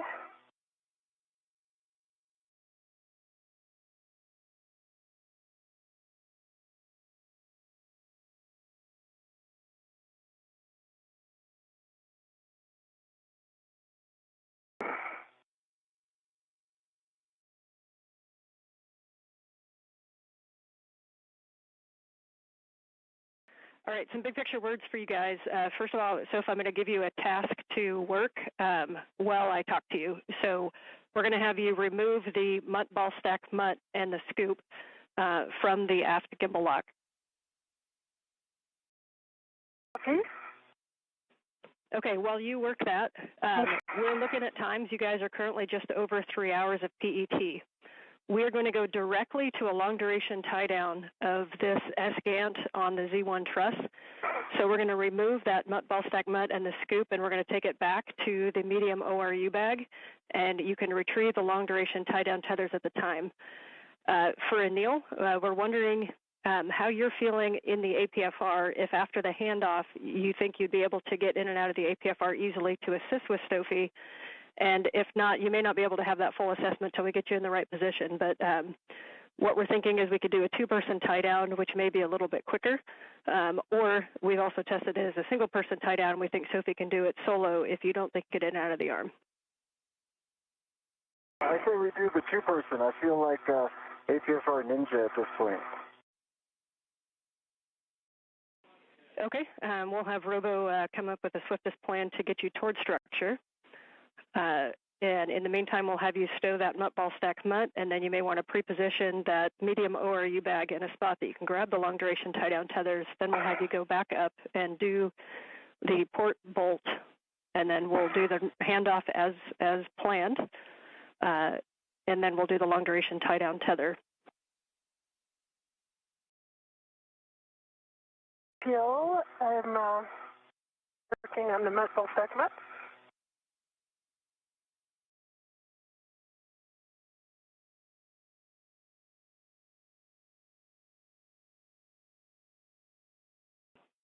And Anil, what we think you're going to end up doing after handoff is that you'll be coming down the boom. So if you picture that the agate or the S-gant wasn't there, do you think you have a good access to get in and off of the arm?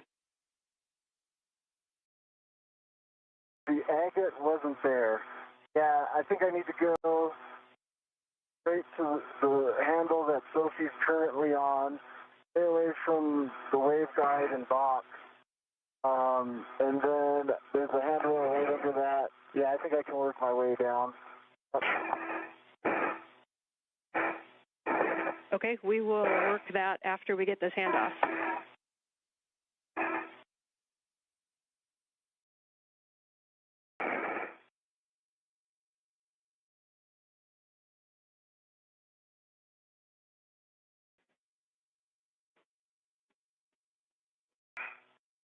If you prefer to take off the scoop after the handoff down on Z1, you can. We think taking it off right now is going to make the handoff and the tie down easier, but we will take your suggestion if you think something different. Call, Sophie. ESA. What are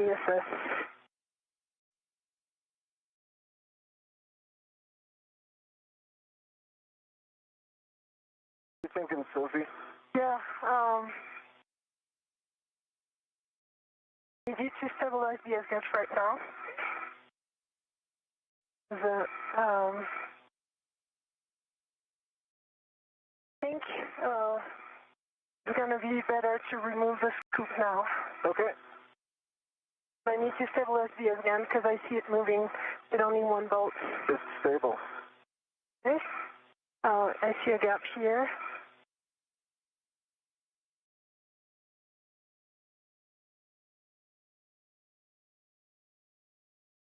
And you guys are working great together. So I know it wasn't what we wanted to go do this tie down, but we still have a chance to get the good S-gant up there. So that is now the goal. So let's get this tie down knocked out as quick as it can. Sometimes an NVGL just eats your lunch, and that's what it did today. But we'll get this tie down, and then let's see if we can't get Cronus a good KU antenna with the new one. Copy, Ann. Appreciate the big picture words. Okay, I'm going down the boom. The module segment is... This is Mission Control Houston, 3 hours, 13 minutes into today's spacewalk. Just to recap the conversations between spacecraft communicator Ann McClain and the two spacewalkers, Anil Menon and Sophie Adenot. The current plan is once this final bolt holding the failed space-to-ground antenna in place that you see in this view, once that final bolt is released, this antenna will be removed from its boom, and it, instead of being transported back to the external stowage platform number 3 for a permanent installation, we now plan to do a long-duration tie-down, as it is called, using a series of tethers to tie the dish down and conserve time, since we're running behind the timeline at this point. The crew had been working right on the timeline until it ran into a series of slight delays with both the removal of electrical connectors from the failed dish, as well as the usual stubbornness of some of the bolts that are prone to being a bit bulky in thermal expansion and contraction conditions in the void of space. So we plan to remove this failed dish. That's the one on the left. The one on the right is SGANT number 1. That's the space-to-ground antenna that is functional and serving as the prime focus of communications capability, high data rate communications for the International Space Station. We're going to continue to press ahead in the hope of getting the replacement or spare space-to-ground antenna off of its location on ESP3, the external stowage platform number 3, on the Port 3 truss of the International Space Station, and getting it installed, as Ann McClain pointed out to the crew just a moment ago, so that we have full redundancy on high data rate communications capability from the International Space Station. So you can head up and get in position for the port bolt number 1. Getting back up for port bolt number 1.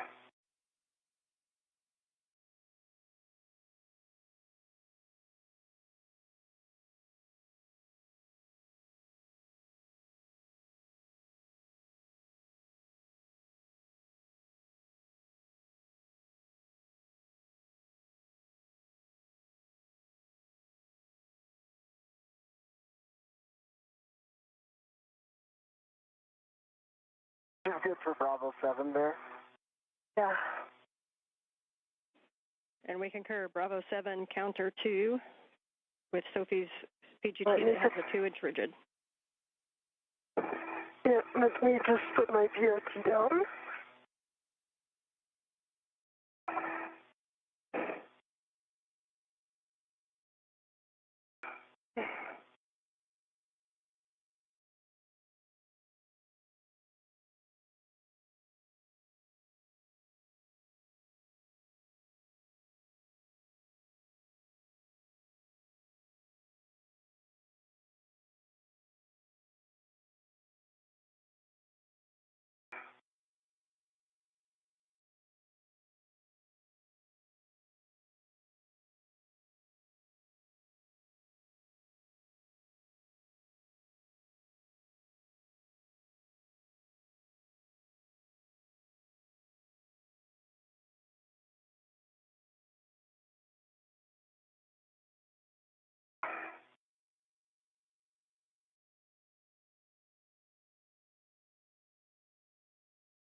Okay, pulling my VRT to my PGT.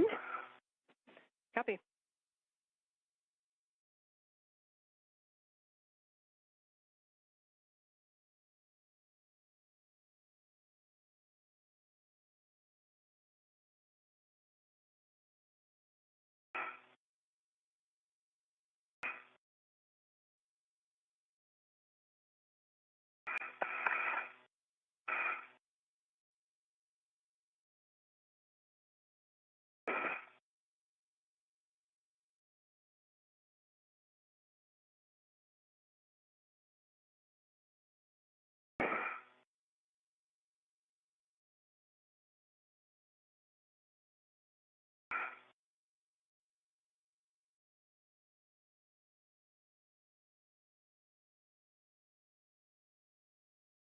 The settings.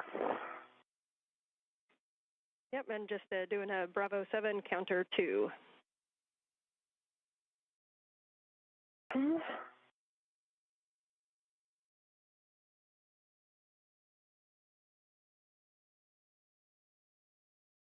Bravo 7 counter 2. Set. All right, and on Anil's go, you can release that bolt. My go, Sophie. Okay.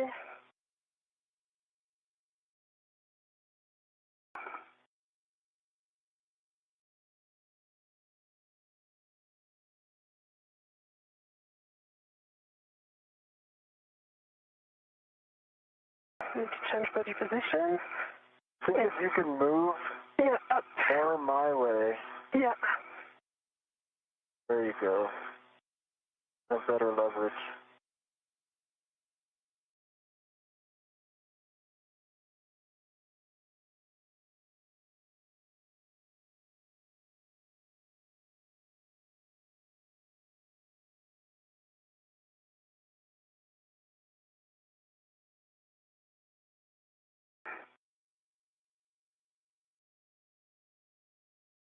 It's seated. Seated as well. And now she. Face nice and hard. I saw it turn. Yep. One turn. I need to revise my VOT again. Take your shoulders going through just to be sure. Did you say? Good job working that position, so joint. just remember Bravo 7 could come with a kick, although you're releasing, so it should be pretty nominal, hopefully.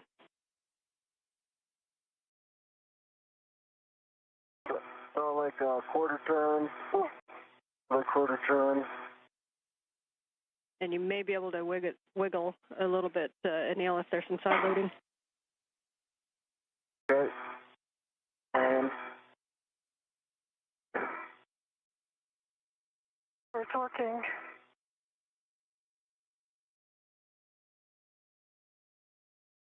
Okay. I do like tenths of a turn at a time. So it's over talking. and Yeah, so I think I need to take the ratchet wrench. let's see if I can just flatten it again one more time, just so I can see if maybe this helps.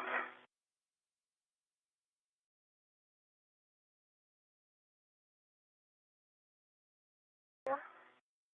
No. I mean, I see the gap in the threading. Yeah, okay.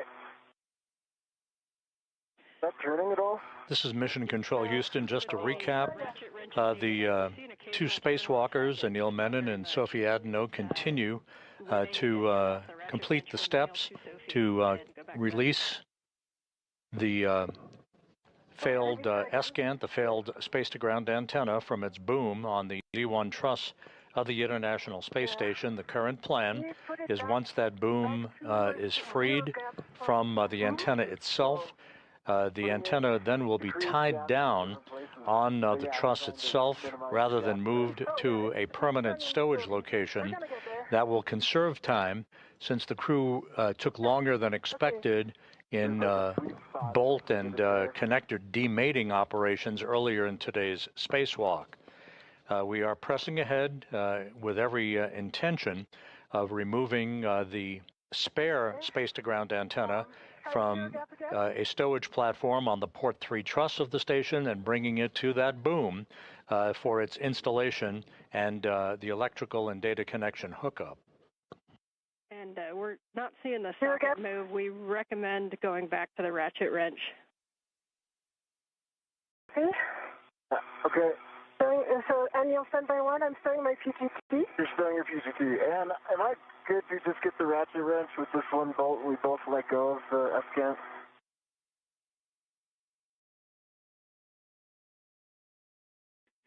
Yes, with the bolt partially installed and you have a ret attached, so you're go to grab the ratchet wrench. Thanks for asking.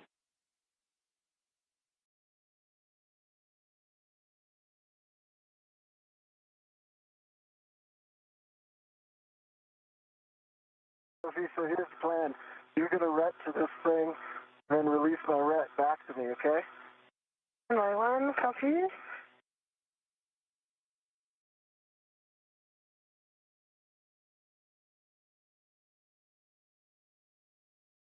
PGT code.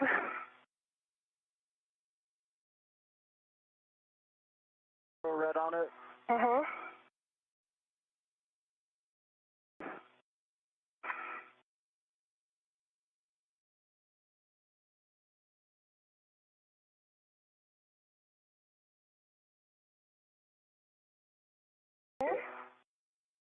I can grab my ret.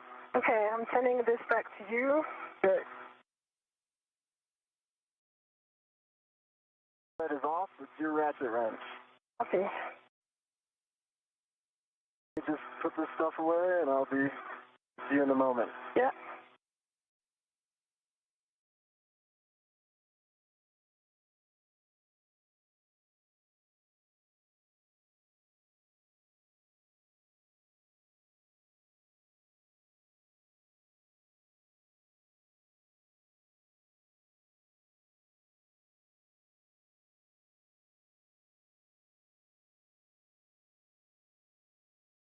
Okay.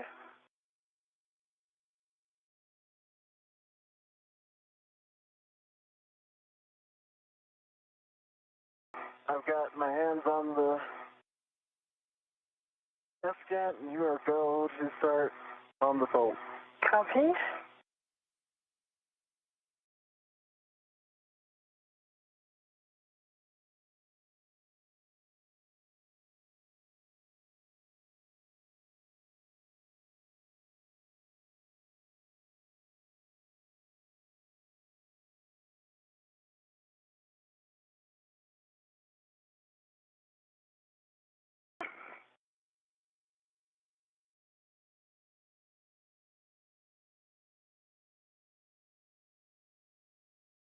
You're turning. Okay, that was quarter time.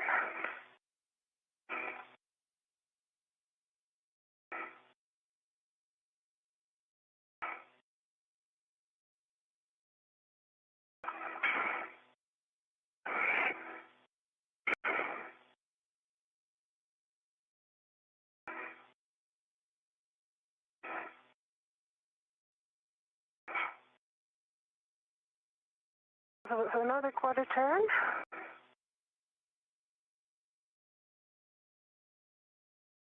It's really overcoming the DRT. So I'm doing my best here, but Doing great, Sophie. See it turning, that's the goal. okay, we got it. Nicely done, Sophie. We like that bolt moving. Here comes an S-scan. Anil, you got it. I've got it. I've got a good hold on it. Okay, and I have no red attached to it, so I'm good. I've got a red attached to the T-handle by me. Okay, I'm going to finish with hand, if you don't mind. Be quicker. By all means. I think you can get the PGT quickly as well. You could consider that. Yeah, I would. You're right.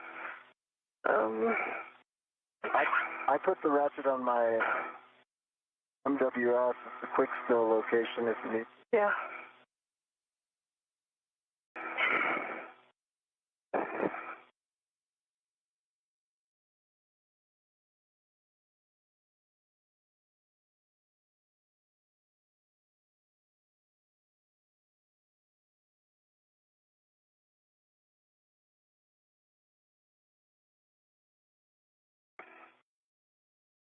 Okay, I've got the ratchet wrench on my MWS and retrieving the PGT.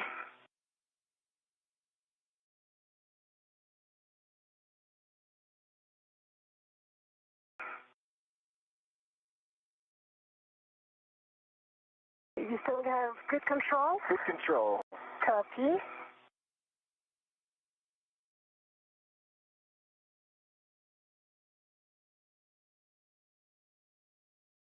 Yeah.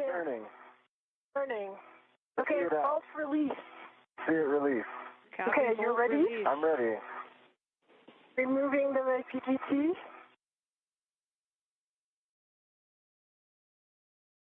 I think you can put your PGT away if you want. Yeah. Yep, and so for Sophie, we're going to have you put your PGT away, and then we're going to get a glove and hap check. I'm going to give you some steps to work while Anil takes the comm to remove the SCANT and get down to the handoff position. So you're going to be translating down to the Z1 SCANT temp stow location, stopping at the medium ORU bag on your way and retrieving a long-duration tie-down tether. If you want to take the first tie-down tether, it's going to go to the port side of handrail 6050, and then you can get the other tie-down tether and get in the starboard handoff position. This is Mission Control Houston. We're at the 3.5-hour mark in today's spacewalk. The failed space-to-ground antenna is now free of its boom and will soon be removed from the boom itself and be brought to a nearby location to be tied down with a series of tethers. This will be an interim parking place for the failed antenna, thus conserving time for the rest of today's spacewalk. That'll come off easily. It's a good time to observe so that we really understand the waveguides. Is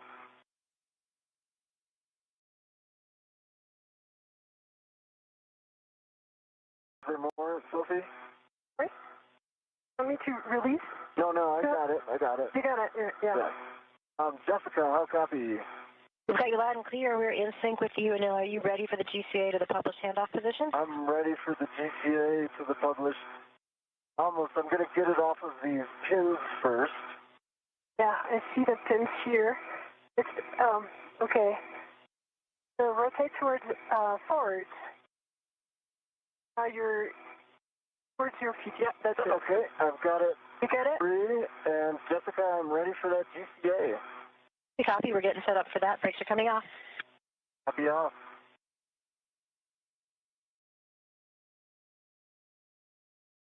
This is going to be that 3-part series. We're going to take you body out, followed by body left, followed by body in, and then we'll be taking you to your egress position. Anil, copy. Let's go. At my go. Anil, you're going to be coming body out, starting motion in 3, 2, 1.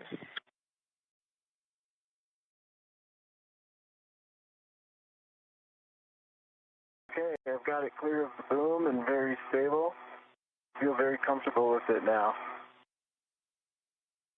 Sophie, you're going to translate to the medium ORU bag and retrieve 2 long-duration tie-down tethers. Mark.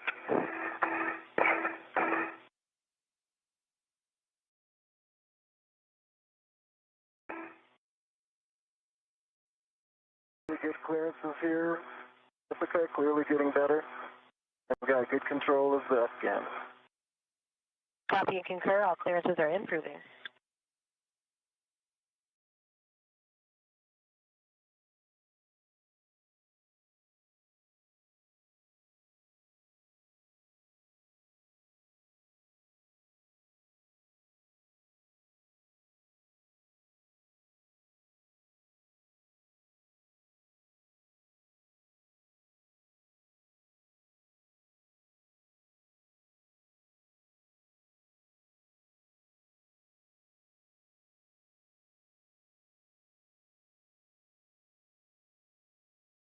Still starting motion, body left. 3, 2, 1. Body left, and I'm watching the dish, keeping it clear of the boom. I'm putting a little lean back in. I've got primary eyes on clearances on this side.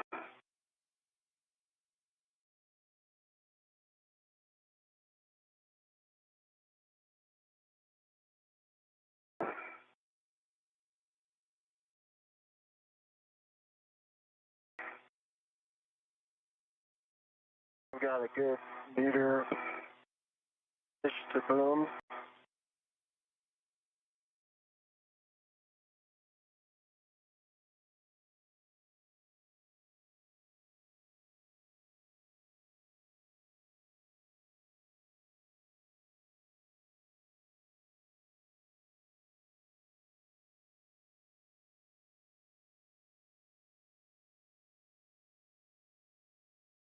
Starting motion body in 3, 2, 1. Okay, and I'm going to keep clearances from Sophie here. Sophie, I've got eyes on you. Okay. Keeping the dish in position for a handoff.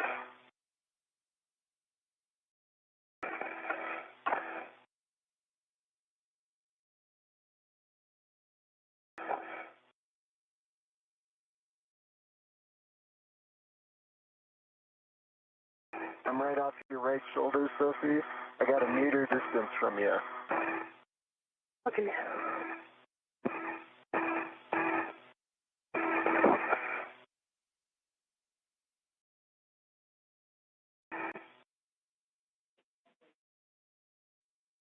And for Sophie, if you're able to move to the nadir side of that handrail, that'll allow Anil to get in a little bit more. If you can slide down to the bottom of handrail 2. North. And I'm deconflicting with my body movement, and I think I've got good clearance of about a meter. Copy, and good work. So this is the published handoff position. Published, okay. Let's hold here for a second and see where Sophie lines up. I'm not, essentially not done yet. So let's stop GCA. Give comm back to people, and then I might rehack this when she gets set up. Okay, reminder, this is the one that we are not putting the brakes on, so we will stop GCA for now, but we do have additional clearance we can give you if you need it. Copy.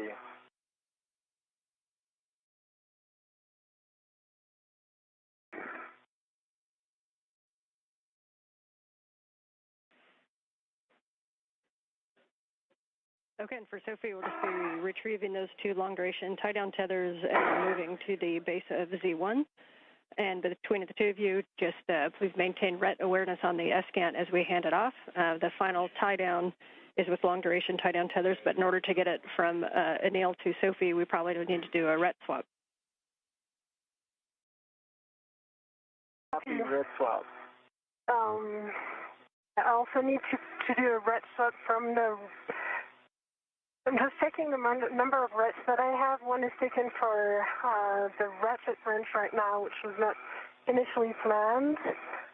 So I'm just retrieving 1 long-duration tether right now, right? Correct? You will want to retrieve both of them. Both of them. Copy.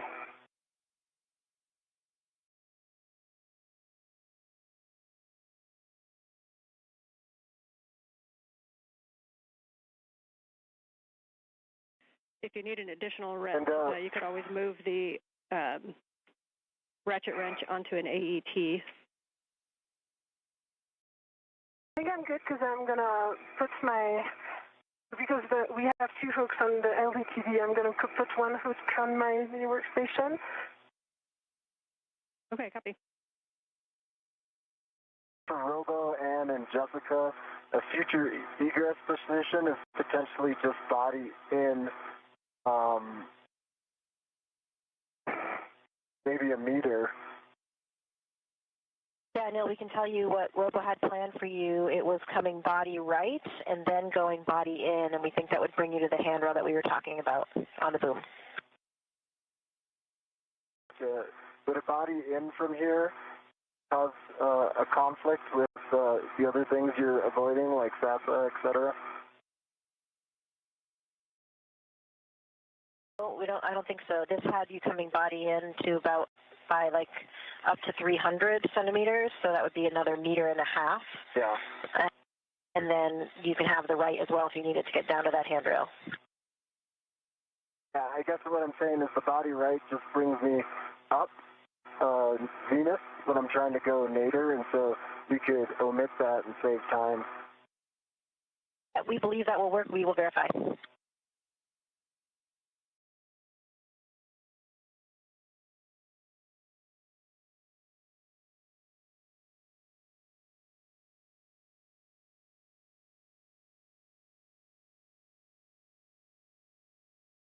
Okay, 1 is retrieved and is on my mini workstation, working on the second one. Copy.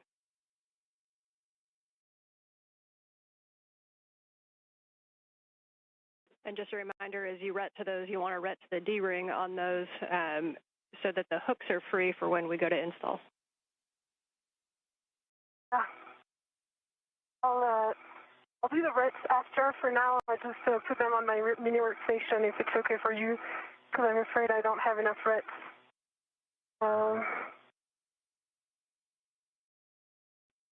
Copy. And reminder, another option you can use is you can take a long duration tie-down tether hook, and you can hook that directly to one of your wing tabs on your mini workstation and not use a ret at all.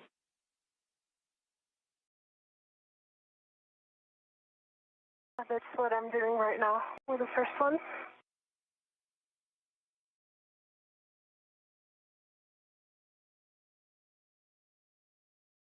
And Anil, we do want to bring you body right first because of the clearance from the tip boom with the SASA. And I also think you're at a little bit of an angle, maybe more than you realize, the way the arm is configured. I think that bringing you body right and then in will get you to that handrail.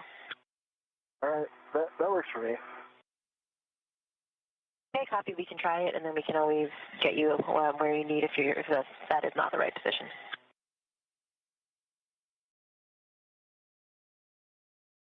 I am guessing for this handoff, I would benefit from some body in 30 to 50 centimeters. Can you do a little quick analysis of that while we're waiting? I can tell you that we can definitely give you at least 25. Okay.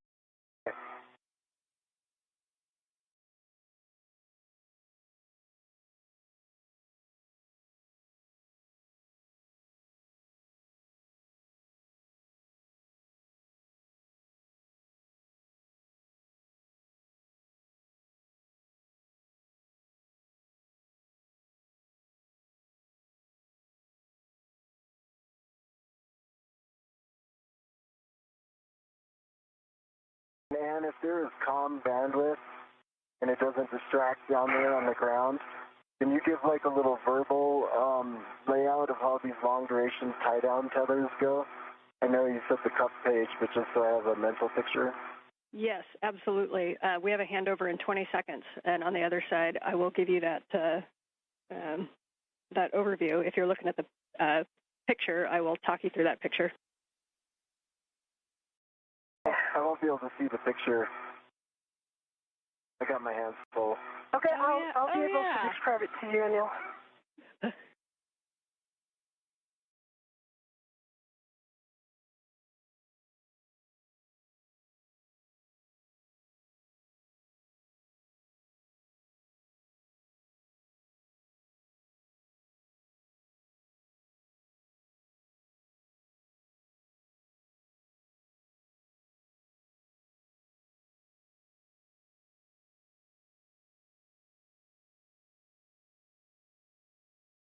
Handle and see if I can get this all the way to you without GCA. If that doesn't work, I'll ask for additional GCA. Okay. Okay, we are back with you on comm, not on video yet, so we can't see where you're at. So, Sophie, if you're ready for your Net 6, just call them out. Otherwise, I'll talk you through what this tie-down is going to look like.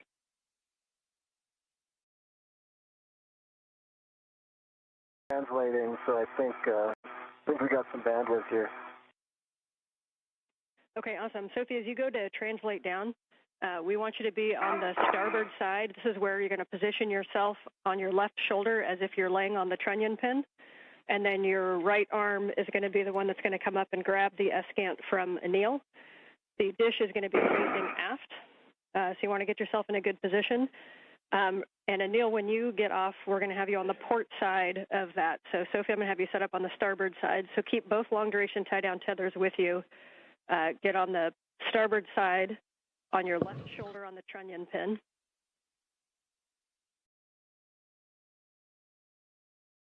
Okay, in work. So try to have a clever plan for tethering myself.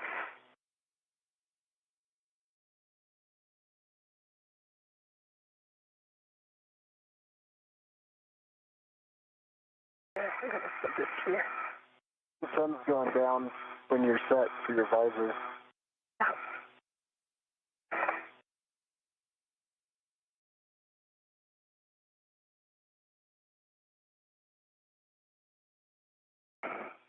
Actually, Jessica, I have a feeling I'm going to be able to get this to Sophie without GCA.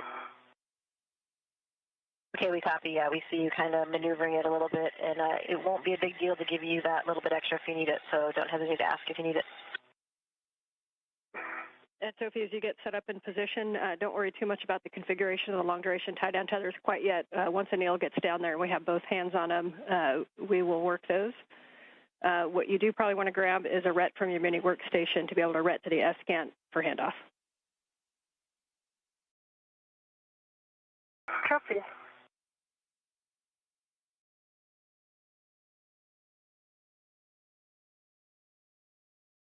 Okay, local down.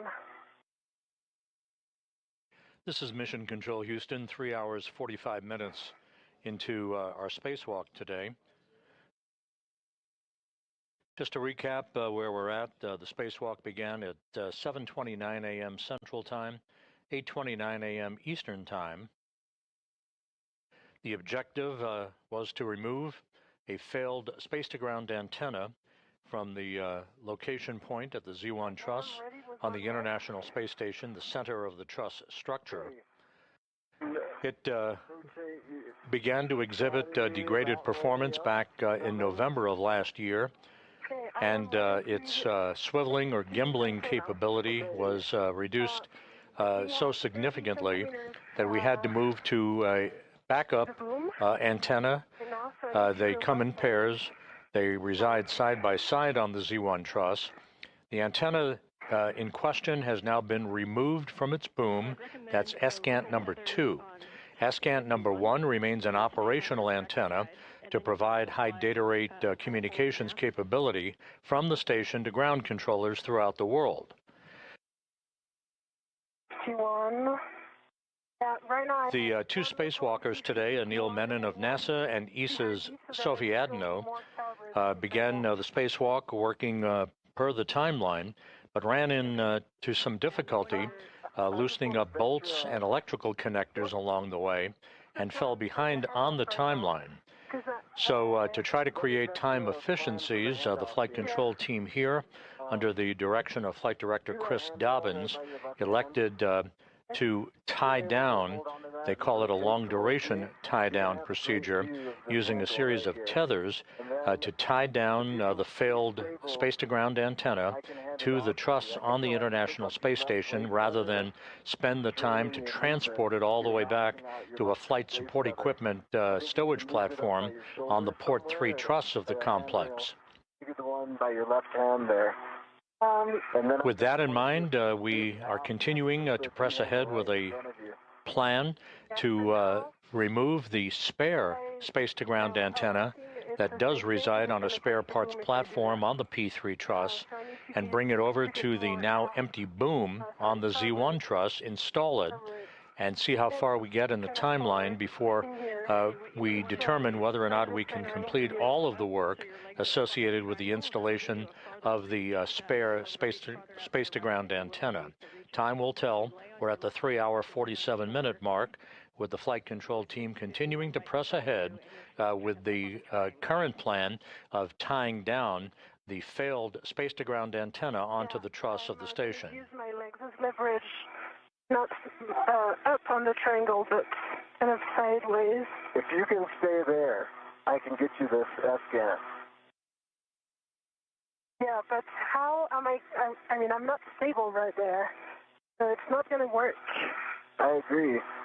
It looks a little tricky. That's why I was thinking if you can use that handrail by your left cheek. Yeah.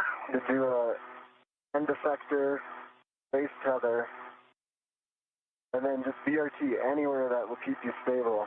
Yeah.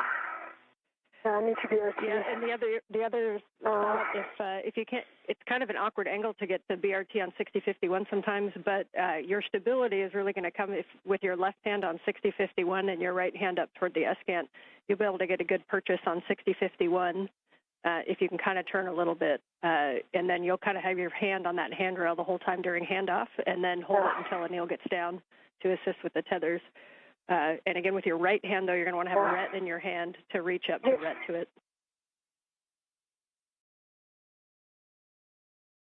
The RET is already on it, so we're good. But I think we made a mistake of taking the metal segment on just to help stabilize. So I'm working on my VRT right now to be able to hold the position. Maybe this one.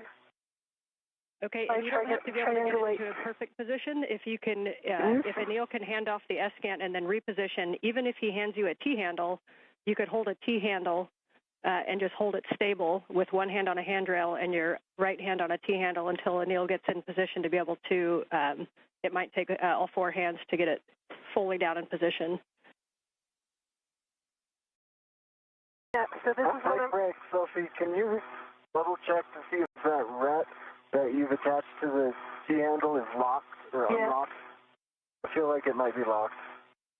Oh, that's a good point. You just locked on against the structure. All right, so now I think I'm in a good position now. I have good hand on this trunnion thing. The ret is unlocked. And so I'm going to be able to use the T-handle here. Is that what we want, Scott? Yeah, like there's the T-handle. Yeah, wait a second. The ret is... And then you come after right away. Is that correct? And I'm coming, yes. Okay. Okay. Do you have control of it? I have control. I'm releasing my ret. Copy.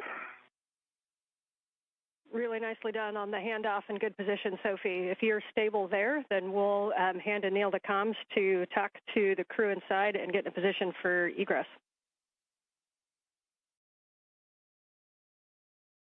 Sophie, you have full control of this.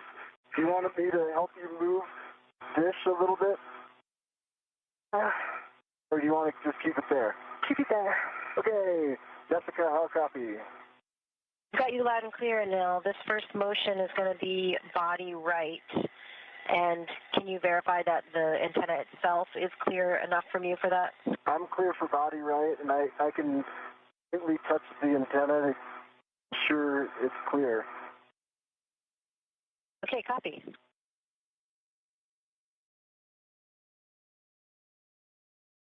Okay, we're starting motion body right in 3, 2, 1.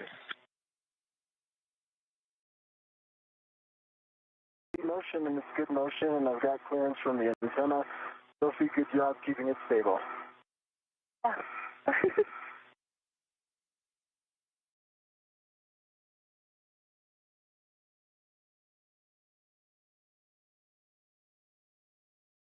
Right, and now we're going to start that motion body in. Wait in 3, 2, 1. Stop 1 second. Stopping motion. Sophie, if I go body in, I'm going to hit this antenna. Are you able to bring it towards you? Like this? I think it's the limit because otherwise I'm close to the trunnion pin right now. Okay. Jessica, can we go body right 20 more centimeters? Stand by.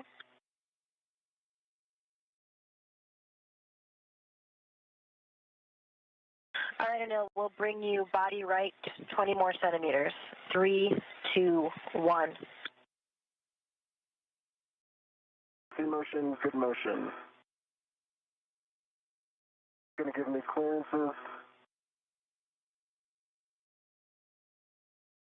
Okay, Jessica, that's enough. We can go body forward. I don't know. We can come in up to 1.5 meters. Do you have an estimate, or do you want to call the stop? I will go 3, 2, 1 ramp out if I feel like we're close enough, but let's do the whole 1.5 meters. I think we might need it. Okay, we copy. Starting motion in 3, 2, 1. I've got clearances from the antenna.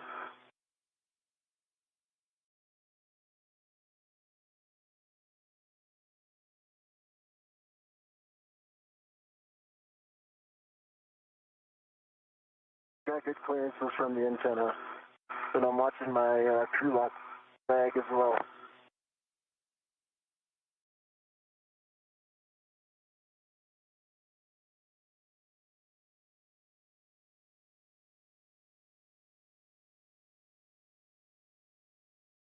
Ian, use antenna now. I'm sorry, I cannot help with clearances. It's okay, you're doing great.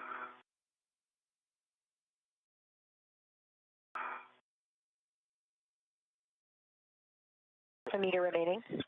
See, my crew lock bag is clear of the antenna. Ramp out in 3, 2, 1, ramp out. Okay, we've stopped motion. Stop GCA. GCA complete. All right, copy, GCA complete. So you ready for us to put brakes on so you can egress? Ready for brakes on and egress. Brakes are on, you go for egress. Go for egress. Okay, nice job. Sophie, nice job keeping the SCANT still. For Anil, you're going to be egressing and coming down the boom. As you come down the boom, a good position might be to go heads nadir and then go down handrail 2, which is the aft handrail, the long handrail. And then I'll talk you on to a good position when you get down there. But generally, you're going to stay port of the SCANT. Head nadir. You want me to go head nadir? Yeah, I think as you move in position. Did I copy that? Yeah, I think as you move into position, obviously you decide, but as you move into position, if you go head nadir and come straight down the boom, the short handrails 3 and 4 where you're egressing, then you're going to go down handrail 2, which is on the aft side, and then we're going to walk you all the way down to Z1 into a position on the port side of the SCANT. Stand by. The antenna is moving. Anil, are you still ready? I am not ready. I think it's possible to head nadir. I put my crew lock bag into it. Okay, but now it's becoming like tougher to control. So just try to be as close as you can to the boom. Yep, and Anil, if you need to reposition back and check what's coming in contact, you can also move over to the port side of the boom and try coming down on that side.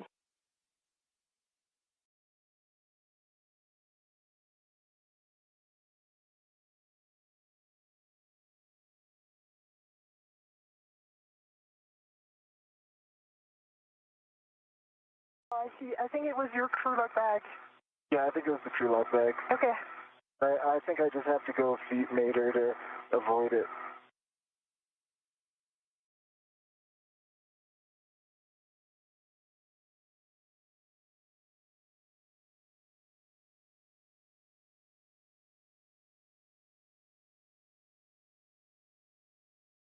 I'm repositioning a little more aft.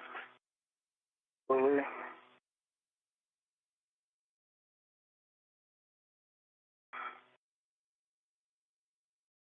All right, nice job on getting off the arm there, I've Neil. got good eyes on everything.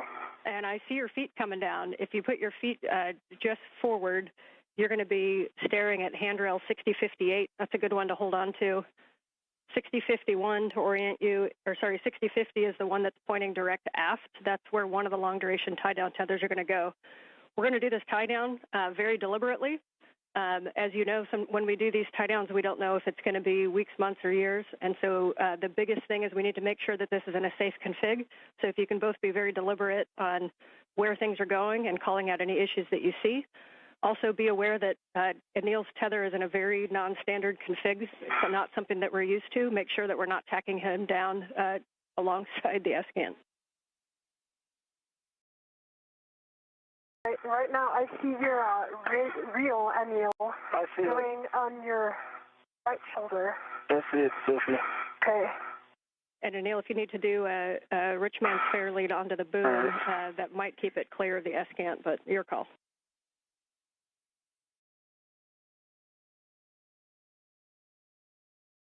Let's see what you're saying.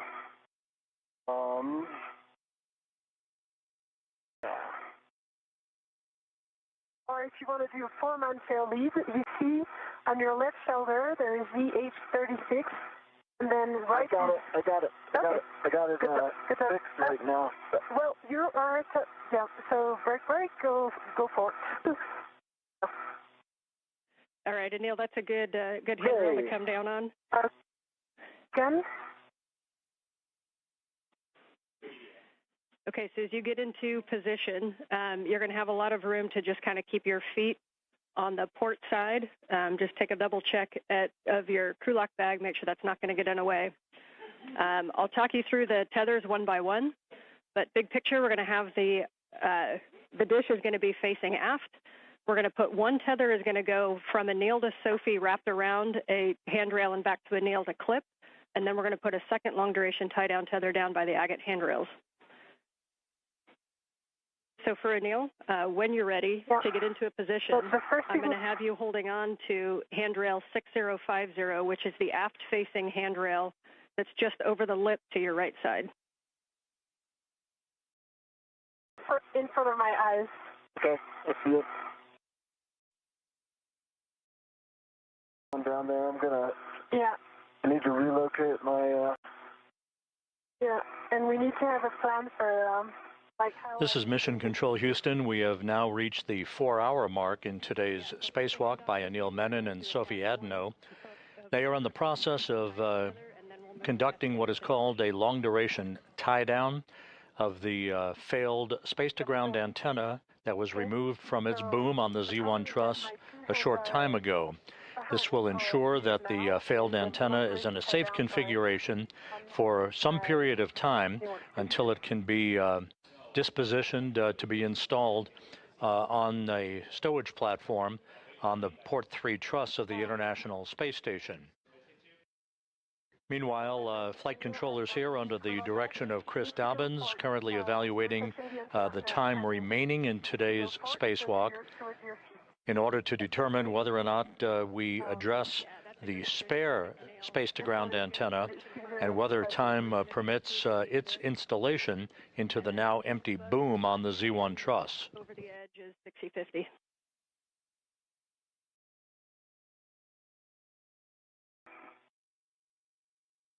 Yeah, I got 6050.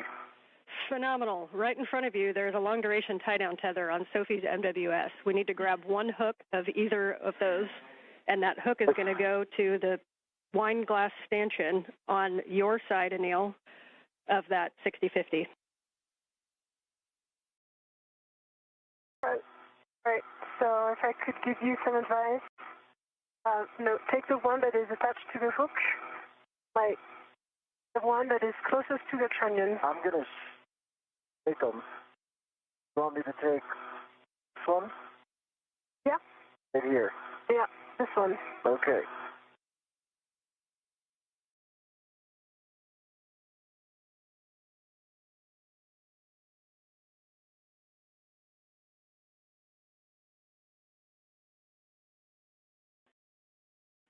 And I'm not sure exactly how their daisy changed, but if you end up with both, Anil, that's fine. You guys are going to be in the same place when you use the second one.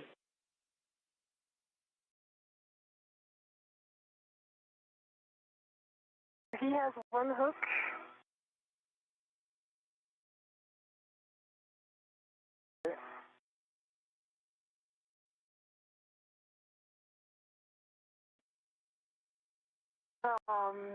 Yeah, so you need to put it on your right.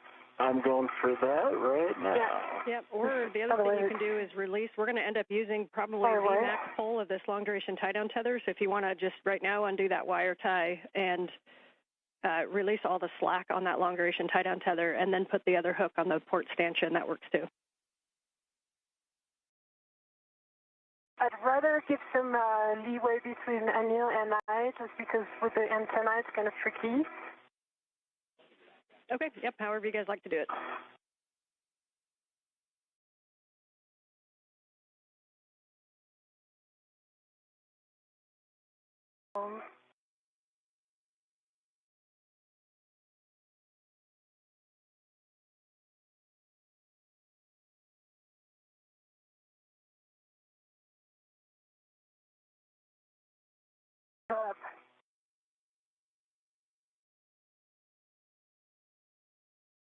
And I'm about 5 seconds away from having that long duration tie down tether. That wine glass extension on 6050 is on now. All right, nice job. Now you can just kind of tend that out of the way, and the next thing you guys are going to work together to get the SGANT antenna faced aft. Take a good look at your tools and tethers and make sure that there's nothing in the way. and you're going to lay down that S-GANT antenna, and then what's going to happen, we're going to hold it right against Z1, and Anil, the tether, the long-duration tie-down tether on your side, we're going to pass it over to Sophie. She's going to wrap it around 6051, and she's going to pass it back to you, and you're going to hook it back to that same stanchion or to itself. Let's start loosening it now, so I could pass it to her then. Do you agree? Yeah, that's a good plan, because then once I give you the antenna, then you're going to stabilize the antenna. Okay, you should be able to pull that and it'll just come loose.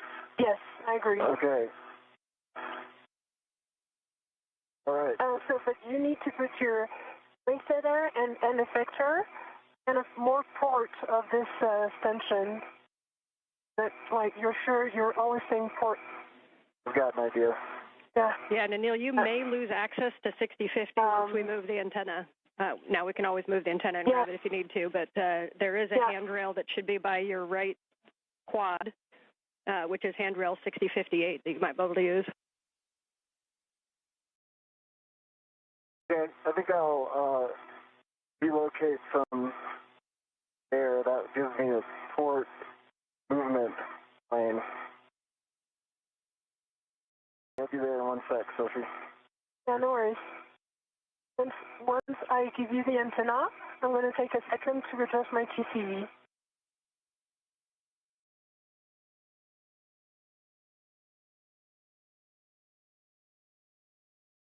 That's great. Great location. All right. Maybe the other one to the VH36, the end effector, which is the small one on your left hand.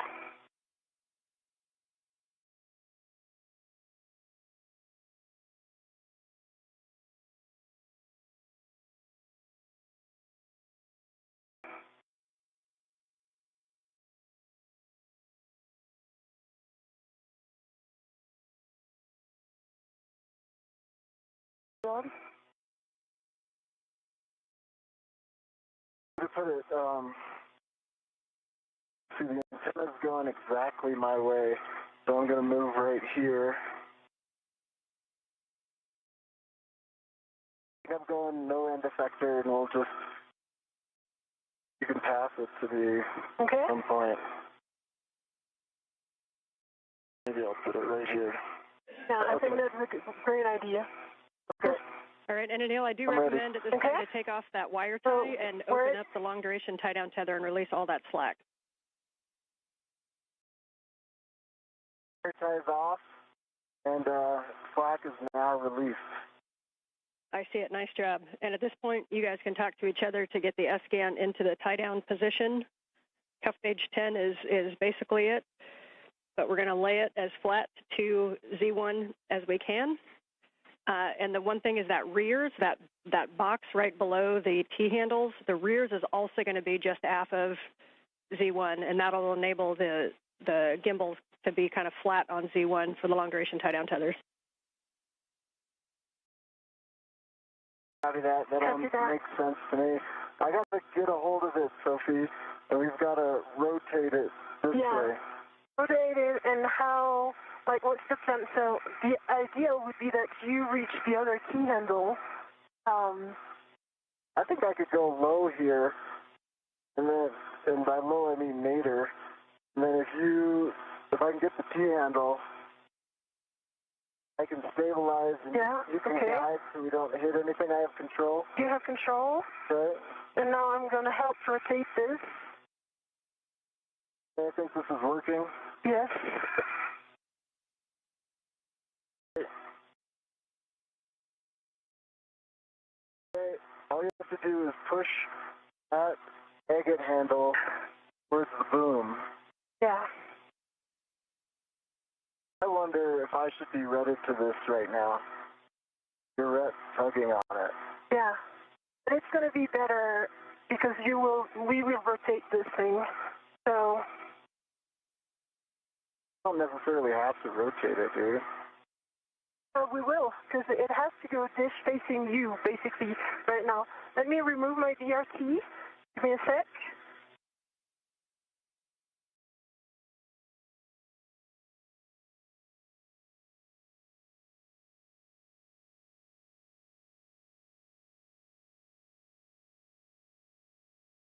Sorry, when you said rotate, I thought you meant turn it around to dish axis. Yeah, I'm on the same page as you. The dish needs to go aft. Yeah. So I'm going to take care of the agate handle. You might want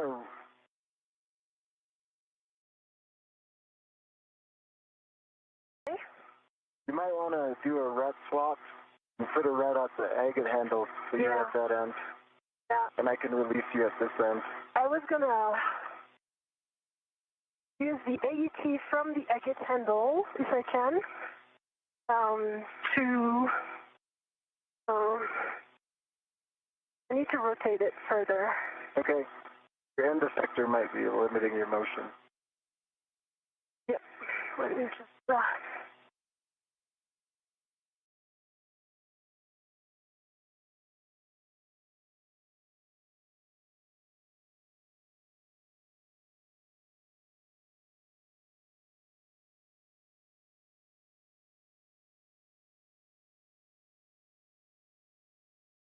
All right.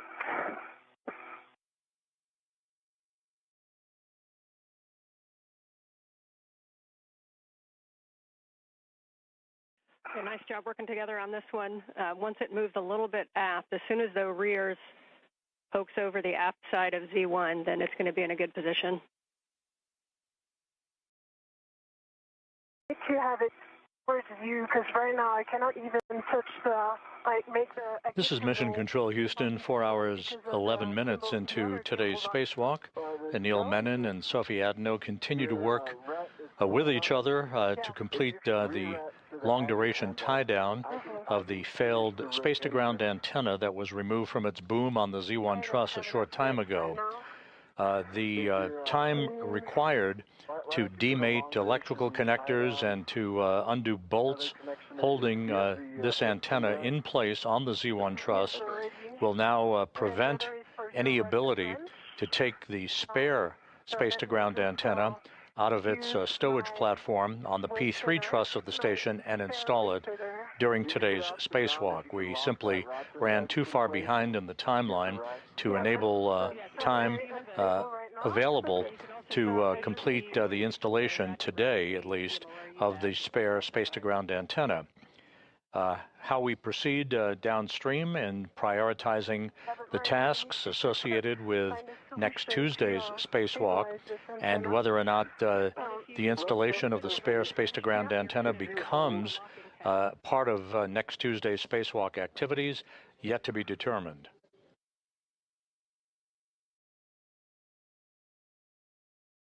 It has a ratchet. It has the working tab right now. Okay, in that case, you can release your RET from that. That's a legal spot for your ratchet without a tether.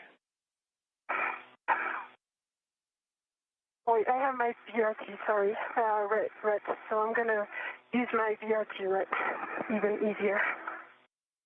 But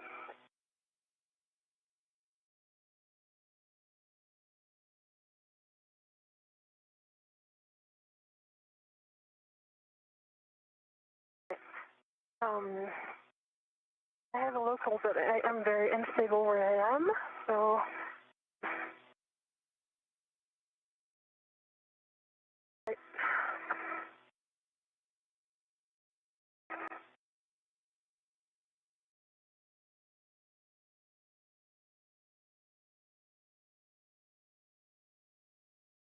Great, so. Yeah.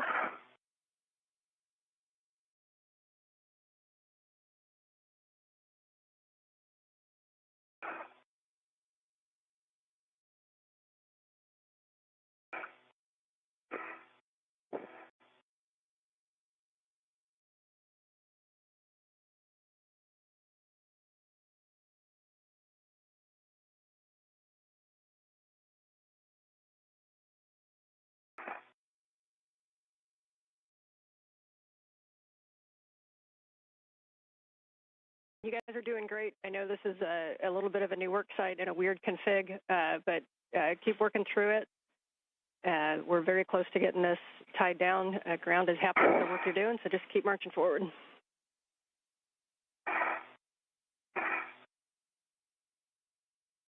And well, Sophie's working that. I'll just give you what I think my plan is to get this dish facing aft. It's to rotate the agate handle towards the boom, and then I think I can go body nadir to get this dish in the rear part of it past the aft part of G1, and I think I can do that all from this particular position.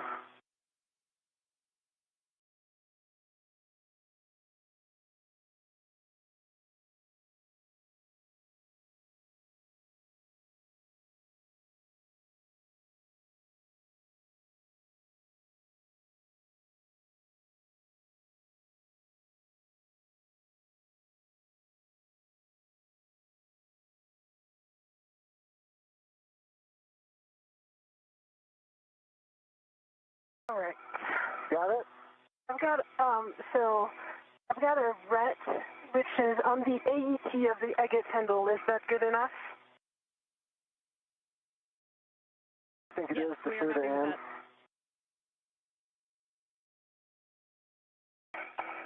Okay. Good problem solving on that one. So now I'm gonna release your ret. Yeah, standby one. I need to unlock it. It is unlocked, and I'm ready to receive it.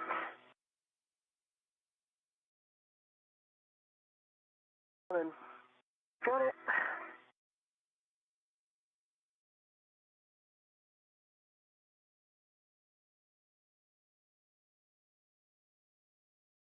Okay. All right, if you're squared away, what we're going to do is move that boom, the agate handle Venus and port.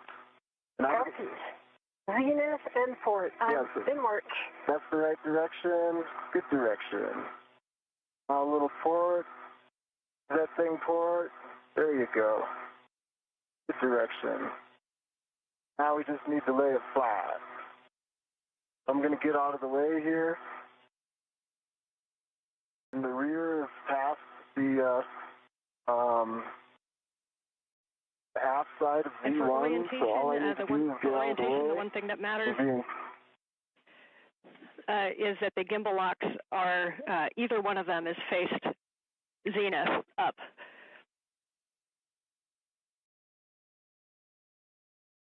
I'm holding the agate handle, and that you're moving Anil. I see you're clear of the T handle. So with your, yeah, that's good. Okay. Great job, Anil. Awesome. Now I can hold it in place stably while you put those long duration tie down tethers on, okay? Yes. All right. So I have for the one first tether, end we like that here. position. Nicely done. Anil, if you can take the tether that's on your side of 6050 and pass it over the S-Gant to Sophie. The one thing is that we need to make sure that the long-duration tie-down tether is routed in between the gimbal lock bolts. So I'm sending it to you. You see this hook that is coming? 1, 2, 3. And coming into a handover. 1, 2, 3. Okay. Okay. See it coming, Anil? I see it coming. Okay. But I've got a hand on the S-Gant. You got that?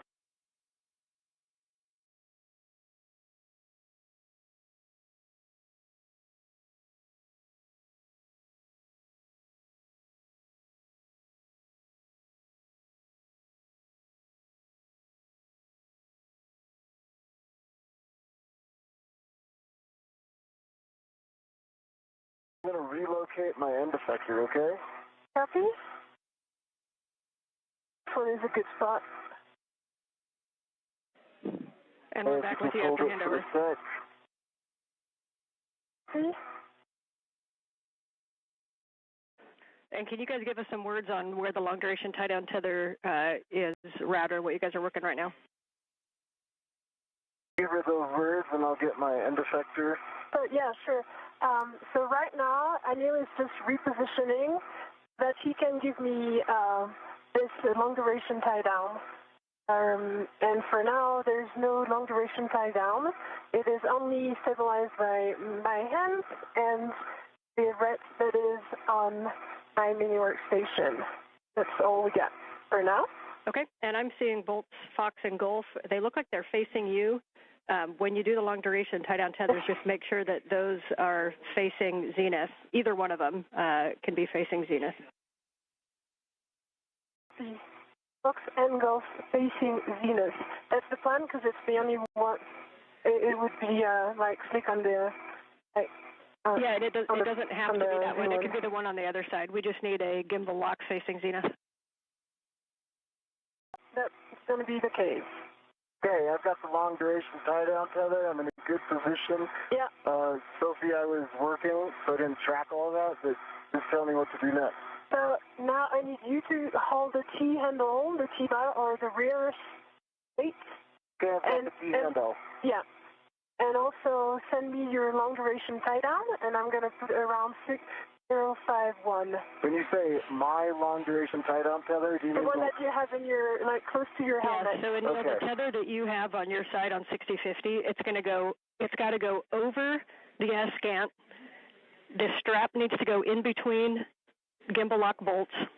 Then Sophie's just going to loop it around 6051 and hand it back to you. And then you'll need to clip it either to the wine glass stanchion on 6050, or you can clip it to the D-ring on itself. Okay. Sophie, that? It's in work. Okay.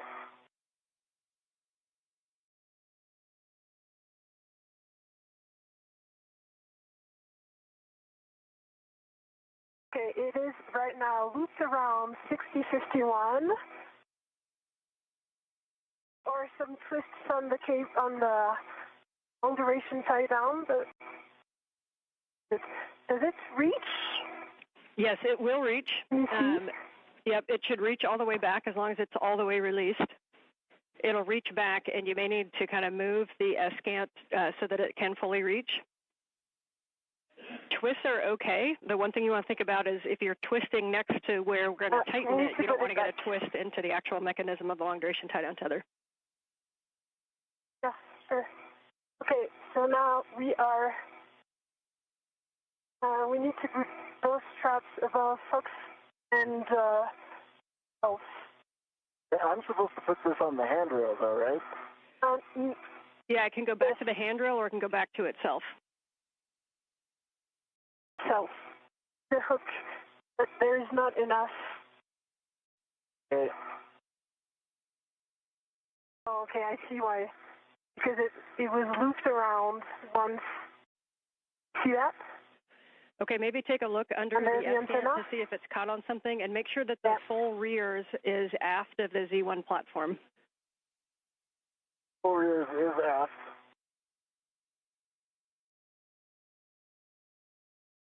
And long duration tie down tether is fully loose.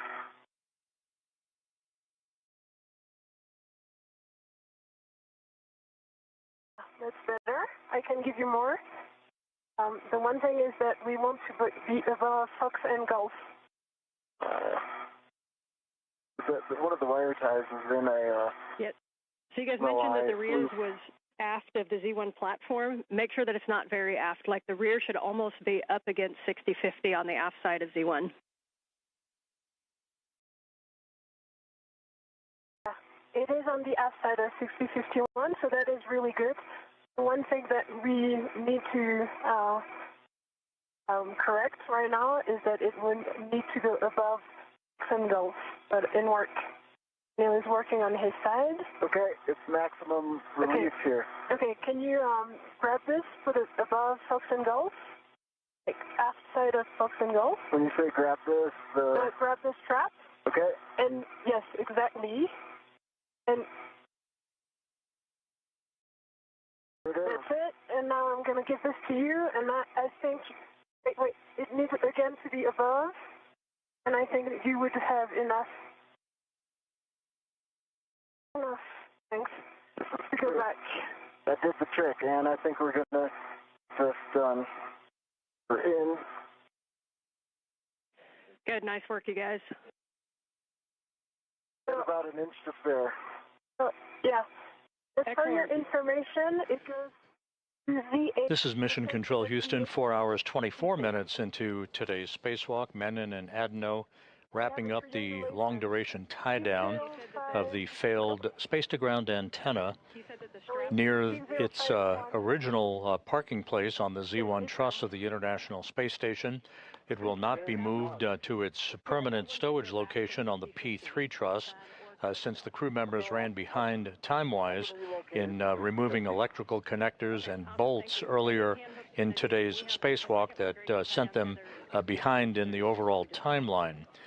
We do not expect to remove the replacement space-to-ground antenna from the spare parts platform on ESP3, the external stowage platform number 3 on the P3 truss. We may go over there if time permits just to take a quick look at the antenna, maybe break torque on a couple of bolts just as a get-ahead, but that remains to be seen. Flight Director Chris Dobbins evaluating the time with the lead spacewalk officer, Sandy Fletcher, in determining what our next course of action will be. However, the spare space-to-ground antenna will not be installed during today's spacewalk because of time constraints. Second long-duration tie-down tether is going to go to the forward wine glass stanchion on ZH-36 and the forward wine glass stanchion on 6051, and it needs to go through an agate handrail, so it's going to be a real short distance.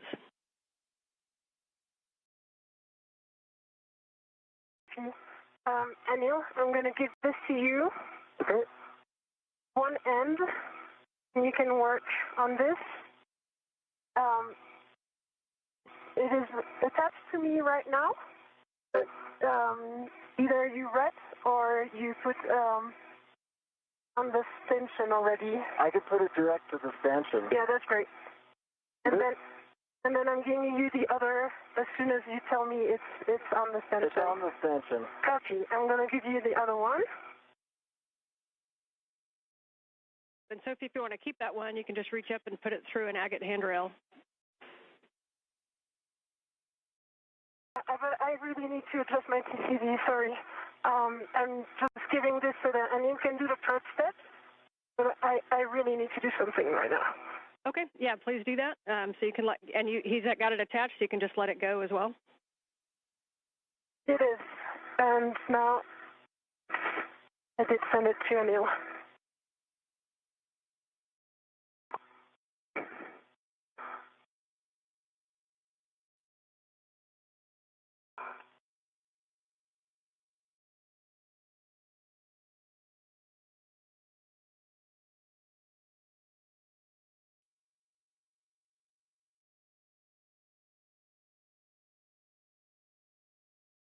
And want to talk me through this? So Sophie's getting set up. Yeah, definitely. Just a couple words for Sophie. Reminder that if you're trying to go warmer, go to lower numbers. If you're trying to go colder, go to higher numbers. If you're cold, reminder that you've got glove heaters as well. Yes, I am cold, so I'm going to go to, right now I'm 7, I'm going to go to 5. Okay, that's a good plan. And if you'd like your glove heaters, you have those available to you too. For Anil, that long duration tie down tether is going to go from ZH-36 underneath an agate handrail, and then over to Sophie's side. It's going to go on the forward side of 6051. This needs to go under one agate handrail? That's correct. Okay. If you need it to go under more, it's fine. It just needs a minimum of one. Okay. And the idea that the tether is going to be over the top of the central boom of the ESCANT. So over the top of it, but underneath at least one of the agate handrails. We'll get it ready for Sophie. Okay, TCV is 5 and globe heaters are on. Copy TCV 5 for EV2. All right, Sophie, this has gone through an agate handrail. Yes. And take your time getting situated. I'm ready. Okay, there you go. I've got it. All right, So that's going on the aft side of 6051. And the next step after that's going to be to tighten it.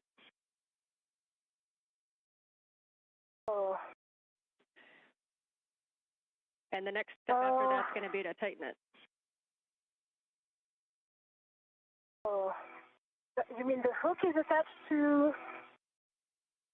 Yes, that's correct. So But this is going hook to hook. So one side's on Anil's, and yours is the hook is going to be the Z1 6051 forward stanchion. And just want to check that long duration tie down tether. It looks like it's going underneath the S-gant. We want that to actually go over the S-gant, but underneath one agate handrail. Yeah. Oh, I got yeah, that. this is what I thought it was. Yeah. So. Got it. I understand. I can grab it from here if you pass it through. Yep.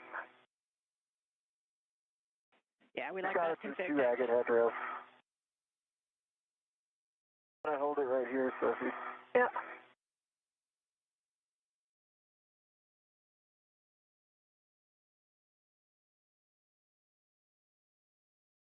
Go. Okay. All right. Now I'm going to give it back to you, and I'll flatly. Got it? Yeah, you got it. And now, if you lift this, do you see the handrails? Where it goes? It's here. The one. I see it. There. It's there. One right in front of the gimbal. Yeah, the other gimbal. Yeah, right. Good words. Okay, so for right now, we just need to cinch this up really strong. So first, we want to really double check those hooks to make sure that the gates are fully closed on those wine glass stanchions. Then we want to tighten the long duration tie down tethers and set it to low profile. You can move the S-gant around a little bit. We want to make sure it's pretty solid against the top of Z1. And Anil, given the location of the hook, can you give me the strap? This is Mission Control Houston, 4 hours, 31 minutes into the spacewalk by Anil Menon and Sophie Adenot. The failed space-to-ground antenna, which began to exhibit degraded performance in being able to track NASA's Tracking and Data Relay satellites, constellation of satellites late last year. That failed antenna has been removed from its boom on the Z1 truss of the station as Menon and Adenot are in the home stretch of tying it down, what is called a long-duration tie-down, using a series of tethers. It is being tied down on the truss of the station near its operational point at the Z1 truss. What we will not be performing today is the installation of the spare space-to-ground antenna because the crew members ran behind earlier in today's spacewalk due to the time that was required to remove electrical connectors and bolts regarding the failed antenna that held the antenna in place on the boom. Okay, here it is. The team is currently looking at perhaps 1 or 2 get-ahead tasks just to take advantage of the time outside of the void of space today. But the work to install the replacement space-to-ground antenna to restore full redundancy in the high data rate communications capability for the International Space Station will wait for another day. There will be some meetings that will be held to determine the priorities and the further course of action coming up on next Tuesday's spacewalk and other activities associated with downstream spacewalks.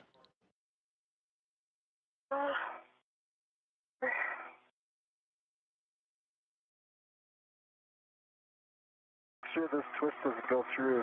Yes. So I'm going to turn it before and actually pass this excess of strut from under. Really nice work on those. I know long duration tie down tethers aren't the most fun, but you guys are making it look fun. So if you can make sure that we get it real tight, and then if you take the S-scan and just imagine forces in any direction, we want to make sure there's no wiggle in it. So making sure it's really nice and firmly down there. Understood. Okay, I'm going to fix the twist from under.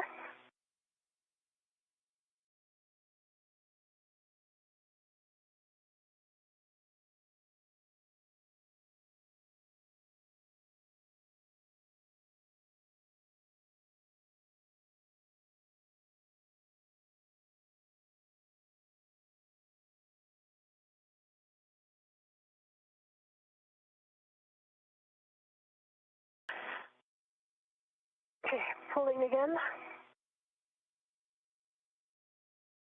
Okay, it's blocked. Go back.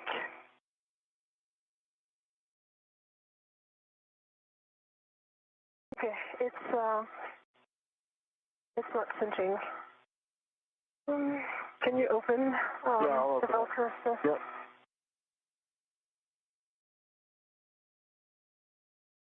And based on that angle, it may actually be more of a zenith pull to tighten it instead of over towards Sophie. I don't know if that would make any difference. Let me try. I think Anne's right. Yeah. Pull it. There you go. Okay, right where it's...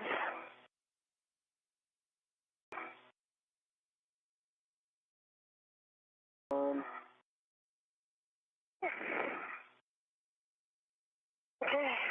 Got a little bit of a turn in it,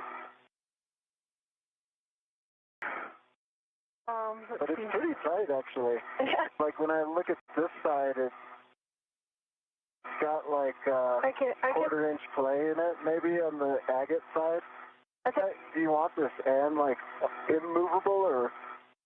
I think if we tighten this one, it's going to be enough.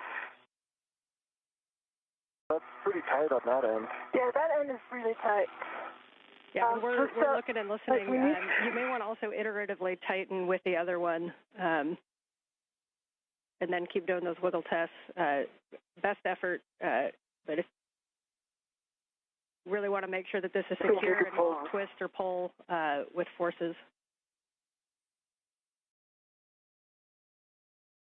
Okay, I can help by just pinching like this, and you... We need to untwist it first. I think that's lesson learned. This one right here. Yes. See if you can rotate it. Yeah. This one is going to be... Yeah, okay. I see what you mean. There you go. Yeah. You can start pulling right there, or do you want me to pull my direction? Let me see. I'll pull as much as I can.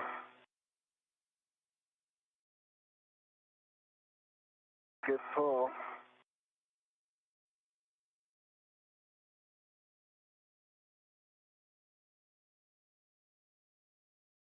Good pull. Yeah. Maybe I can cinch this one again. Or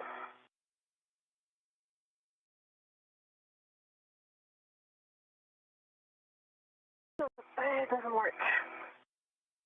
End of it.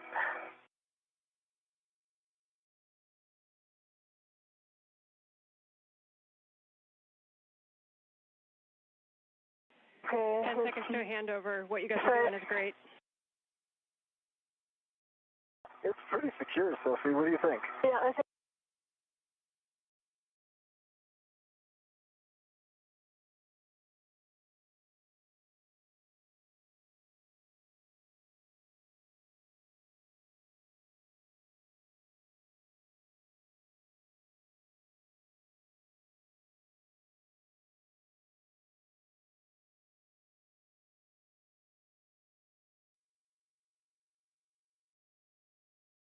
More here.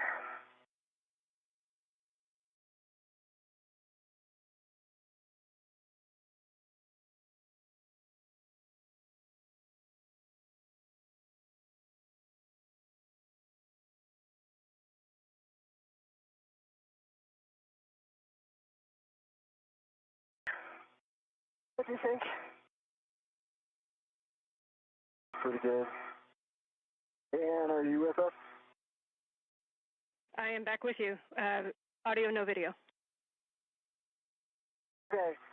I think we've got it max tightened. Because of the long duration tie down tether confirmation, there's probably like maybe quarter-inch movement capability in it if you apply direct force. If you wanted it tighter than that, I would recommend putting like an AET. Yeah, I get the AET right here. Okay. So and then tying that down to a handrail on either side of the agate handle, and then. Copy. And since it has also two tether front, can you check that I can remove my ret? Because I think it also put this like force.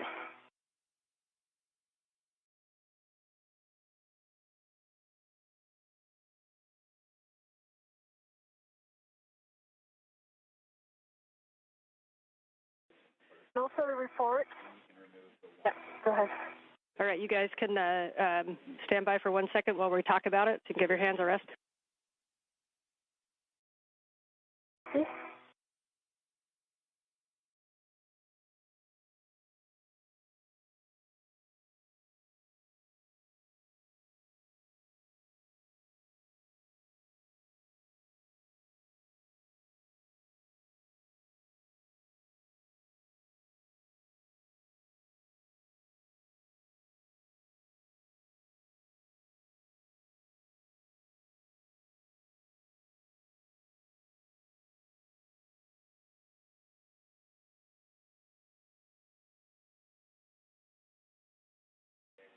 We're still chatting about some things. You guys take the opportunity to relax your hands and enjoy the view for a sec.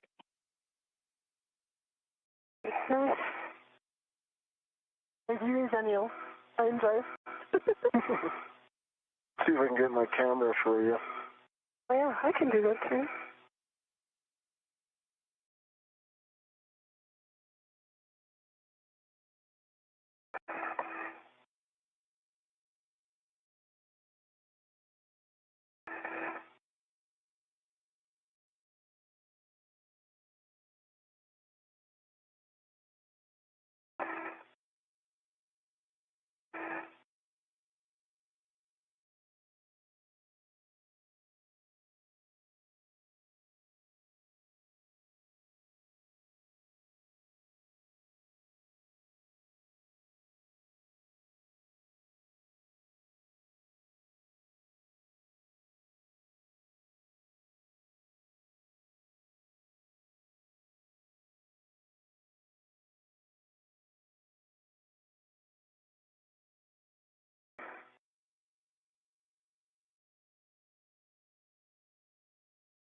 Yeah.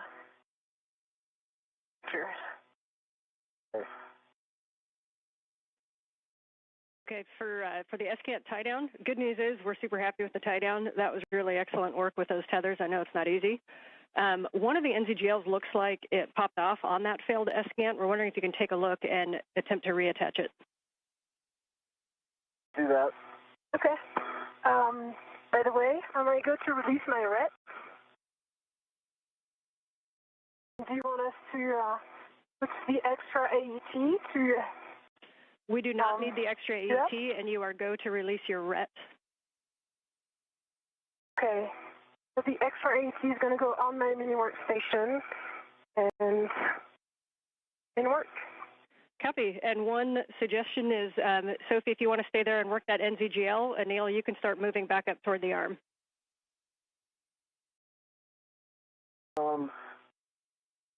Okay. Unless the NZGL on your side and it's easier access, up to you guys. Yeah, that's what I see what you're saying. It's, Sophie's got direct access to that. So I'm moving up to the arm. Copy. And Anil, when you get up there, if you wouldn't do us a favor and just look back down at that whole work site for a HECA scan, that would give us a really good top-down view of the tie-down. Okay, I'll do a HECA and take a couple photos. Copy. So, Sophie, we'd love you to take care of that NZGL, and then when you have time, either before or after, a glove and hab check. Okay. Just taking care of my share lead, which went away. This is Mission Control Houston, 4 hours, 44 minutes into today's spacewalk. Anil Menon and Sophie Adenot, they are in the process of cleaning up the work site on the Z1 truss of the International Space Station after having removed a failed space-to-ground antenna from that work site. That antenna having experienced a degradation of performance last November, rendering it unable to properly track NASA's Tracking and Data Relay satellite system constellation of satellites. That antenna, which was removed, has now been tied down in a safe configuration on the truss of the station for future disposition. You're looking at the operational space-to-ground antenna, that's SGANT number 1, that remains on the Z1 truss. Time simply got away from the crew today. They spent a longer period of time than had been expected in locking down some locking pins called gimbal bolts onto the failed space-to-ground antenna to prevent its inadvertent motion during its transport. That, coupled with the time required to demate electrical connectors and other pieces of hardware, put them quite a bit behind the timeline today. And as a result, the net effect was that we are not going to pursue the installation of the spare space-to-ground antenna, which lives out on the external stowage platform number 3 on the P3 truss of the International Outpost. That will be deferred to another day. Future discussions will be held to prioritize tasks associated with next Tuesday's spacewalk and to determine whether or not we pursue the failed or the replacement space scan activities next Tuesday, or wait for another day to take that task under consideration.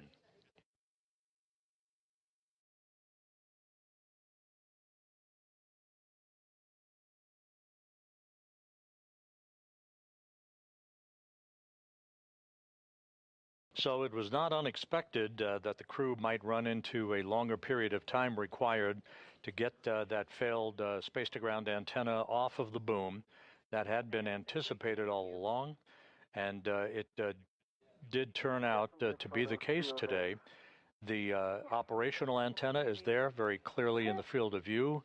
A series of radiators that dispel heat from the station systems serving as a backdrop for Menon and Adenot as they complete a few additional steps in tying down the systems associated with the boom that the failed antenna resided on. And the MLI on the buckle.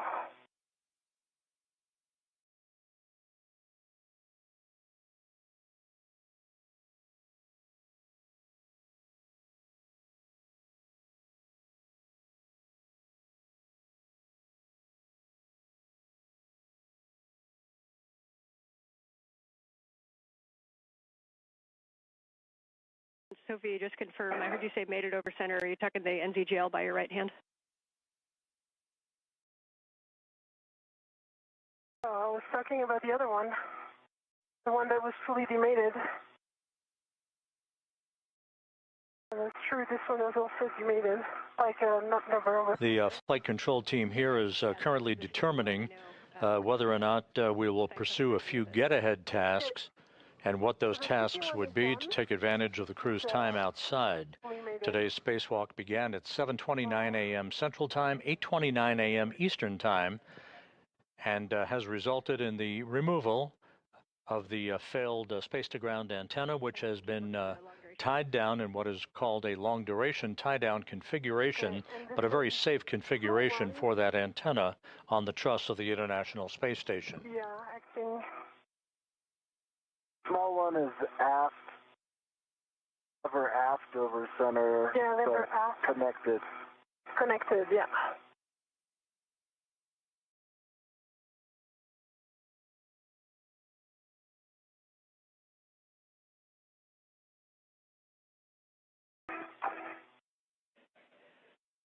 Okay, for Sophie, please continue the long-duration tie-down tether cleanup. We're still talking about the NZGLs, and then a nice slow HECA scans as you move around, cleaning up those tethers, and we'll hand the comm back to Anil. And Anil, you are back to the Phase 1 to get out of the arm. Okay. Picking up comm. Jessica, how copy?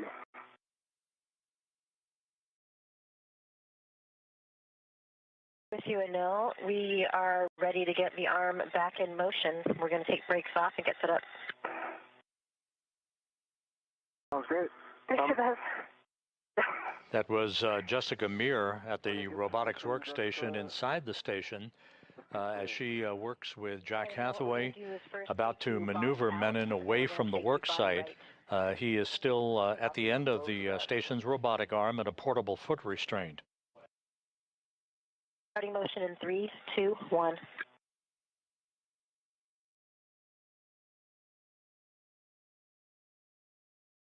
Good motion, good motion.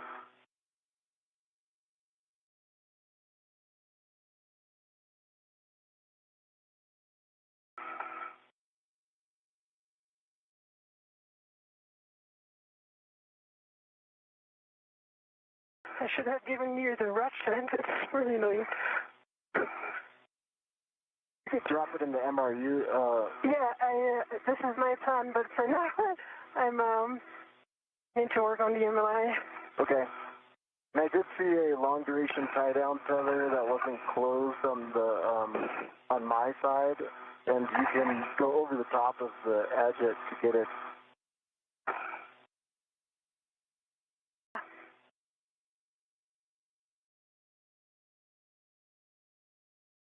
This was indeed my plan.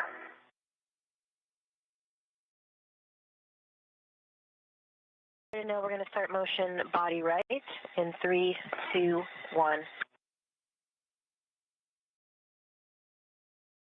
Motion, good motion, Jessica.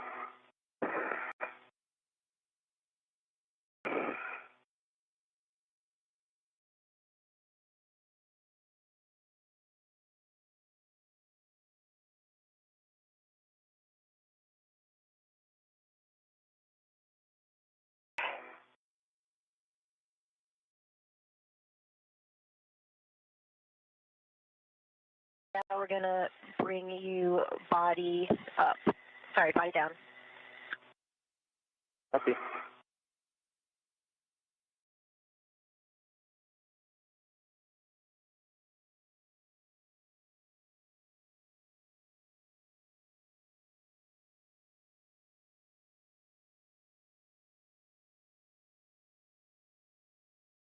Now this is the Z1 back off position. We're going to get set up for your JoeCast ESP3.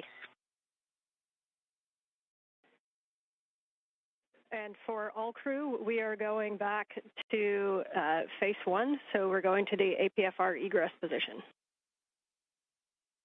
The egress.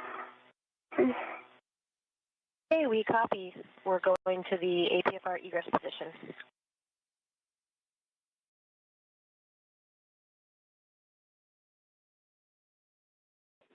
So for big picture, to sync folks up, Sophie, we got you cleaning up that work site. We want to make sure that it is in a really good configuration to be out there for a while.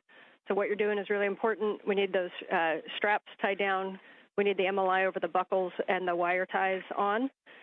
We need a really good HECA scan, and then we'll be having you scan, including the dish, as much as you can. And then we'll be having you clean up the bag. For Anil, we're going to be GCing you over to the APFR egress position and doing a swap back onto your regular tether and cleaning up the arm. And from there, we'll make a call on get-aheads. And thank you.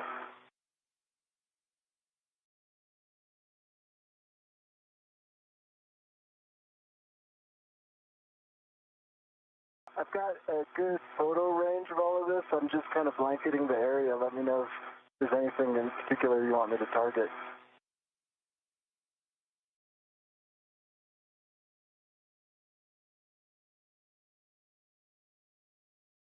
And Anil, we appreciate those scans. We got what we need from that. We're actually going to power it down just for heat. And one go back for you, Sophie. We are going to take a look at that NZGL that you noticed the back shell's back. We're basically going to have you demate it and remate it and see if we can't get that over center. And then we may need to do a wire tie. Copy.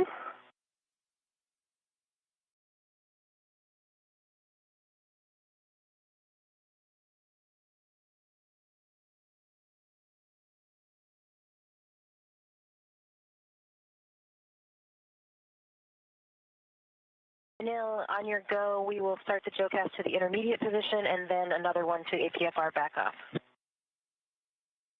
we go for me. We'll be starting motion in 3, 2, 1.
This is Mission Control Houston. We are approaching the 5-hour mark in today's spacewalk. As previously mentioned, the forward plan now calls for Anil Menon at the end of the station's robotic arm, as you see here in this view, wearing the suit with the red stripes. Menon is being maneuvered back to a position in which he will get out of the portable foot restraint, stow that portable foot restraint, and the arm will be parked in its overnight park position where it began the day. There is some additional cleanup work, gathering tools and tethers, and we'll see whether or not time permits a couple of get-aheads, perhaps a swab of microorganisms from one of the modules near the Quest airlock, and possibly a swap of portable foot restraints along the Z1 truss of the International Space Station. The failed space-to-ground antenna was removed and tied down in a safe configuration near its parking place, normally, on the Z1 truss. However, time will not permit the retrieval and installation of the replacement space-to-ground antenna, which will remain in a safe configuration, a safe slot in external stowage platform number 3 on the port truss of the International Space Station. It will be installed on a future spacewalk. Just when that will happen will be a matter of discussion by NASA managers and flight controllers. Okay, so for that wire tie, basically what we want to do is we want to prevent thermal loading to the inside of that cable, since we will be coming out at some point and touching this again.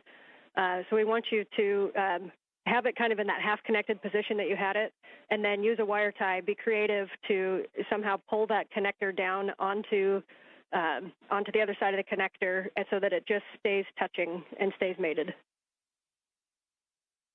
Starting motion in 3, 2, 1 for the next maneuver. Ready for motion. Understood.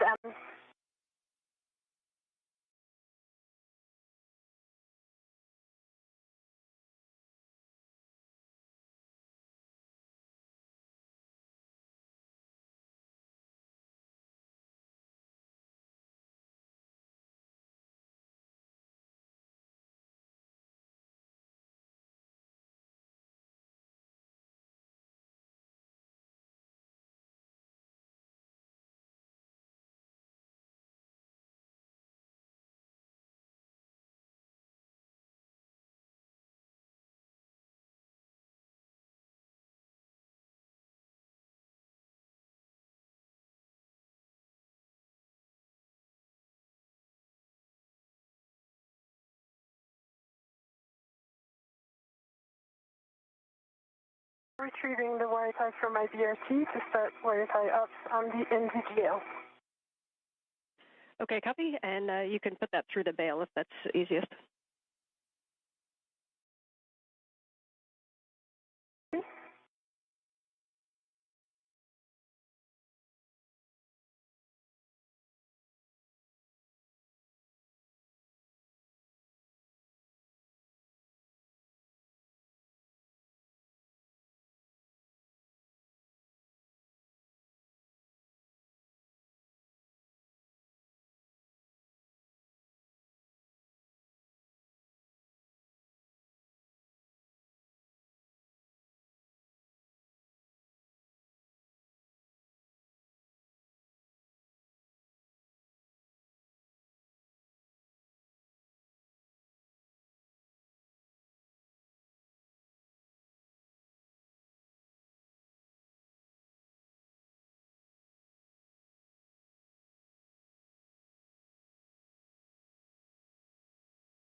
This is Mission Control Houston as the International Space Station flies over the rainforest of Brazil.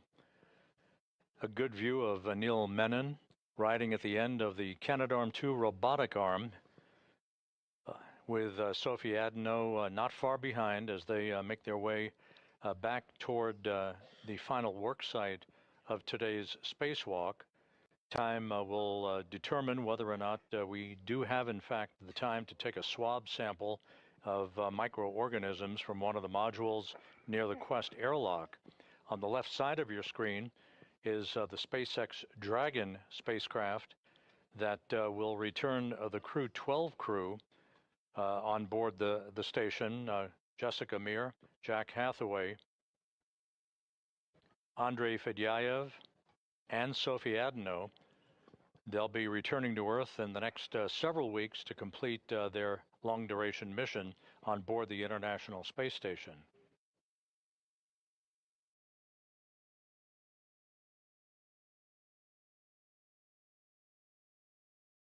And so if we still don't have Heka, once you do have that wire tie on, if you have a camera with you, if you wouldn't mind snapping a bunch of photos of that whole area, it'd be great. Copy, will do. just adjusting my body position right now. Working on the wire tie. So,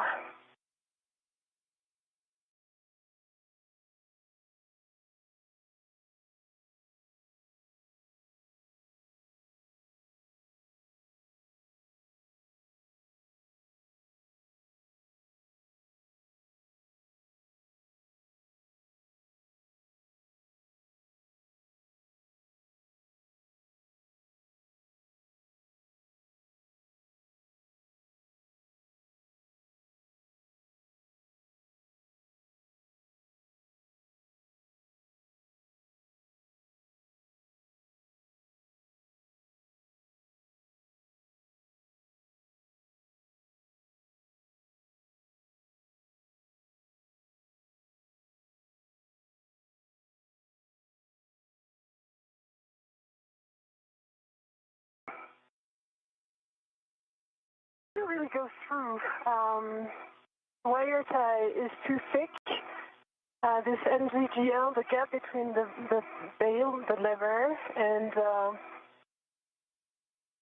the body of the NZGL itself is very thin. Yeah, you may have to pinch it So, if you can. Pinch it and make it small, or if you have if you think a long one would work with a smaller loop. But pinching that loop no, small one. Yeah, it's not the loop. The loop is already in. It's a white plastic thing that is kind of protecting the free end. And this one doesn't go through, so I'm trying again. So, yeah, the risk is that this white thing is going to go apart, and then once it's apart, then it's going to expose one sharp edge. Okay, yeah, just best effort on however you think it can hold it to not disconnect. Okay. Yeah, we've got an idea, and that will be good.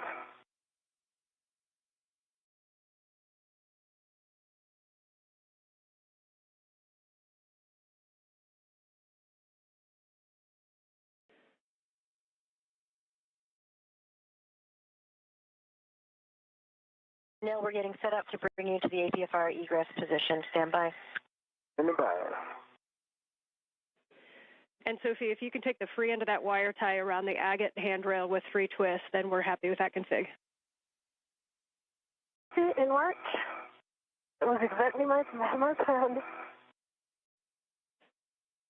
Copy and thanks. And that AET that was on the agate handrail, did you pick that up? Or is that still on the handrail? No, I did pick that up, according to what I understood, was the sun, right? Yep, no, that's exactly correct. We're just making sure. Okay.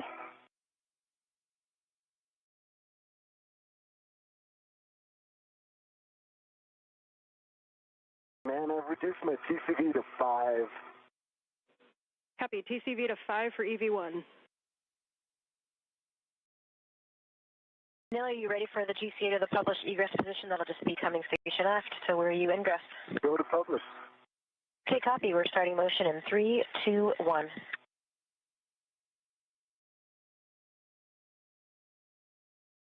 See motion, good motion.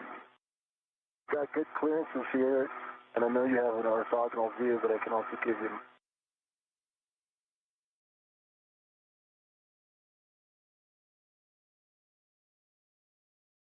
Near space. Yeah, free house twist done. And I'm removing my ret. Hey, it's not going to move.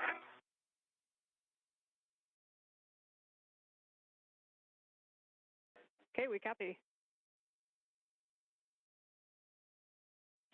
All right, you have happy people down here. Well done, Sophie. Okay. I need to work on the other MLI, though, and take a few pictures before I change location.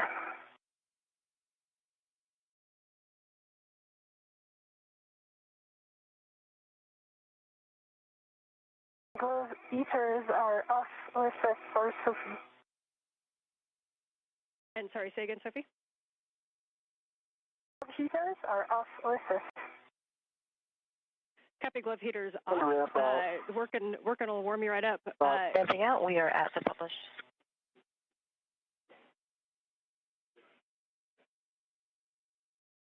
And I believe the NG stop GTA complete.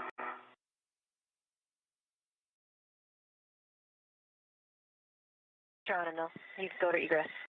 What do you guess?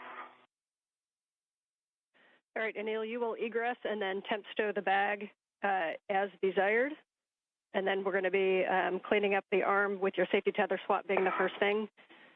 For Sophie, I see you doing some pictures. Definitely need some pictures of that area. And then can you confirm for us the configuration of the buckle on the aft long-duration tie-down tether, the one that was on Anil's side? Did we get the MLI and the wire tie on that one? Yes, in work. It's just wanted to take the picture before I leave this workspace. Okay, copy. We got you going over to the other side. Yeah.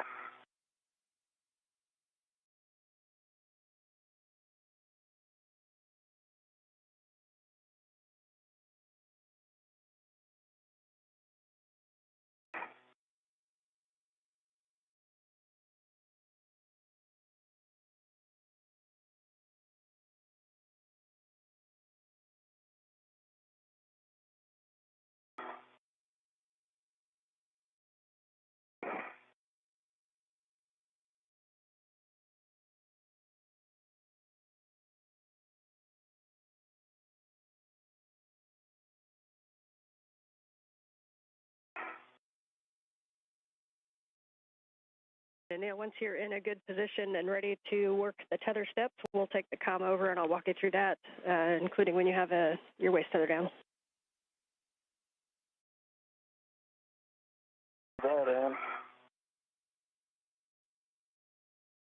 Captain, for both of you, the plan after we get the Z1 worksite cleaned up and Anil's arm cleaned up and reconfigured is to work the APFR relocate task together. So we'll be grabbing the ESP2 with, or APFR rather, and coming up to Z1 to do the swap.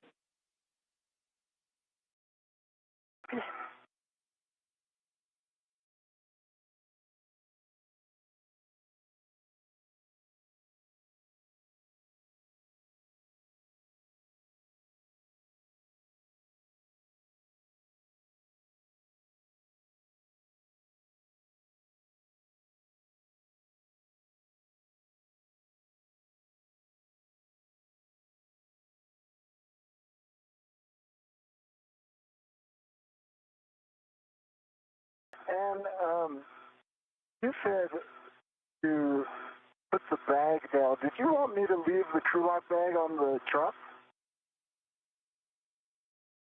Or am I bundling it with the APFR?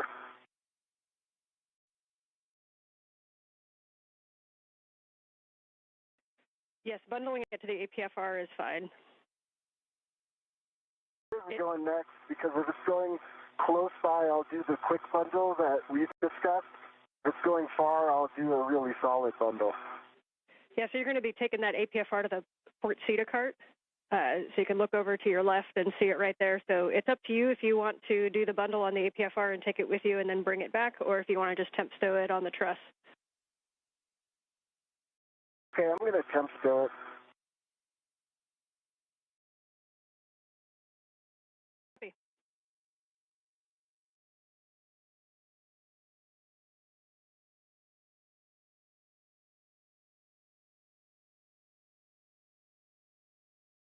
Sophie, as you get set up over there, it looks like your hands are empty for a sec. If we could get a glove and hat check, please.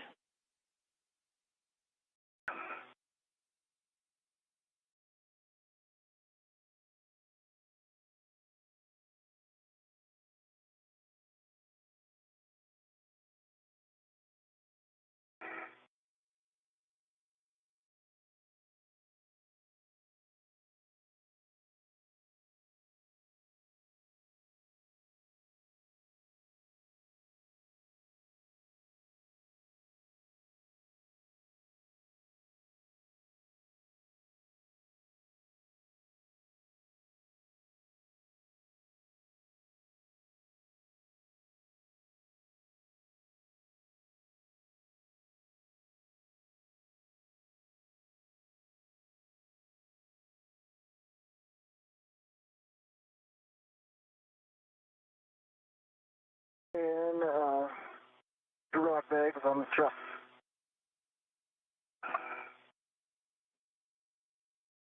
Okay, copy. And are you ready for your tether swap steps? Ready for tether swap. And for Sophie, hat is dry. And gloves in work. Stand by. Okay, copy. And Sophie, you can head up to the medium ORU bag and clean that up. I still need to work on the MLI, but I'm going to remove the ratchet wrench from my mini workstation because it's really annoying. Okay, and put it into the medium ORU bag. That's great. And then we have you going down to the other long duration tie-down tether to clean that up. And I'll take the comm with Anil for the tether swap. Copy. Okay, for Anil, with your waist tether down, you're going to retrieve your green hook from the NTA vertical handrail and attach it to your red tether reel. Work. Locking the green reel.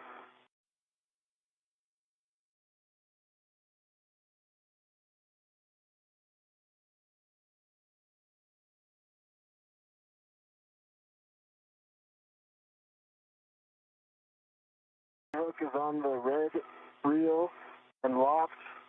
I'm unlocking the green reel. Copy. The green hook is on the red reel, and the green reel is unlocked. You can then release your yellow hook. You can release your yellow hook from the SSRMS and attach it to the green tether reel, also checking gate and hook.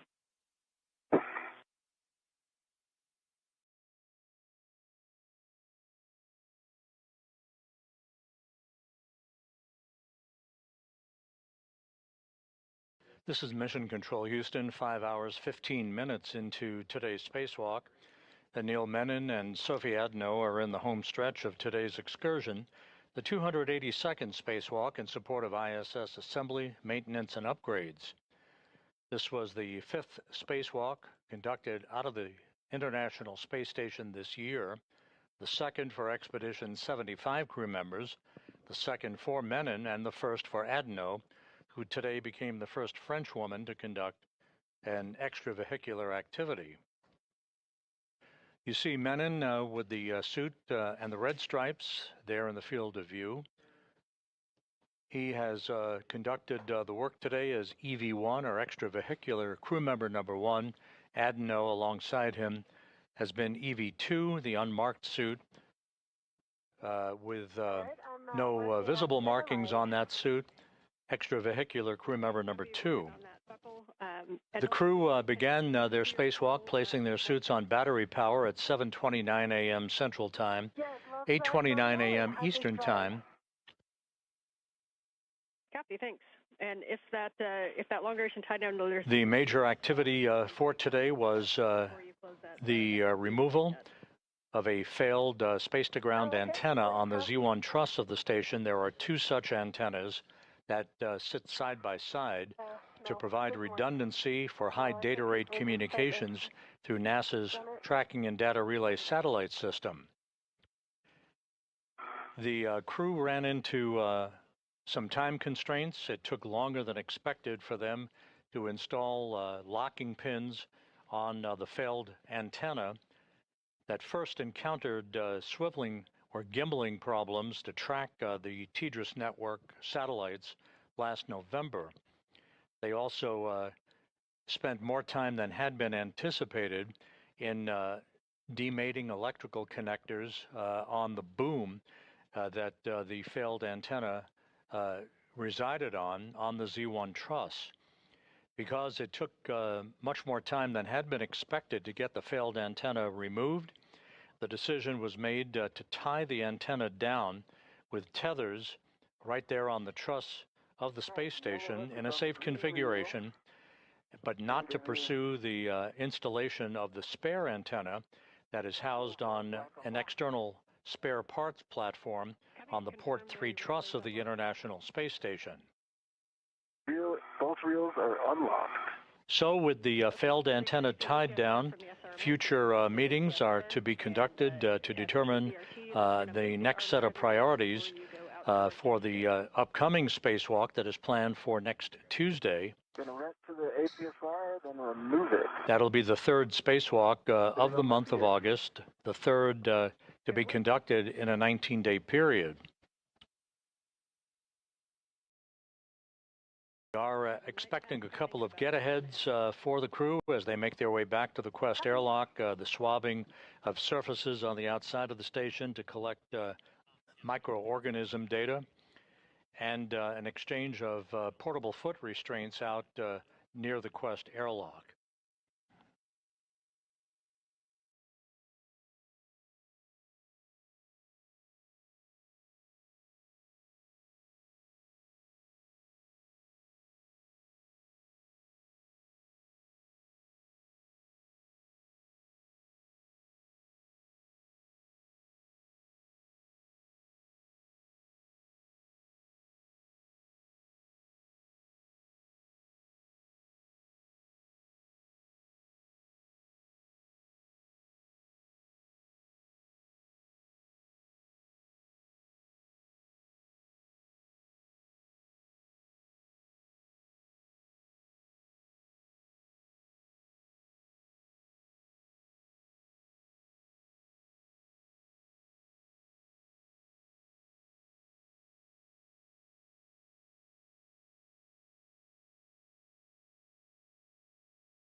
Nice for both of you on the cleanup steps, and just letting you know we're about 5 hours and 20 minutes into the EVA. Go ahead, Sophie.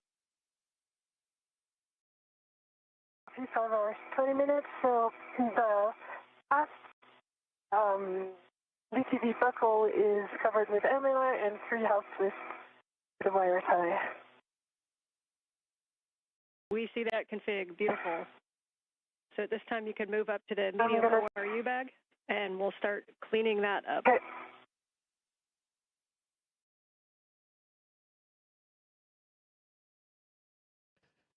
So the bottom line of today's spacewalk is that Menon and Adenot were able to remove the failed space-to-ground antenna. It is in a safe configuration in what is called the long-duration tie-down configuration with tethers on the truss of the station. However, as occurs from time to time during these spacewalks, there were bolts and electrical connectors that proved to be more bulky than had been planned.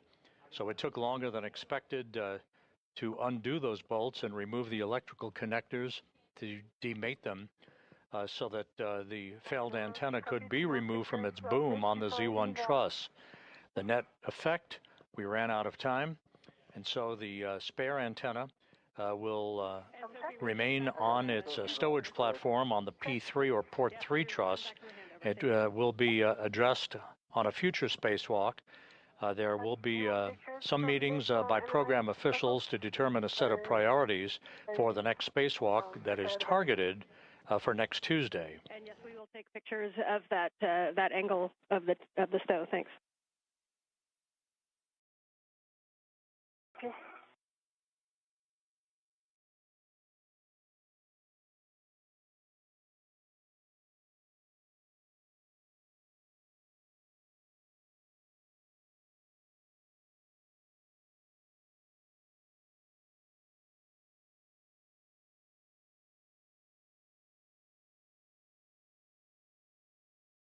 The excess strap of the forward LDTV, I was not able to put it inside the MLI of the buckle because it was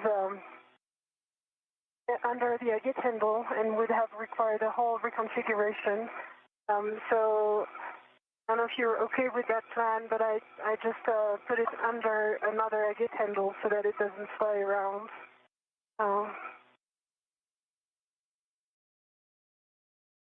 That is a good config. We're happy with that. Thanks. Okay.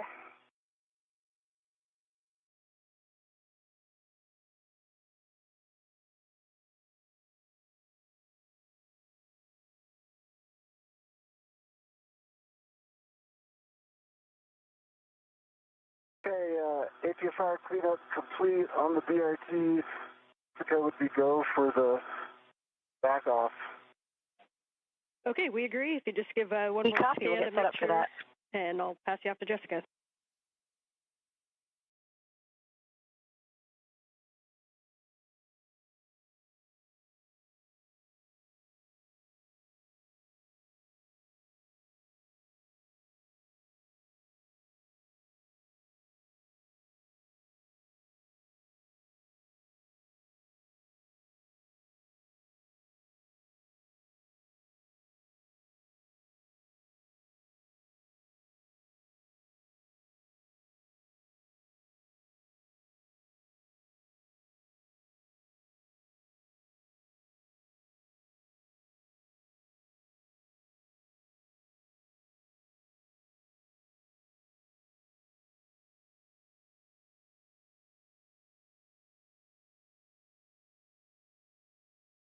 Okay. Nighttime is not the best time to do the pictures, but I did my best. Now starting motion in 3, 2, 1 with the arm coming station forward away from you. Copy, starting motion.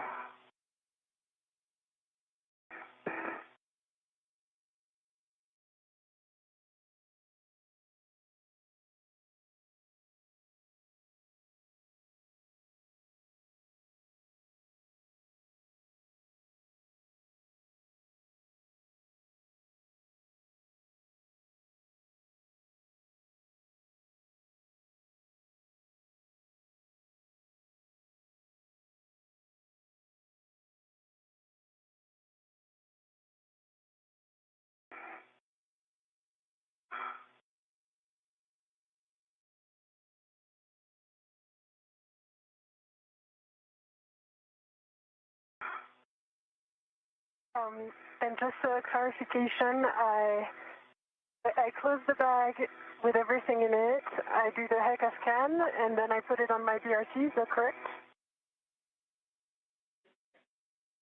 That is correct. Yeah, we're happy with that. So you can put that on your BRT.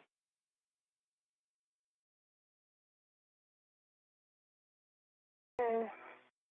For And we can see your scan. So yes. So if you just want to go through everything that's in the bag and show it to us, we will right now.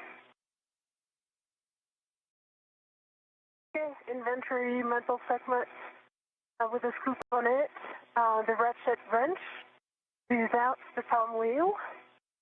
And coming soon,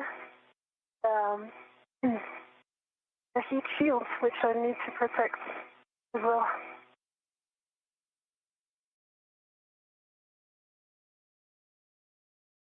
That's a good inventory, so you can pack that one up and get it on your BRT.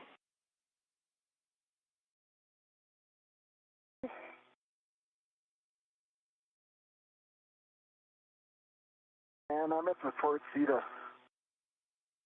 Copy. You'll be showing that in WIF 3 and setting it to low profile, and I have recommended settings. Okay. Go for settings.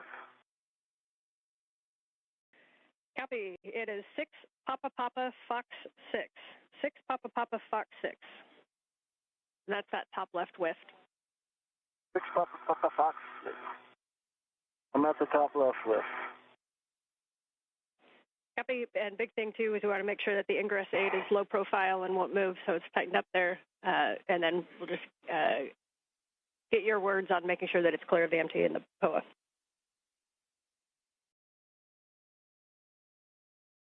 Go. And for Sophie, once you have that packed up, we're going to have you put that on your BRT, and we'll have you start heading toward the airlock. the airlock.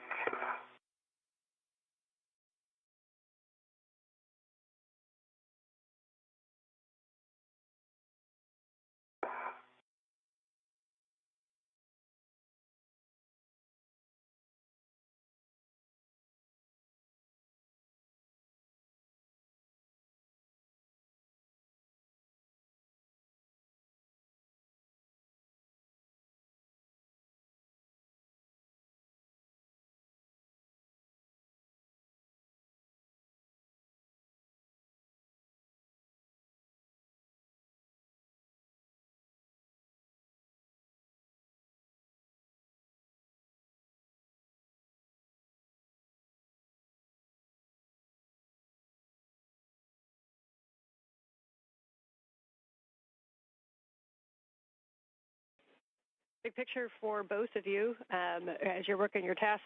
Sophie, we see you work in the bag, and Neil, we see you work in the APFR. When we're done, we're going to have Anil head down to ESP2, and pick up the APFR that you previously gave us the inspection on, and we're going to have you relocate that to Z1. And for Sophie, you're going to grab that medium ORU bag, and you'll be heading back to the airlock. And we don't have any further tasks, so you can take your time and enjoy the view while you do that.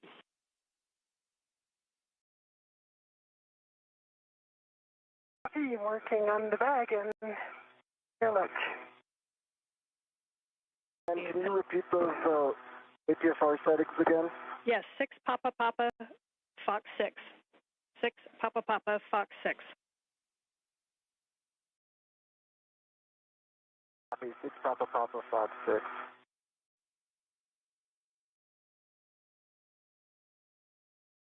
For a picture in your mind, the boot plate should be kind of facing toward the MT.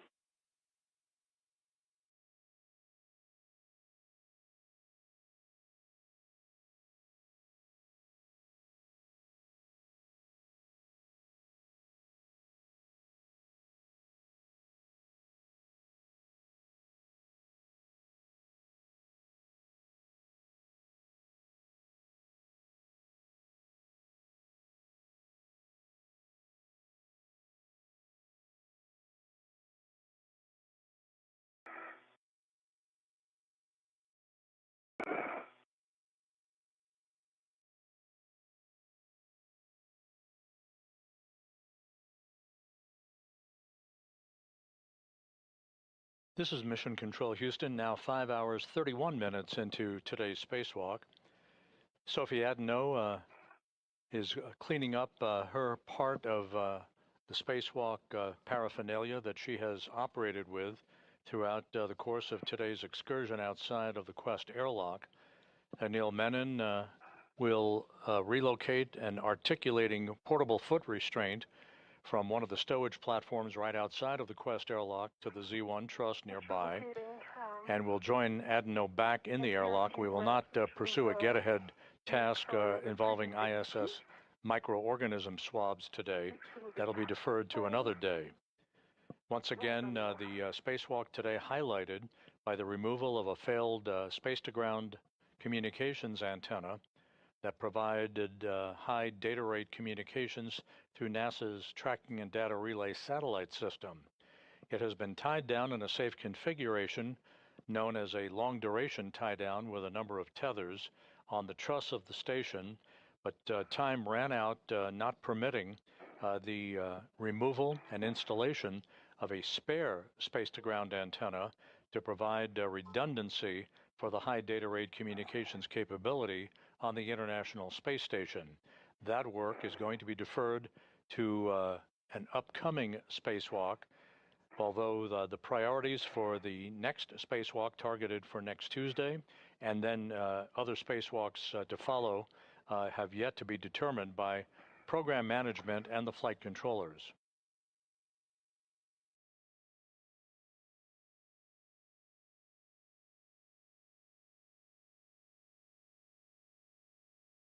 Okay, 6 Papa Papa Foxtrot 6, set in Wish 3, locking collar, black on black, good pull and twist test, and it does look low profile. I'm sure you can see it in the HECA. Copy, that's a good config. So this time you can move back to retrieve your crew lock bag. and you'll go down toward the airlock. You can drop your crew lock bag off and then pick up the APFR.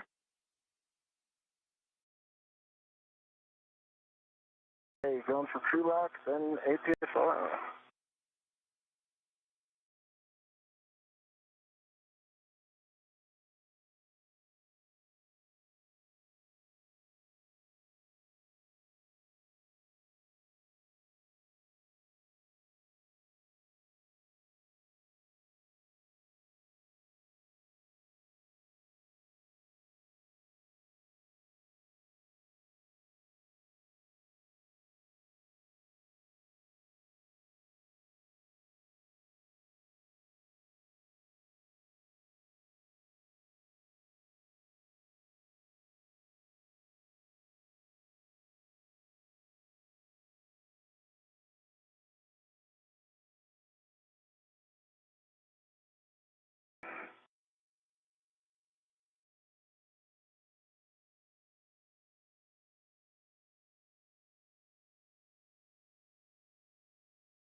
And for Anil and Sophie, you guys are both kind of headed back toward the airlock with a bag. You guys can work out the choreography yourself, but so Anil, when you get down there, if you want to attempt to stow the bag, and then Sophie can put both bags into the airlock while you relocate the APFR, that may work. Sounds like a great idea. The timing works out.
All right, both looking good. Anil, it looks like you've got that crew lock bag out of the NTA, and Sophie, it looks like you're about to grab the medium ORU bag as well.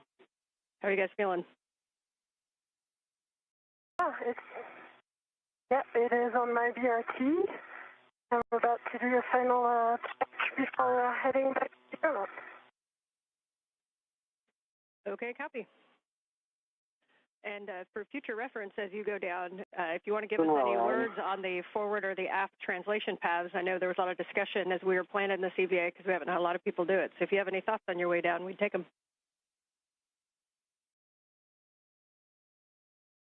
right, let me wait before, and I'll give you the information.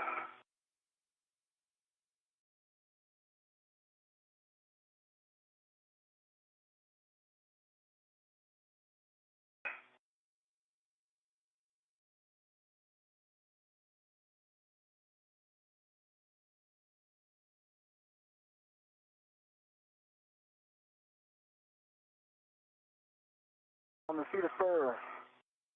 Cap on the seat of spur.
And the suggestion was I temp stow the bag, Sophie puts them away, and I head out to the APFR. And Anil, can you tell us where you temp stowed that? Oh, it was a question.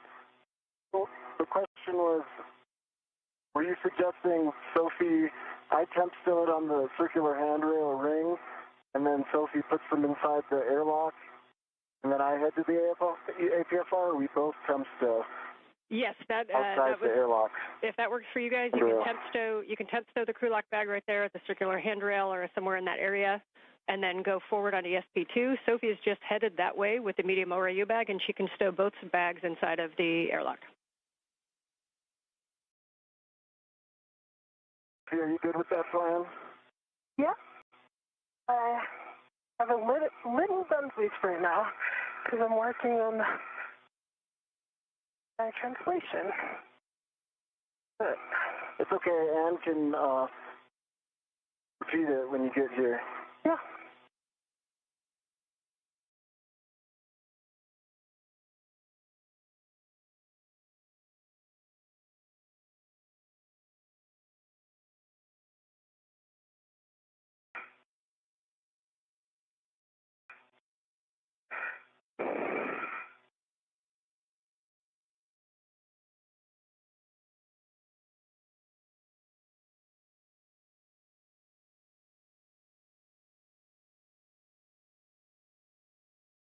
And Sophie, you came down the forward side of Z1, is that correct? Yes, because the antenna was on the aft side, and so now I'm still working on it.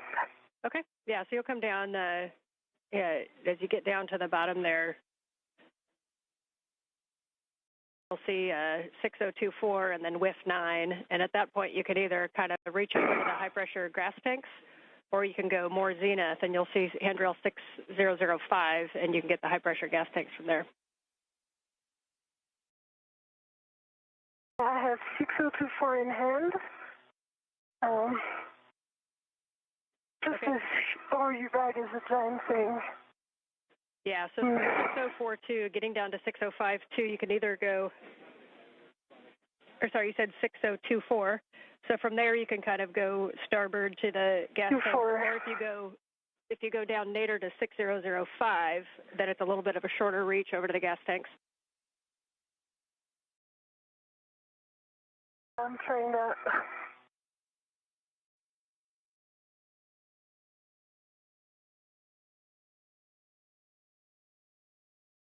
And the crew lock brake temp stowed forward part of the circular handrail.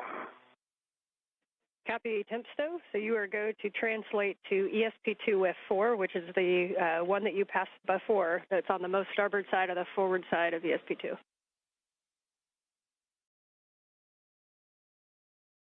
Okay. And Sophie, that part you're in right now is okay. Is I'm one gonna of the go trickier back parts. out. Okay. Yeah, I'm gonna go back out. Okay. If you want to go back up to the aft side. Okay. Yeah, if you want to go right back up, you'll go up. You'll hit 6039, and then on the triangle on the forward side is handrail 6041, and then from there it's where you were before.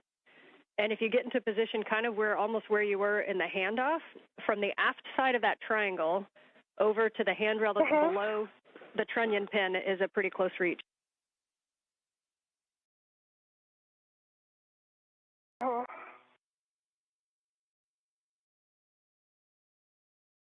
Yep, nicely done. So from the... I'm over the triangle. It's just, Yeah, so that, in your left hand is 6040. If you reach from that down below the trunnion pin, you'll see handrail 6003, and that'll take you right down the aft path.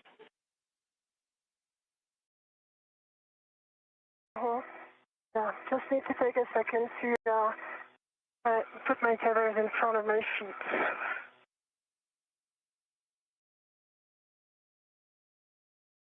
Good call, slow and careful.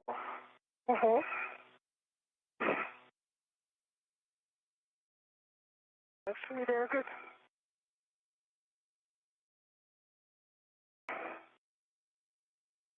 Okay, mindful also about the antenna. Yep, nicely done. You'll go 603, 6003, 2, 1, and then you'll be able to reach across.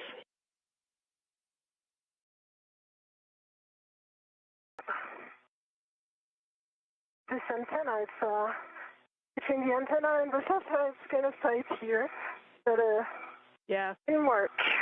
That's super helpful information to see that forward path. We'll take your words on that tomorrow.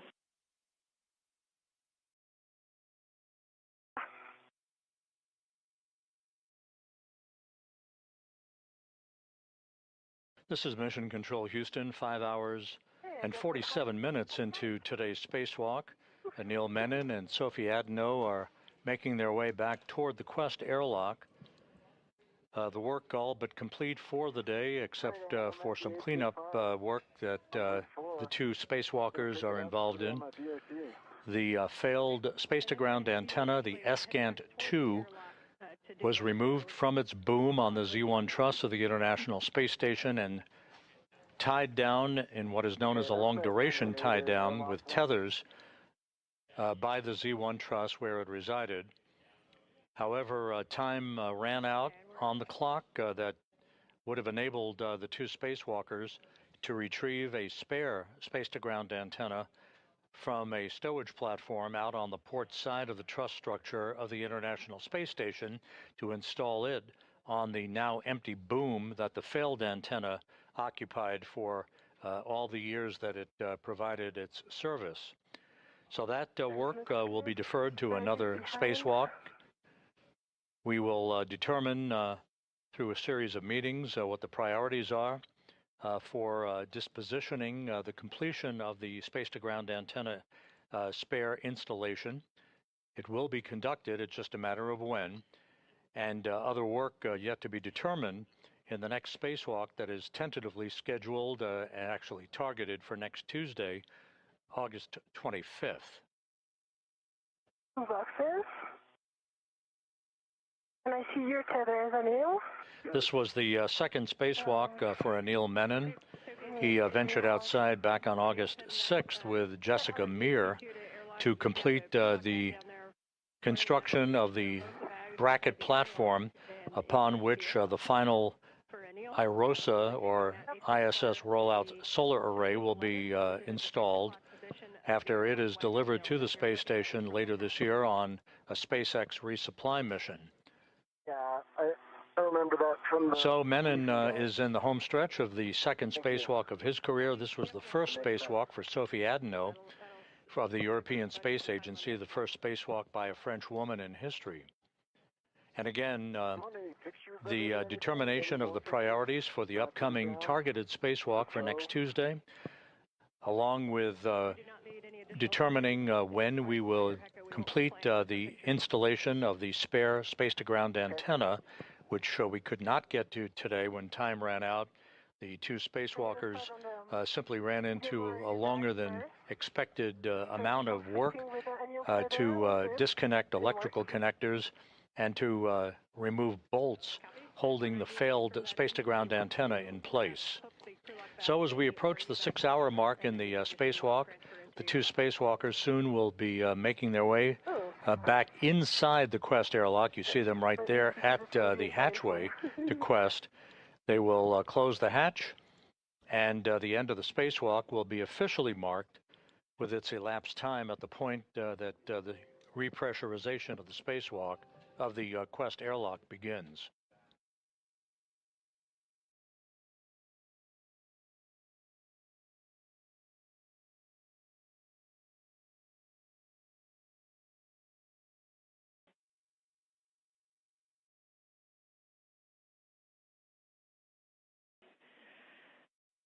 Anil, question for you when you came off the port seat cart. Did you happen to tap the brake pedals? Did not. Copy. I'm sorry, I thought about it, but I thought... That's okay, that's on us. That's on us. But we might have bought you a free translation to the port seat cart and back. So after you stow the APFR, we will have you go tap that twice, please.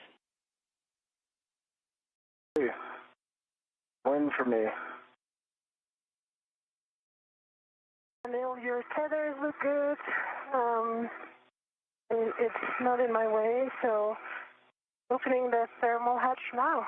Okay, sounds good. I'm heading down. Thermal cover, sorry.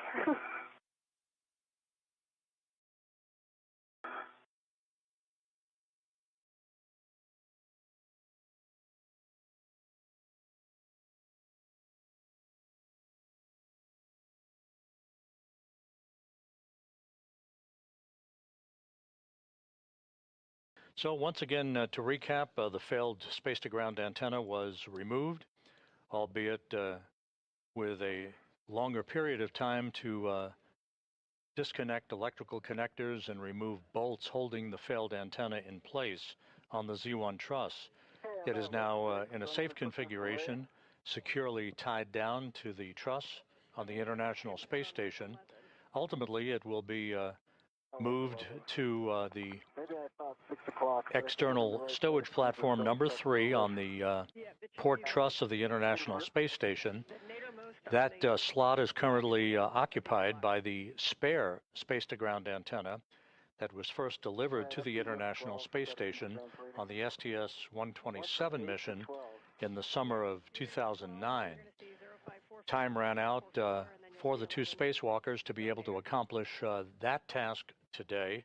It will be deferred to a future spacewalk. The next spacewalk is scheduled for next Tuesday, August 25th. Whether or not the space-to-ground antenna installation of the spare makes it to that spacewalk next Tuesday or not is going to be the subject of some discussions over the next several hours. With 11, I'm going to just get situated and then I'll be ready for those settings. Copy. And Sophie, you are go to open the thermal cover when you need to. Yeah, I just verbalized it. Did you get it? Like, it was like 5 minutes ago? Yes, we see that now. Yep. Okay, great news. And then you will see your tethers. Just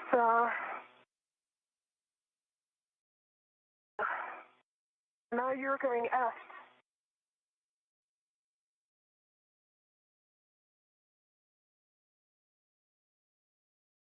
You ready for the settings, Van? Your settings are 12, Papa Papa, Fox 9. 12, Papa Papa, Fox 9. Oh, Papa Papa Fox 9, got it.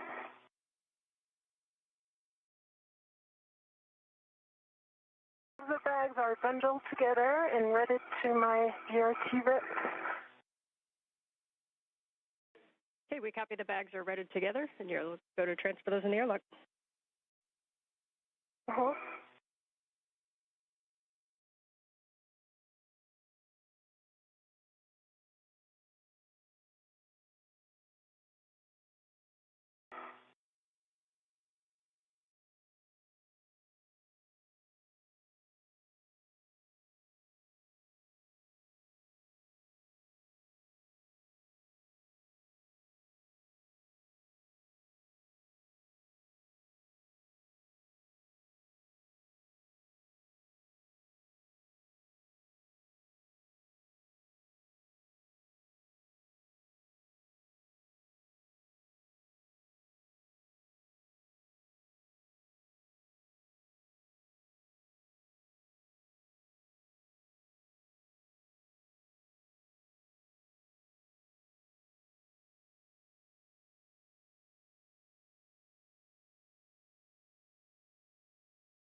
Read my load path to station. Right. Base tether is small hook gate close lock back on black. Large hook gate close lock back on black. On the airlock waist tether, gate close lock black on black for the big hook, and small hook gate close lock black on black as well. So I have a good load path to station, and I'm retrieving my local from the and going back in. Okay, we concur that that is a good load path. And 12 Papa Fox. Copy, 12 Papa Papa, Fox 9. Twist. Off the pressable, black and color, black on black. Copy, good calls. You are go to translate to the port seat occurred, and Sophie, we see you about to get in the airlock. You might want to pause there and take a view. It's going to be a little bit before you're back. But nicely done.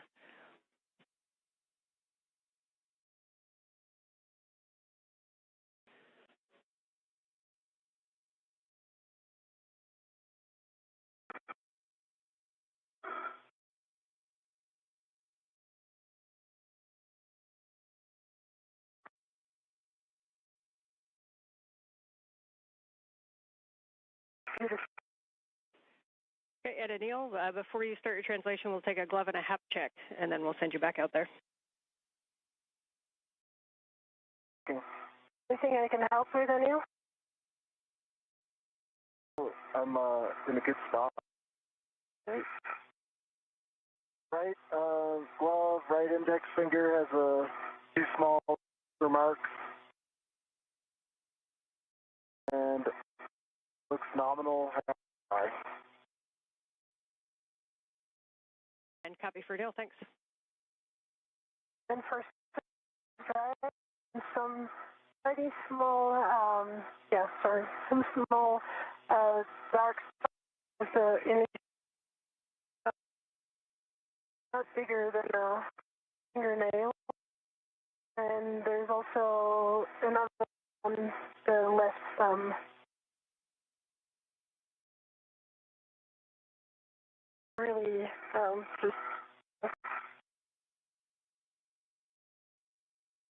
Okay, we copy, Sophie. Your comms are coming in a little bit broken, so we didn't quite catch that.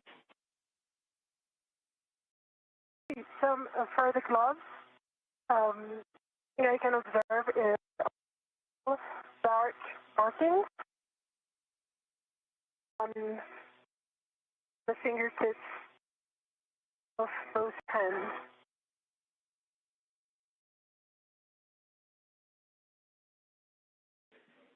Okay, we copy. Thank you. Welcome.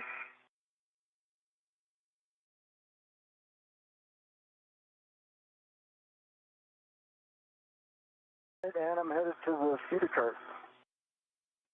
Copy. We appreciate your extra work and overtime today. Oh, any day.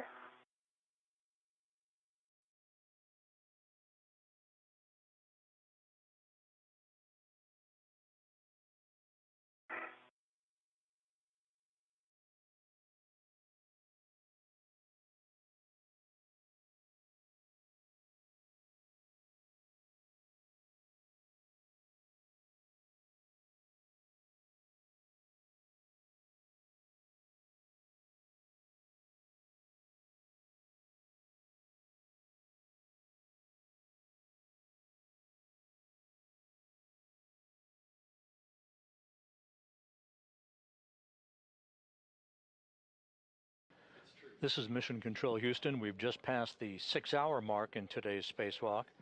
Anil Menon and Sophie Adenot soon will be back inside the crew lock section of the 2-compartment Quest airlock. They will close the hatch behind them and begin the repressurization of the airlock to mark the end of today's spacewalk, highlighted by the removal of a failed space-to-ground communications antenna.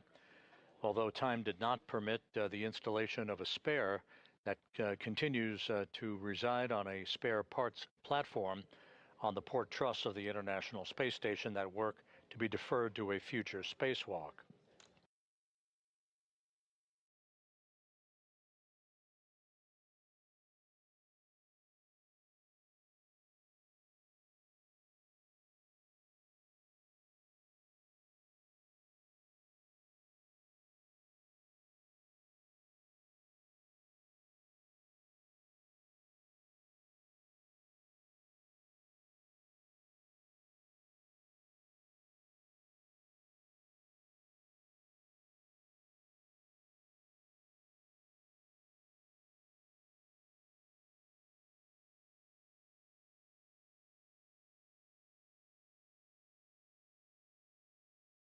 Able to break from the outboard side, right? Inboard. Yes, that pedal that's right in front of you, that's correct. 2 pumps a day keeps the myrrh away. Pumped it. Unfortunately, on this one, the myrrh won. Oh, I thought you were going to say, unfortunately, go back and do it again. We appreciate that. I don't so, mind. Neil, with that, you are going to return to the airlock, and Sophie, you're going to ingress the airlock.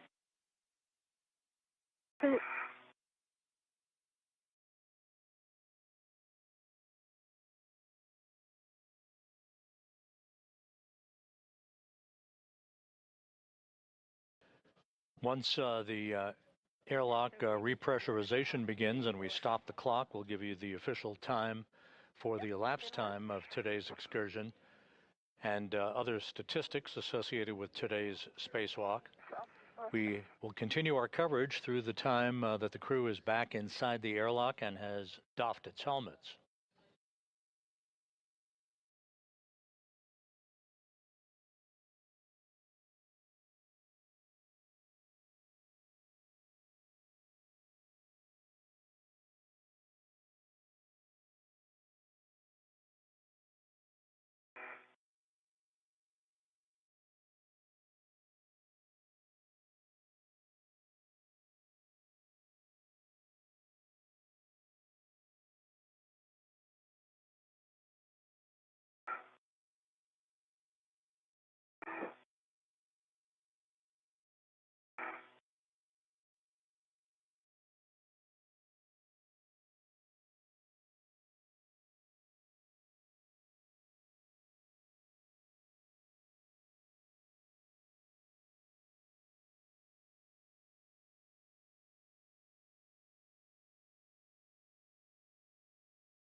at the end of the feeder spur.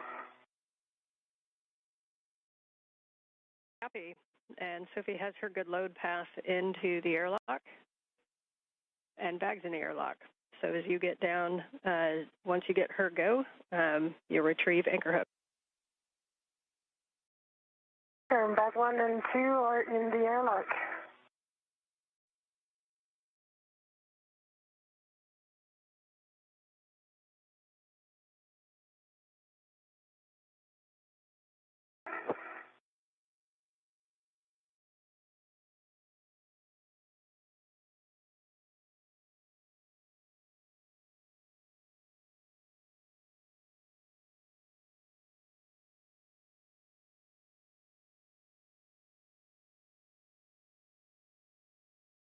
All right, Ann, I'm going to verbalize everything so I get this last part right, okay?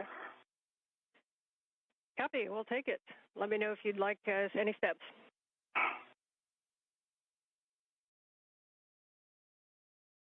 All right. My load pass is through forward anchor hook, so I believe Sophie got a load pass to station, so I believe I'm go to take off the aft airlock D-ring, which is her anchor hook, EV2, and put that on my red reel.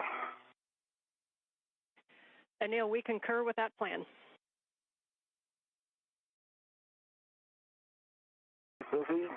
Yes, I concur. I prepared all the bags really aft so that you can ingress.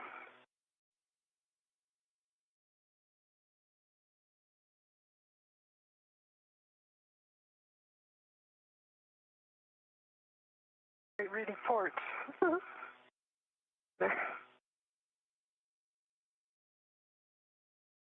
Your anchor hook is on EV1's red reel, closed lock, black on black. Now I have a load pass through you, Sophie. Yes.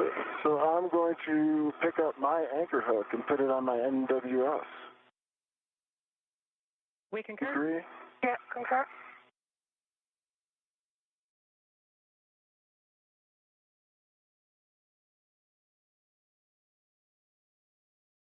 All right, I'm going to go ahead and ingress now.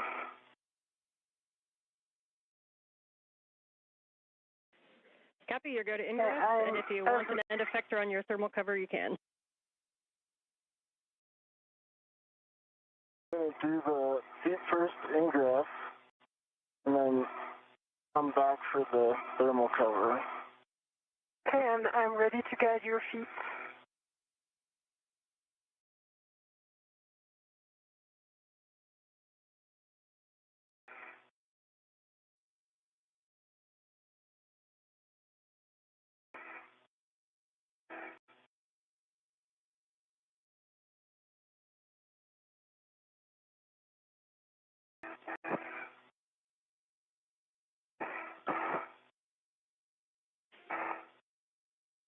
Okay, I'm going for the thermal cover here.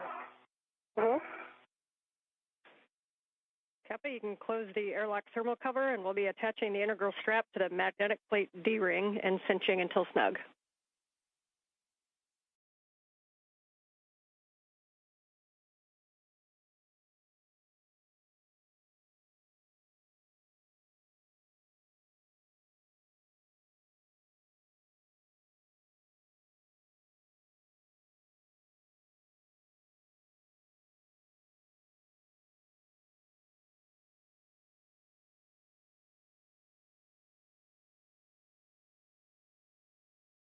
So the crew back inside the Quest airlock, closing the outer thermal cover. And That'll be followed by closing the hatch itself to the crew lock section of Quest.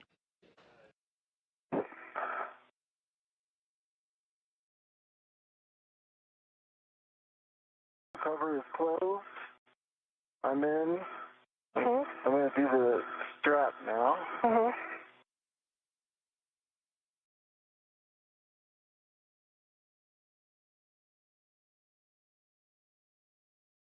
And once you have the strap cinched, we'll take the number of Sharpie lines visible, expecting 6.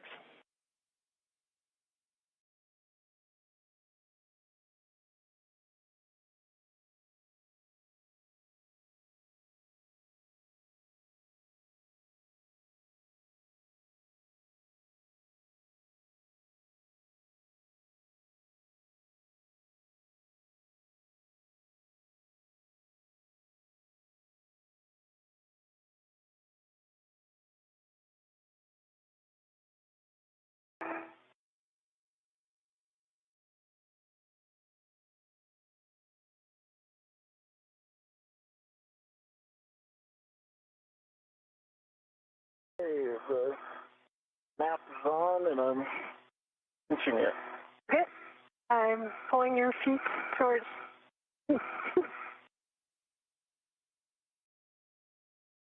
6 Sharpies. Copy 6 Sharpies. You are both go to remove the SCU from the stowage pouches, remove your DCM cover, and connect your SCU to DCM and check locked. Copy.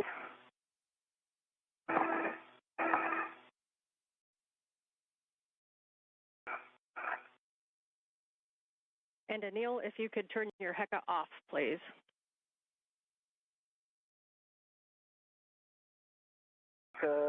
Is off.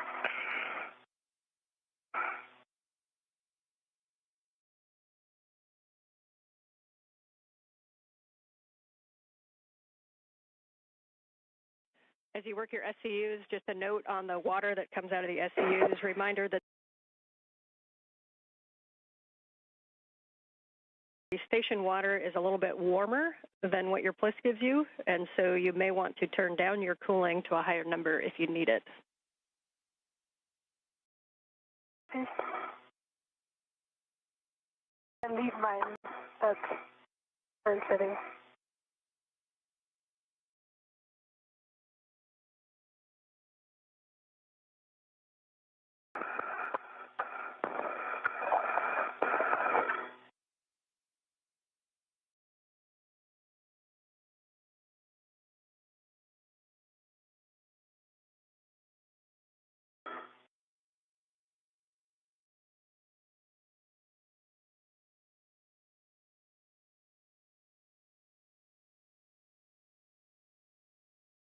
EV1's SCU on.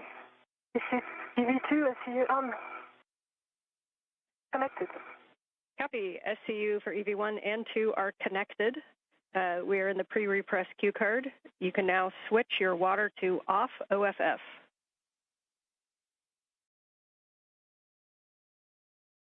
EV1, water is off. EV2, where is that? Copy. And we have a 2-minute wait here. Today definitely showed how well you guys can adapt. The strength of the plan is in the planning. And while we did a lot of things that were not on the nominal timeline, we did nothing today that we had not already planned for. Your ability to adapt and change to the plan is what made today successful. So thank you. And if it's, for the team, we went into this with a mindset of we wanted it all to go perfectly, and I think that's a great winning attitude. Things were a lot different than expected, but I would say that what I'm really impressed with is that all of those contingencies were well thought out, and I heard those plans by the ground team, Sandy Fletcher, Chris Dobbins, Lucas, the whole team had thought through all those scenarios. And it just, I think that the success of today really rests to you all there and MCC and everyone who put in some work planning this, because you really thought through everything, and I felt like we always had a clear pathway ahead, and I had even heard that pathway and studied it, so thank you all for that, and I'm just so grateful to work with you all today. And Sophie, if you'd like to add anything, please go ahead. Yeah, thank you. Yeah, what a day. I concur with everything you said.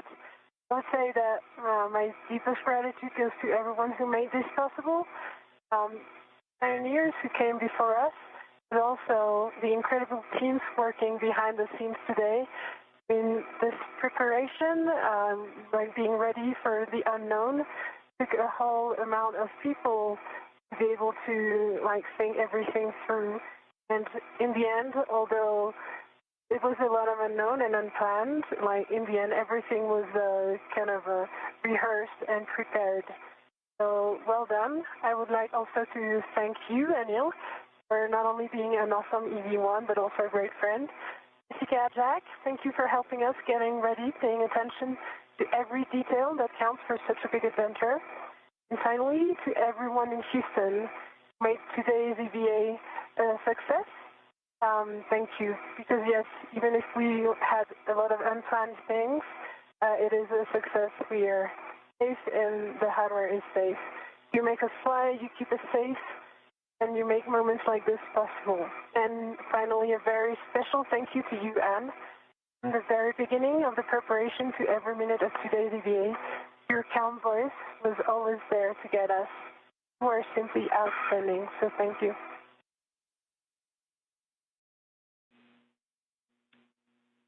Anil, Sophie, Jack, and Jess, it's Dobbins. I just wanted to say really quick, great job today. I know that it wasn't necessarily the result we were hoping for in the morning, but I really appreciated your perseverance and resilience throughout the day.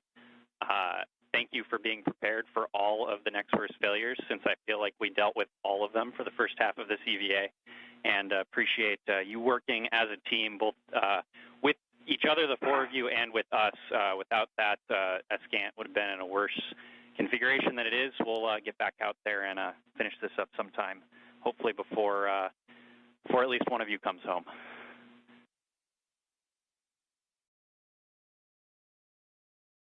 Okay, for Anil, thank you, Chris.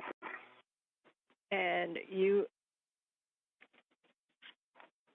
Anil, you are go to close the hatch, verify that the outer hatch is clear of hardware, and the handle position is per the decal, and you can close and lock the hatch. Position per decal. With that, a round of congratulations from our two spacewalkers, Anil Menon and Sophie Adenot. Menon wrapping up his second spacewalk in just 12 days. For Sophie Adenot, the first French woman to walk in space, this was her first spacewalk of her career.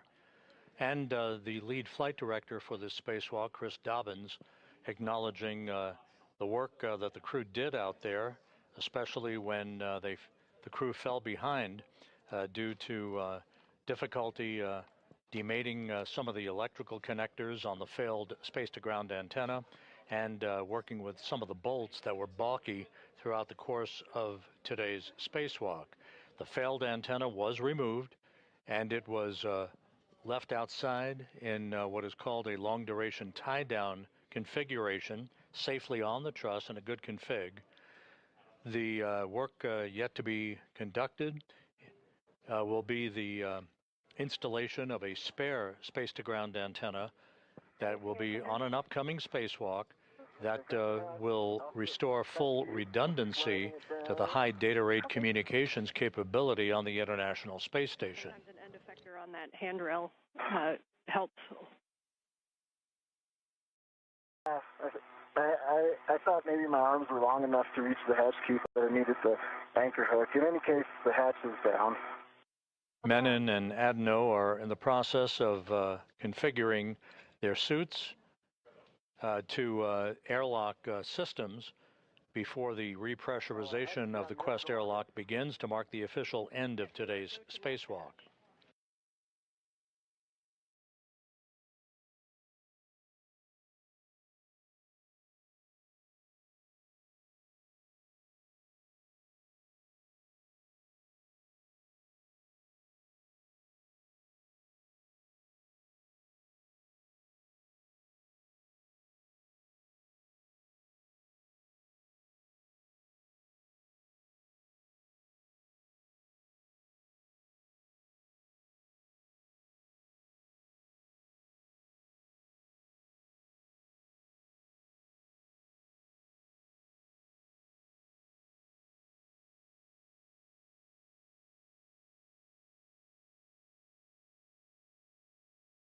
Seconds from a 20-second handover. Right.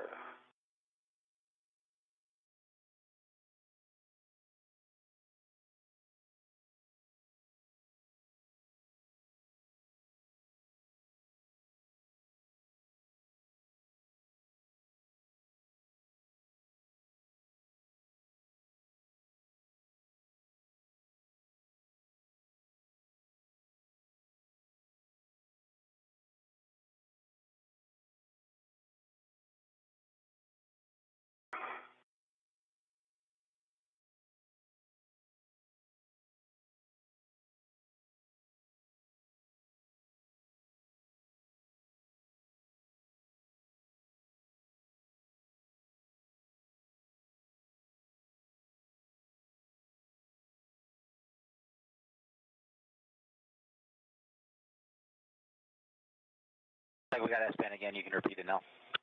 Hatch is locked. The locking mechanism is in place.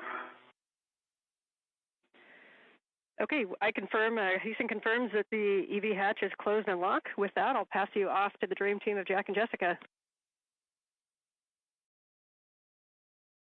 All right, it's great to have all of Expedition 75 back inside the hull of ISS again, and we just got a few minutes to get you guys at the same pressure. Sophie, if you're ready, on the UIA, check that the oxygen EMU 1 and 2 valves, 2 of them, are open. Oxygen EMU 1 and 2 valves are open. All right, take the power for EV1 and 2 switches, there's 2 of them, and take that to on, ON. In work?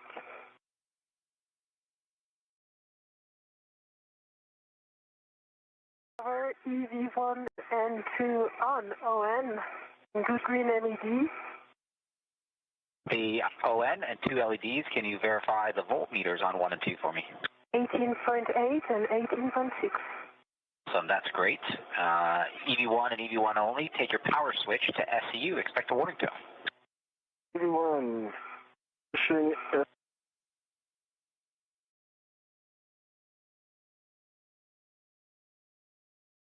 Contact? Got you. I'm on SCU. It sounds good. EV2, you can now take your power switch to SCU. EV2.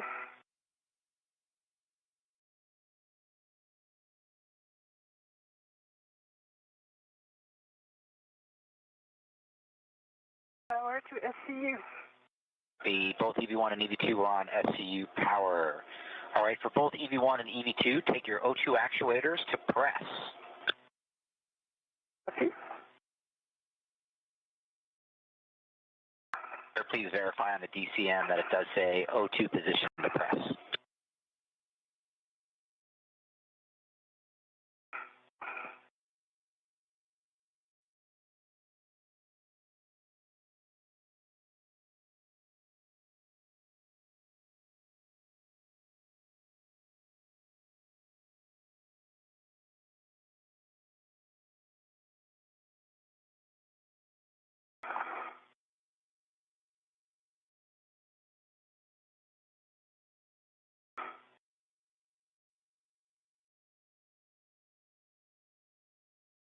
EV2 press.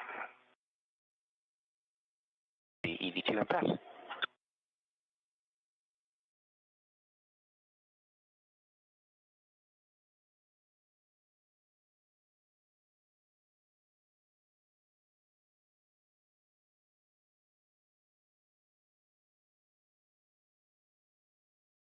EV1 press. All right, EV1 press, we copy both EV1 and 2 in press. Awesome. Anil, would you check that the EV hatch MPEV is in the closed position? MPEV is closed. All right, we are going to take the IV hatch equalization valve to start the repress. You guys should get an alert tone as we start.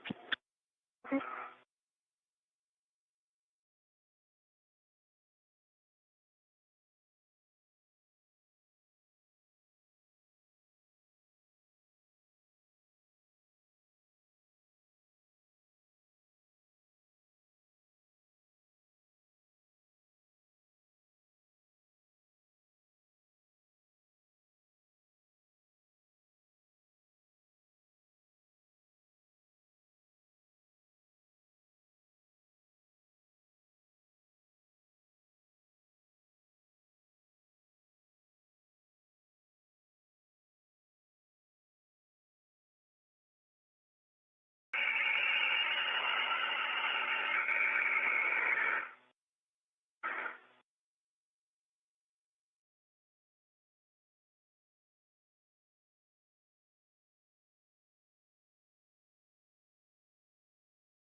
And Anil, Houston, I'm acting as Capcom now. Can you verify your O2 actuator is in press?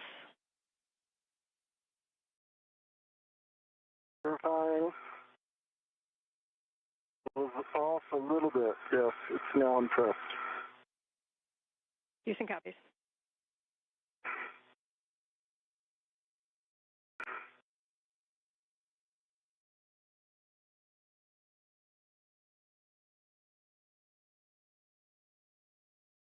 Jack, can you go down the rate? Going down the rate.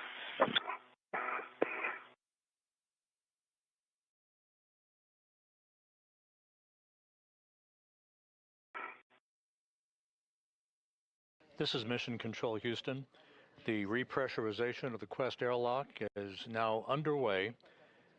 The official end time for today's spacewalk, 1:52 p.m. Central Time, 2:52 p.m. Eastern Time, giving us an elapsed time of 6 hours and 23 minutes for today's spacewalk. Again, today's spacewalk ending at 1:52 p.m. Central Time, 2:52 p.m. Eastern Time, for an elapsed time of 6 hours and 23 minutes. With the repressurization of Quest underway, we will now gather some additional statistics and have those for you momentarily.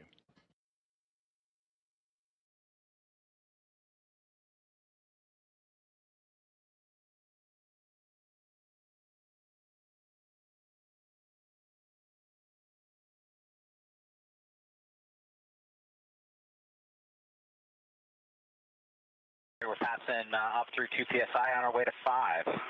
Copy.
passing through 3.5 PSI on our way to 5. You guys might get an alert tone at 4.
This is Mission Control Houston. The repressurization of the Quest airlock well underway.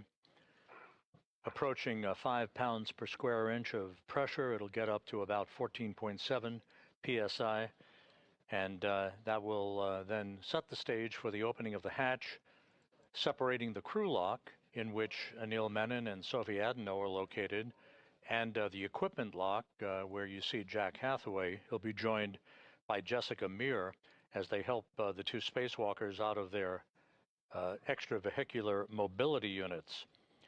The spacewalk today was the 282nd spacewalk in support of space station assembly maintenance and upgrades, the 5th spacewalk out of the ISS this year, the 2nd for Expedition 75. This was the 2nd spacewalk for Anil Menon. He now has a total of 12 hours and 50 minutes of spacewalking time. For Sophie Adenot, this was the first spacewalk for her and the first spacewalk by a French woman, 6 hours and 23 minutes. The spacewalk, by the way, began at 7:29 a.m. Central Time, 8:29 a.m. Eastern Time, and ended just a few minutes ago at 1:52 p.m. Central, 2:52 p.m. Eastern Time. The 282 spacewalks in support of space station operations have now totaled 1,786 hours and 44 minutes. That is the equivalent of 74 days, 10 hours, and 44 minutes of spacewalking time.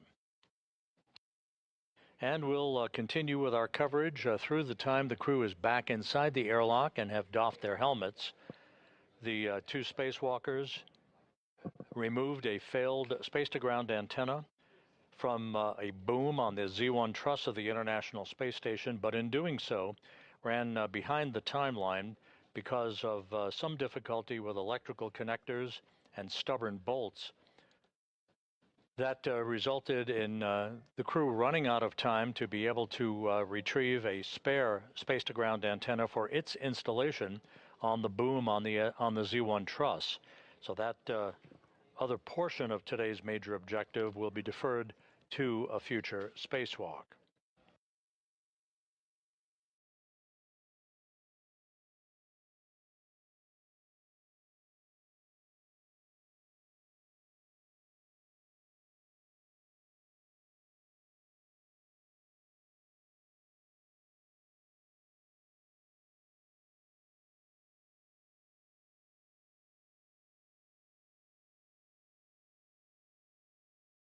Welcome to 5 PSI. I've paused it, and we're going to pause for 2 minutes, allow the pressure stabilize before we do a 1 minute leak check. Copy. Copy.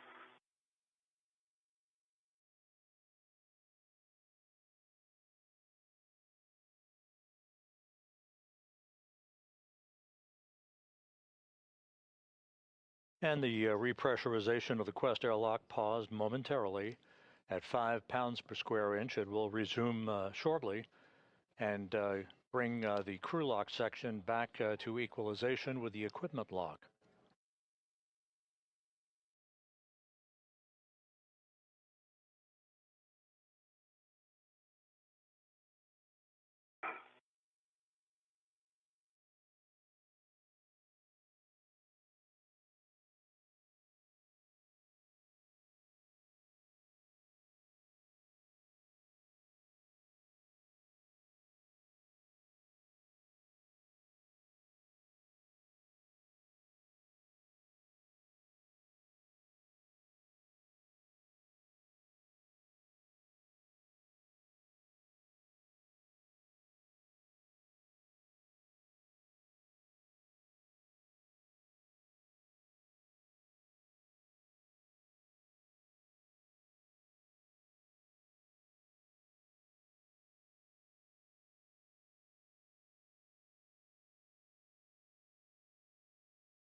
Right, that's our 2 minutes. Pressure's holding at 258. We got 1 minute for the leak check.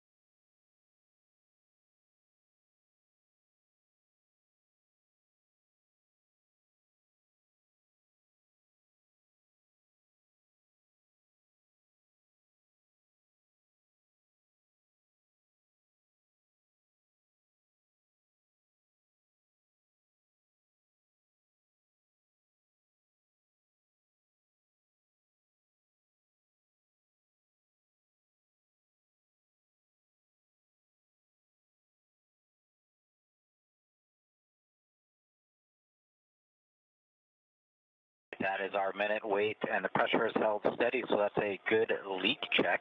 All right. EV1 and EV2, will you check your gloves? Heater switches are in off, OFF position. One is off. And 2 is off. All right, copy. Glove heaters are off, OFF for EV1 and EV2. Next, check your gloves for any contamination. I know you guys gave a glove report earlier. Is there anything you guys are worried about? Nothing worried about for EV1. Nothing I'm worried about for EV2. All right, copy. Sounds good. For step 9 into step 10, both EV1 and EV2, take your O2 actuators to IV. Good work. Good work.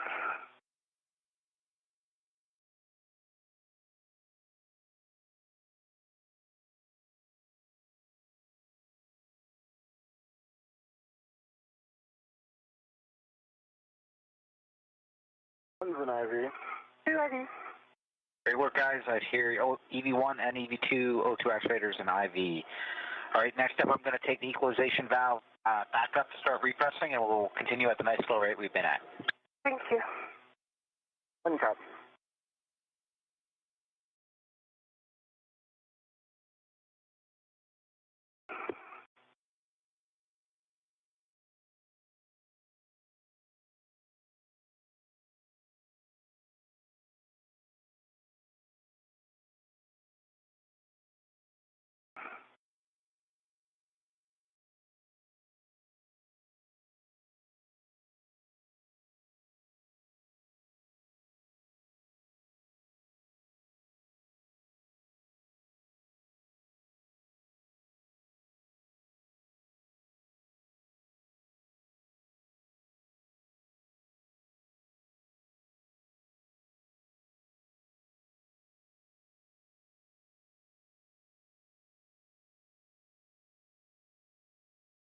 And airlock Houston We just want to let you know that if there's any symptoms that the EV crew has, and as Anil and Sophie, as you repress, if there's anything that seems to resolve that could be considered a symptom, like a cup 1 symptom, upon repress, please report it to Jack and to us, and then we'll change actions going forward. But just wanted you to stay aware.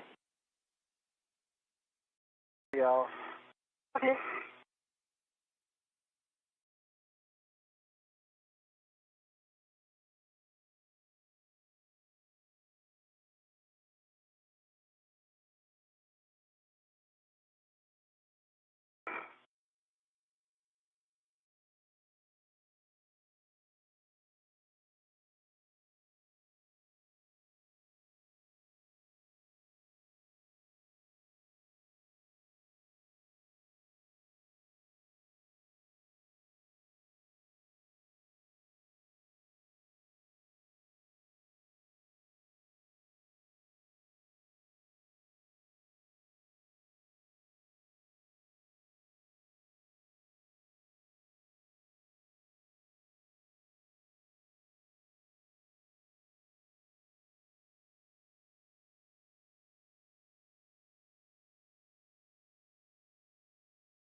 Happy with this repress rate? If you guys are, just want to give you the heads up that it will be about 20-25 minutes to get to stack pressure. Okay. I think I'm happy with this rate. Sorry, Anil. No problem. I don't have anywhere to go. I got 8 more months here. I'm sure you would love to go outside again. Nice.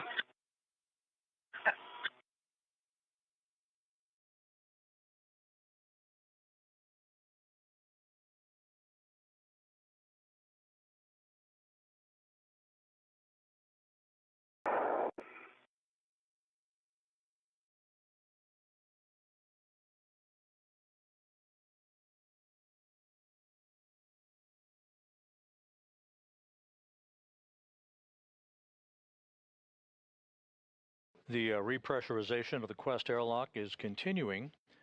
This should take a few more minutes to complete, at which point the hatch between the crew lock, where the 2 spacewalkers are located just beyond that hatch, and the equipment lock will be open, and Menon and Adenot will be helped inside to their respective locations on either side of the equipment lock walls to be assisted with the removal of their helmets and gloves. The spacewalk ended at 1:52 p.m. Central, 2:52 p.m. Eastern Time, with an elapsed time of 6 hours and 23 minutes for today's spacewalk, which saw a failed space-to-ground antenna removed and stowed on the truss of the International Space Station, setting the stage for the retrieval and installation of a spare space-to-ground antenna on a future spacewalk.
This is Mission Control Houston.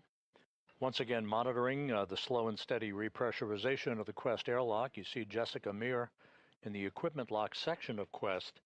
She and Jack Hathaway awaiting the full repressurization of the crew lock section of Quest so that they can open the hatch and bring the two spacewalkers back inside.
How you doing, Sophie?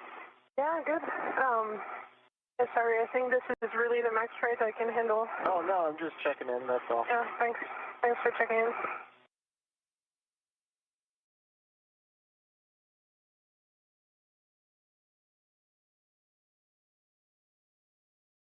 Passing 11 and a half PSI, almost 12 PSI, still probably 12 to 15 minutes left. Okay. Copy.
This is Mission Control Houston. You're looking at Jack Hathaway at the hatchway of the Quest Airlock's equipment lock, separating it from the crew lock section of Quest.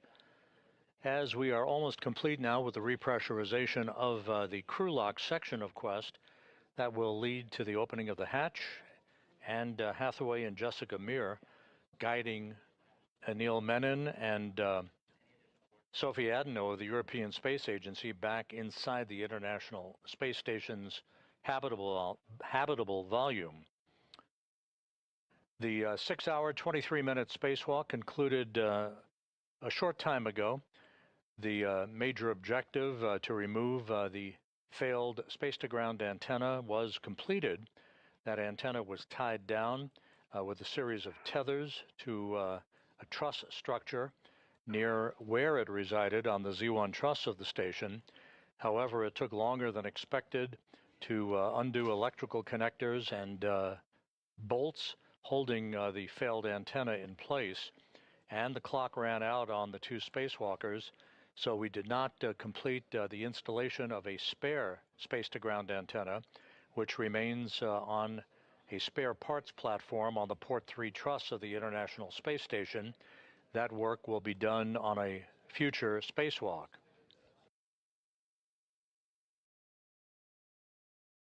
This was the second of 3 August spacewalks for Expedition 75. The next one is targeted for next Tuesday, August 25th.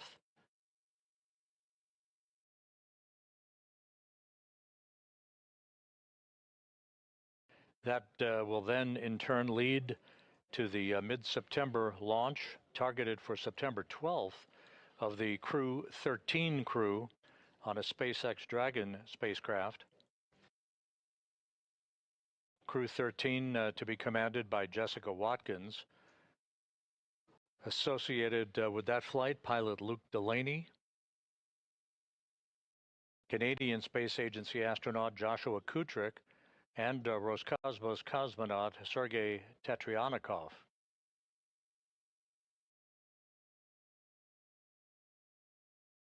The Crew 12 crew will conduct a short number of days of handover with Crew 13 once they arrive on station.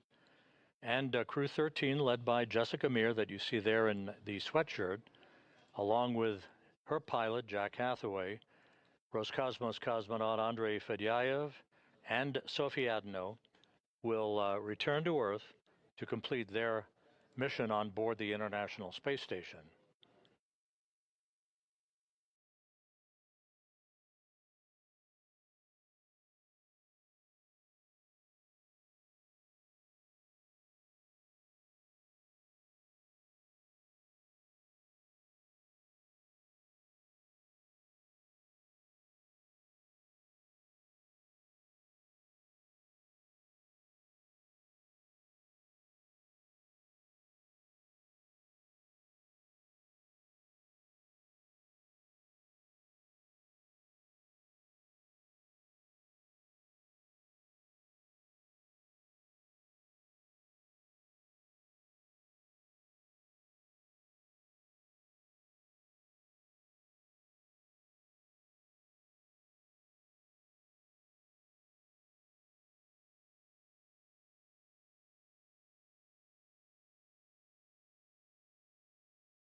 get close to stack pressure, the repress rate at this setting is slowing a little bit, so I'm going to move the knob and let me know if it's too much. Okay.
Joining Hathaway in the equipment lock section of Quest is Roscosmos cosmonaut Anna Kikina, well into the second mission of her career.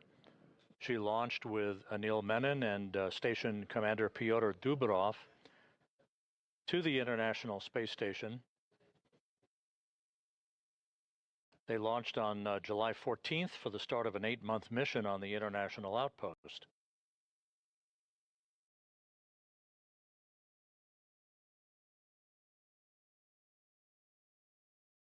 We're just moments away from the completion of the repressurization of Quest. The repress has been conducted in a deliberately slow fashion, and once pressure is equalized across the hatchway, that hatch will be opened and the 2 spacewalkers will be back inside the equipment lock.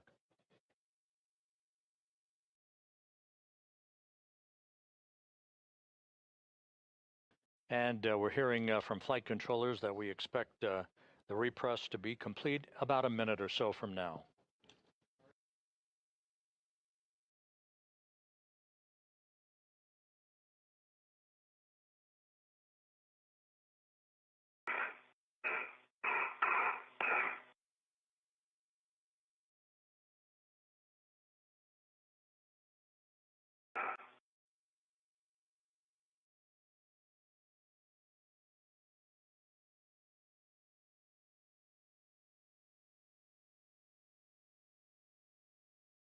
Right, we're passing 740 millimeters on our way to 750. You guys will get alert tone when we level off. Copy.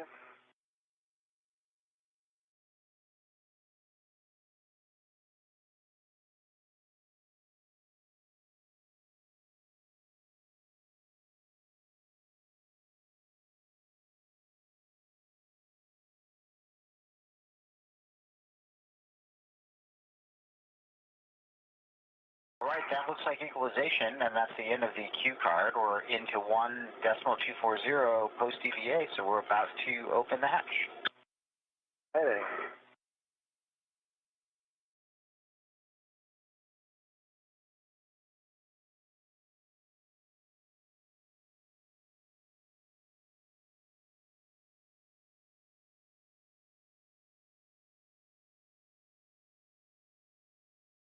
Hathaway now opening the hatch. Jessica Meir and Anna Kikina awaiting the entrance of the two spacewalkers back inside.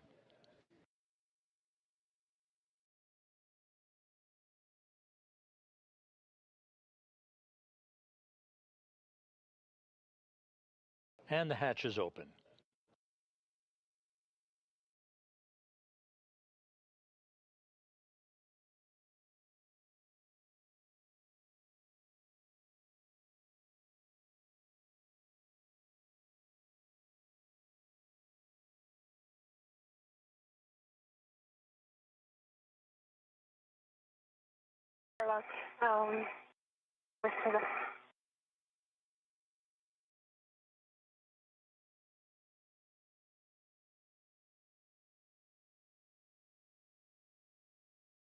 Then your go for step 4, reconfiguring public calls. Houston copies. We'll take it. Sophie Adenot, the first French woman to fly in space, back inside the equipment lock with a big wave and a big smile.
Station Houston on 1. Just a heads up that we have configured comm back to nominal, and you are no longer hot mic. Anil Menon back inside the equipment lock, having completed the second spacewalk of his career.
Jack Hathaway and Jessica Meir pulling in to the equipment lock some of the gear that Menon and Adenot used during today's 6-hour, 23-minute spacewalk, which ended almost an hour ago.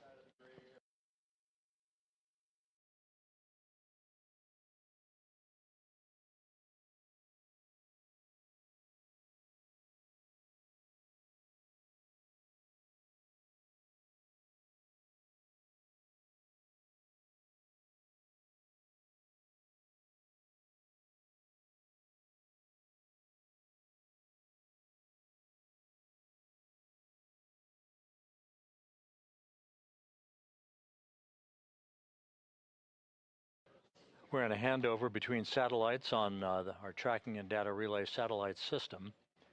We'll regain our downlink capability from the station through the functional space-to-ground antenna that resides on the Z1 truss of the International Space Station.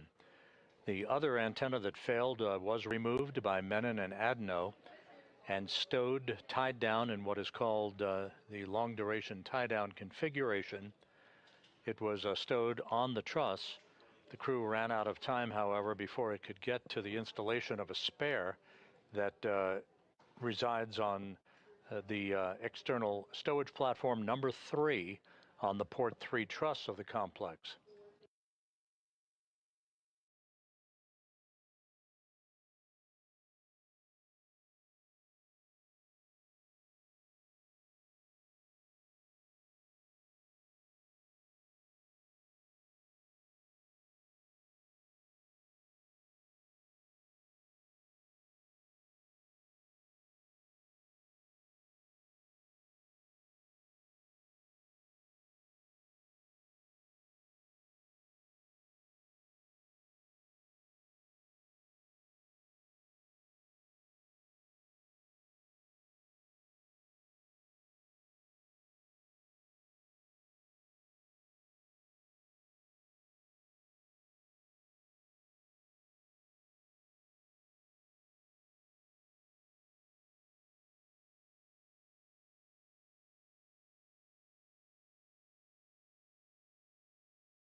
This is Mission Control Houston, back inside the equipment lock of the Quest airlock on the International Space Station.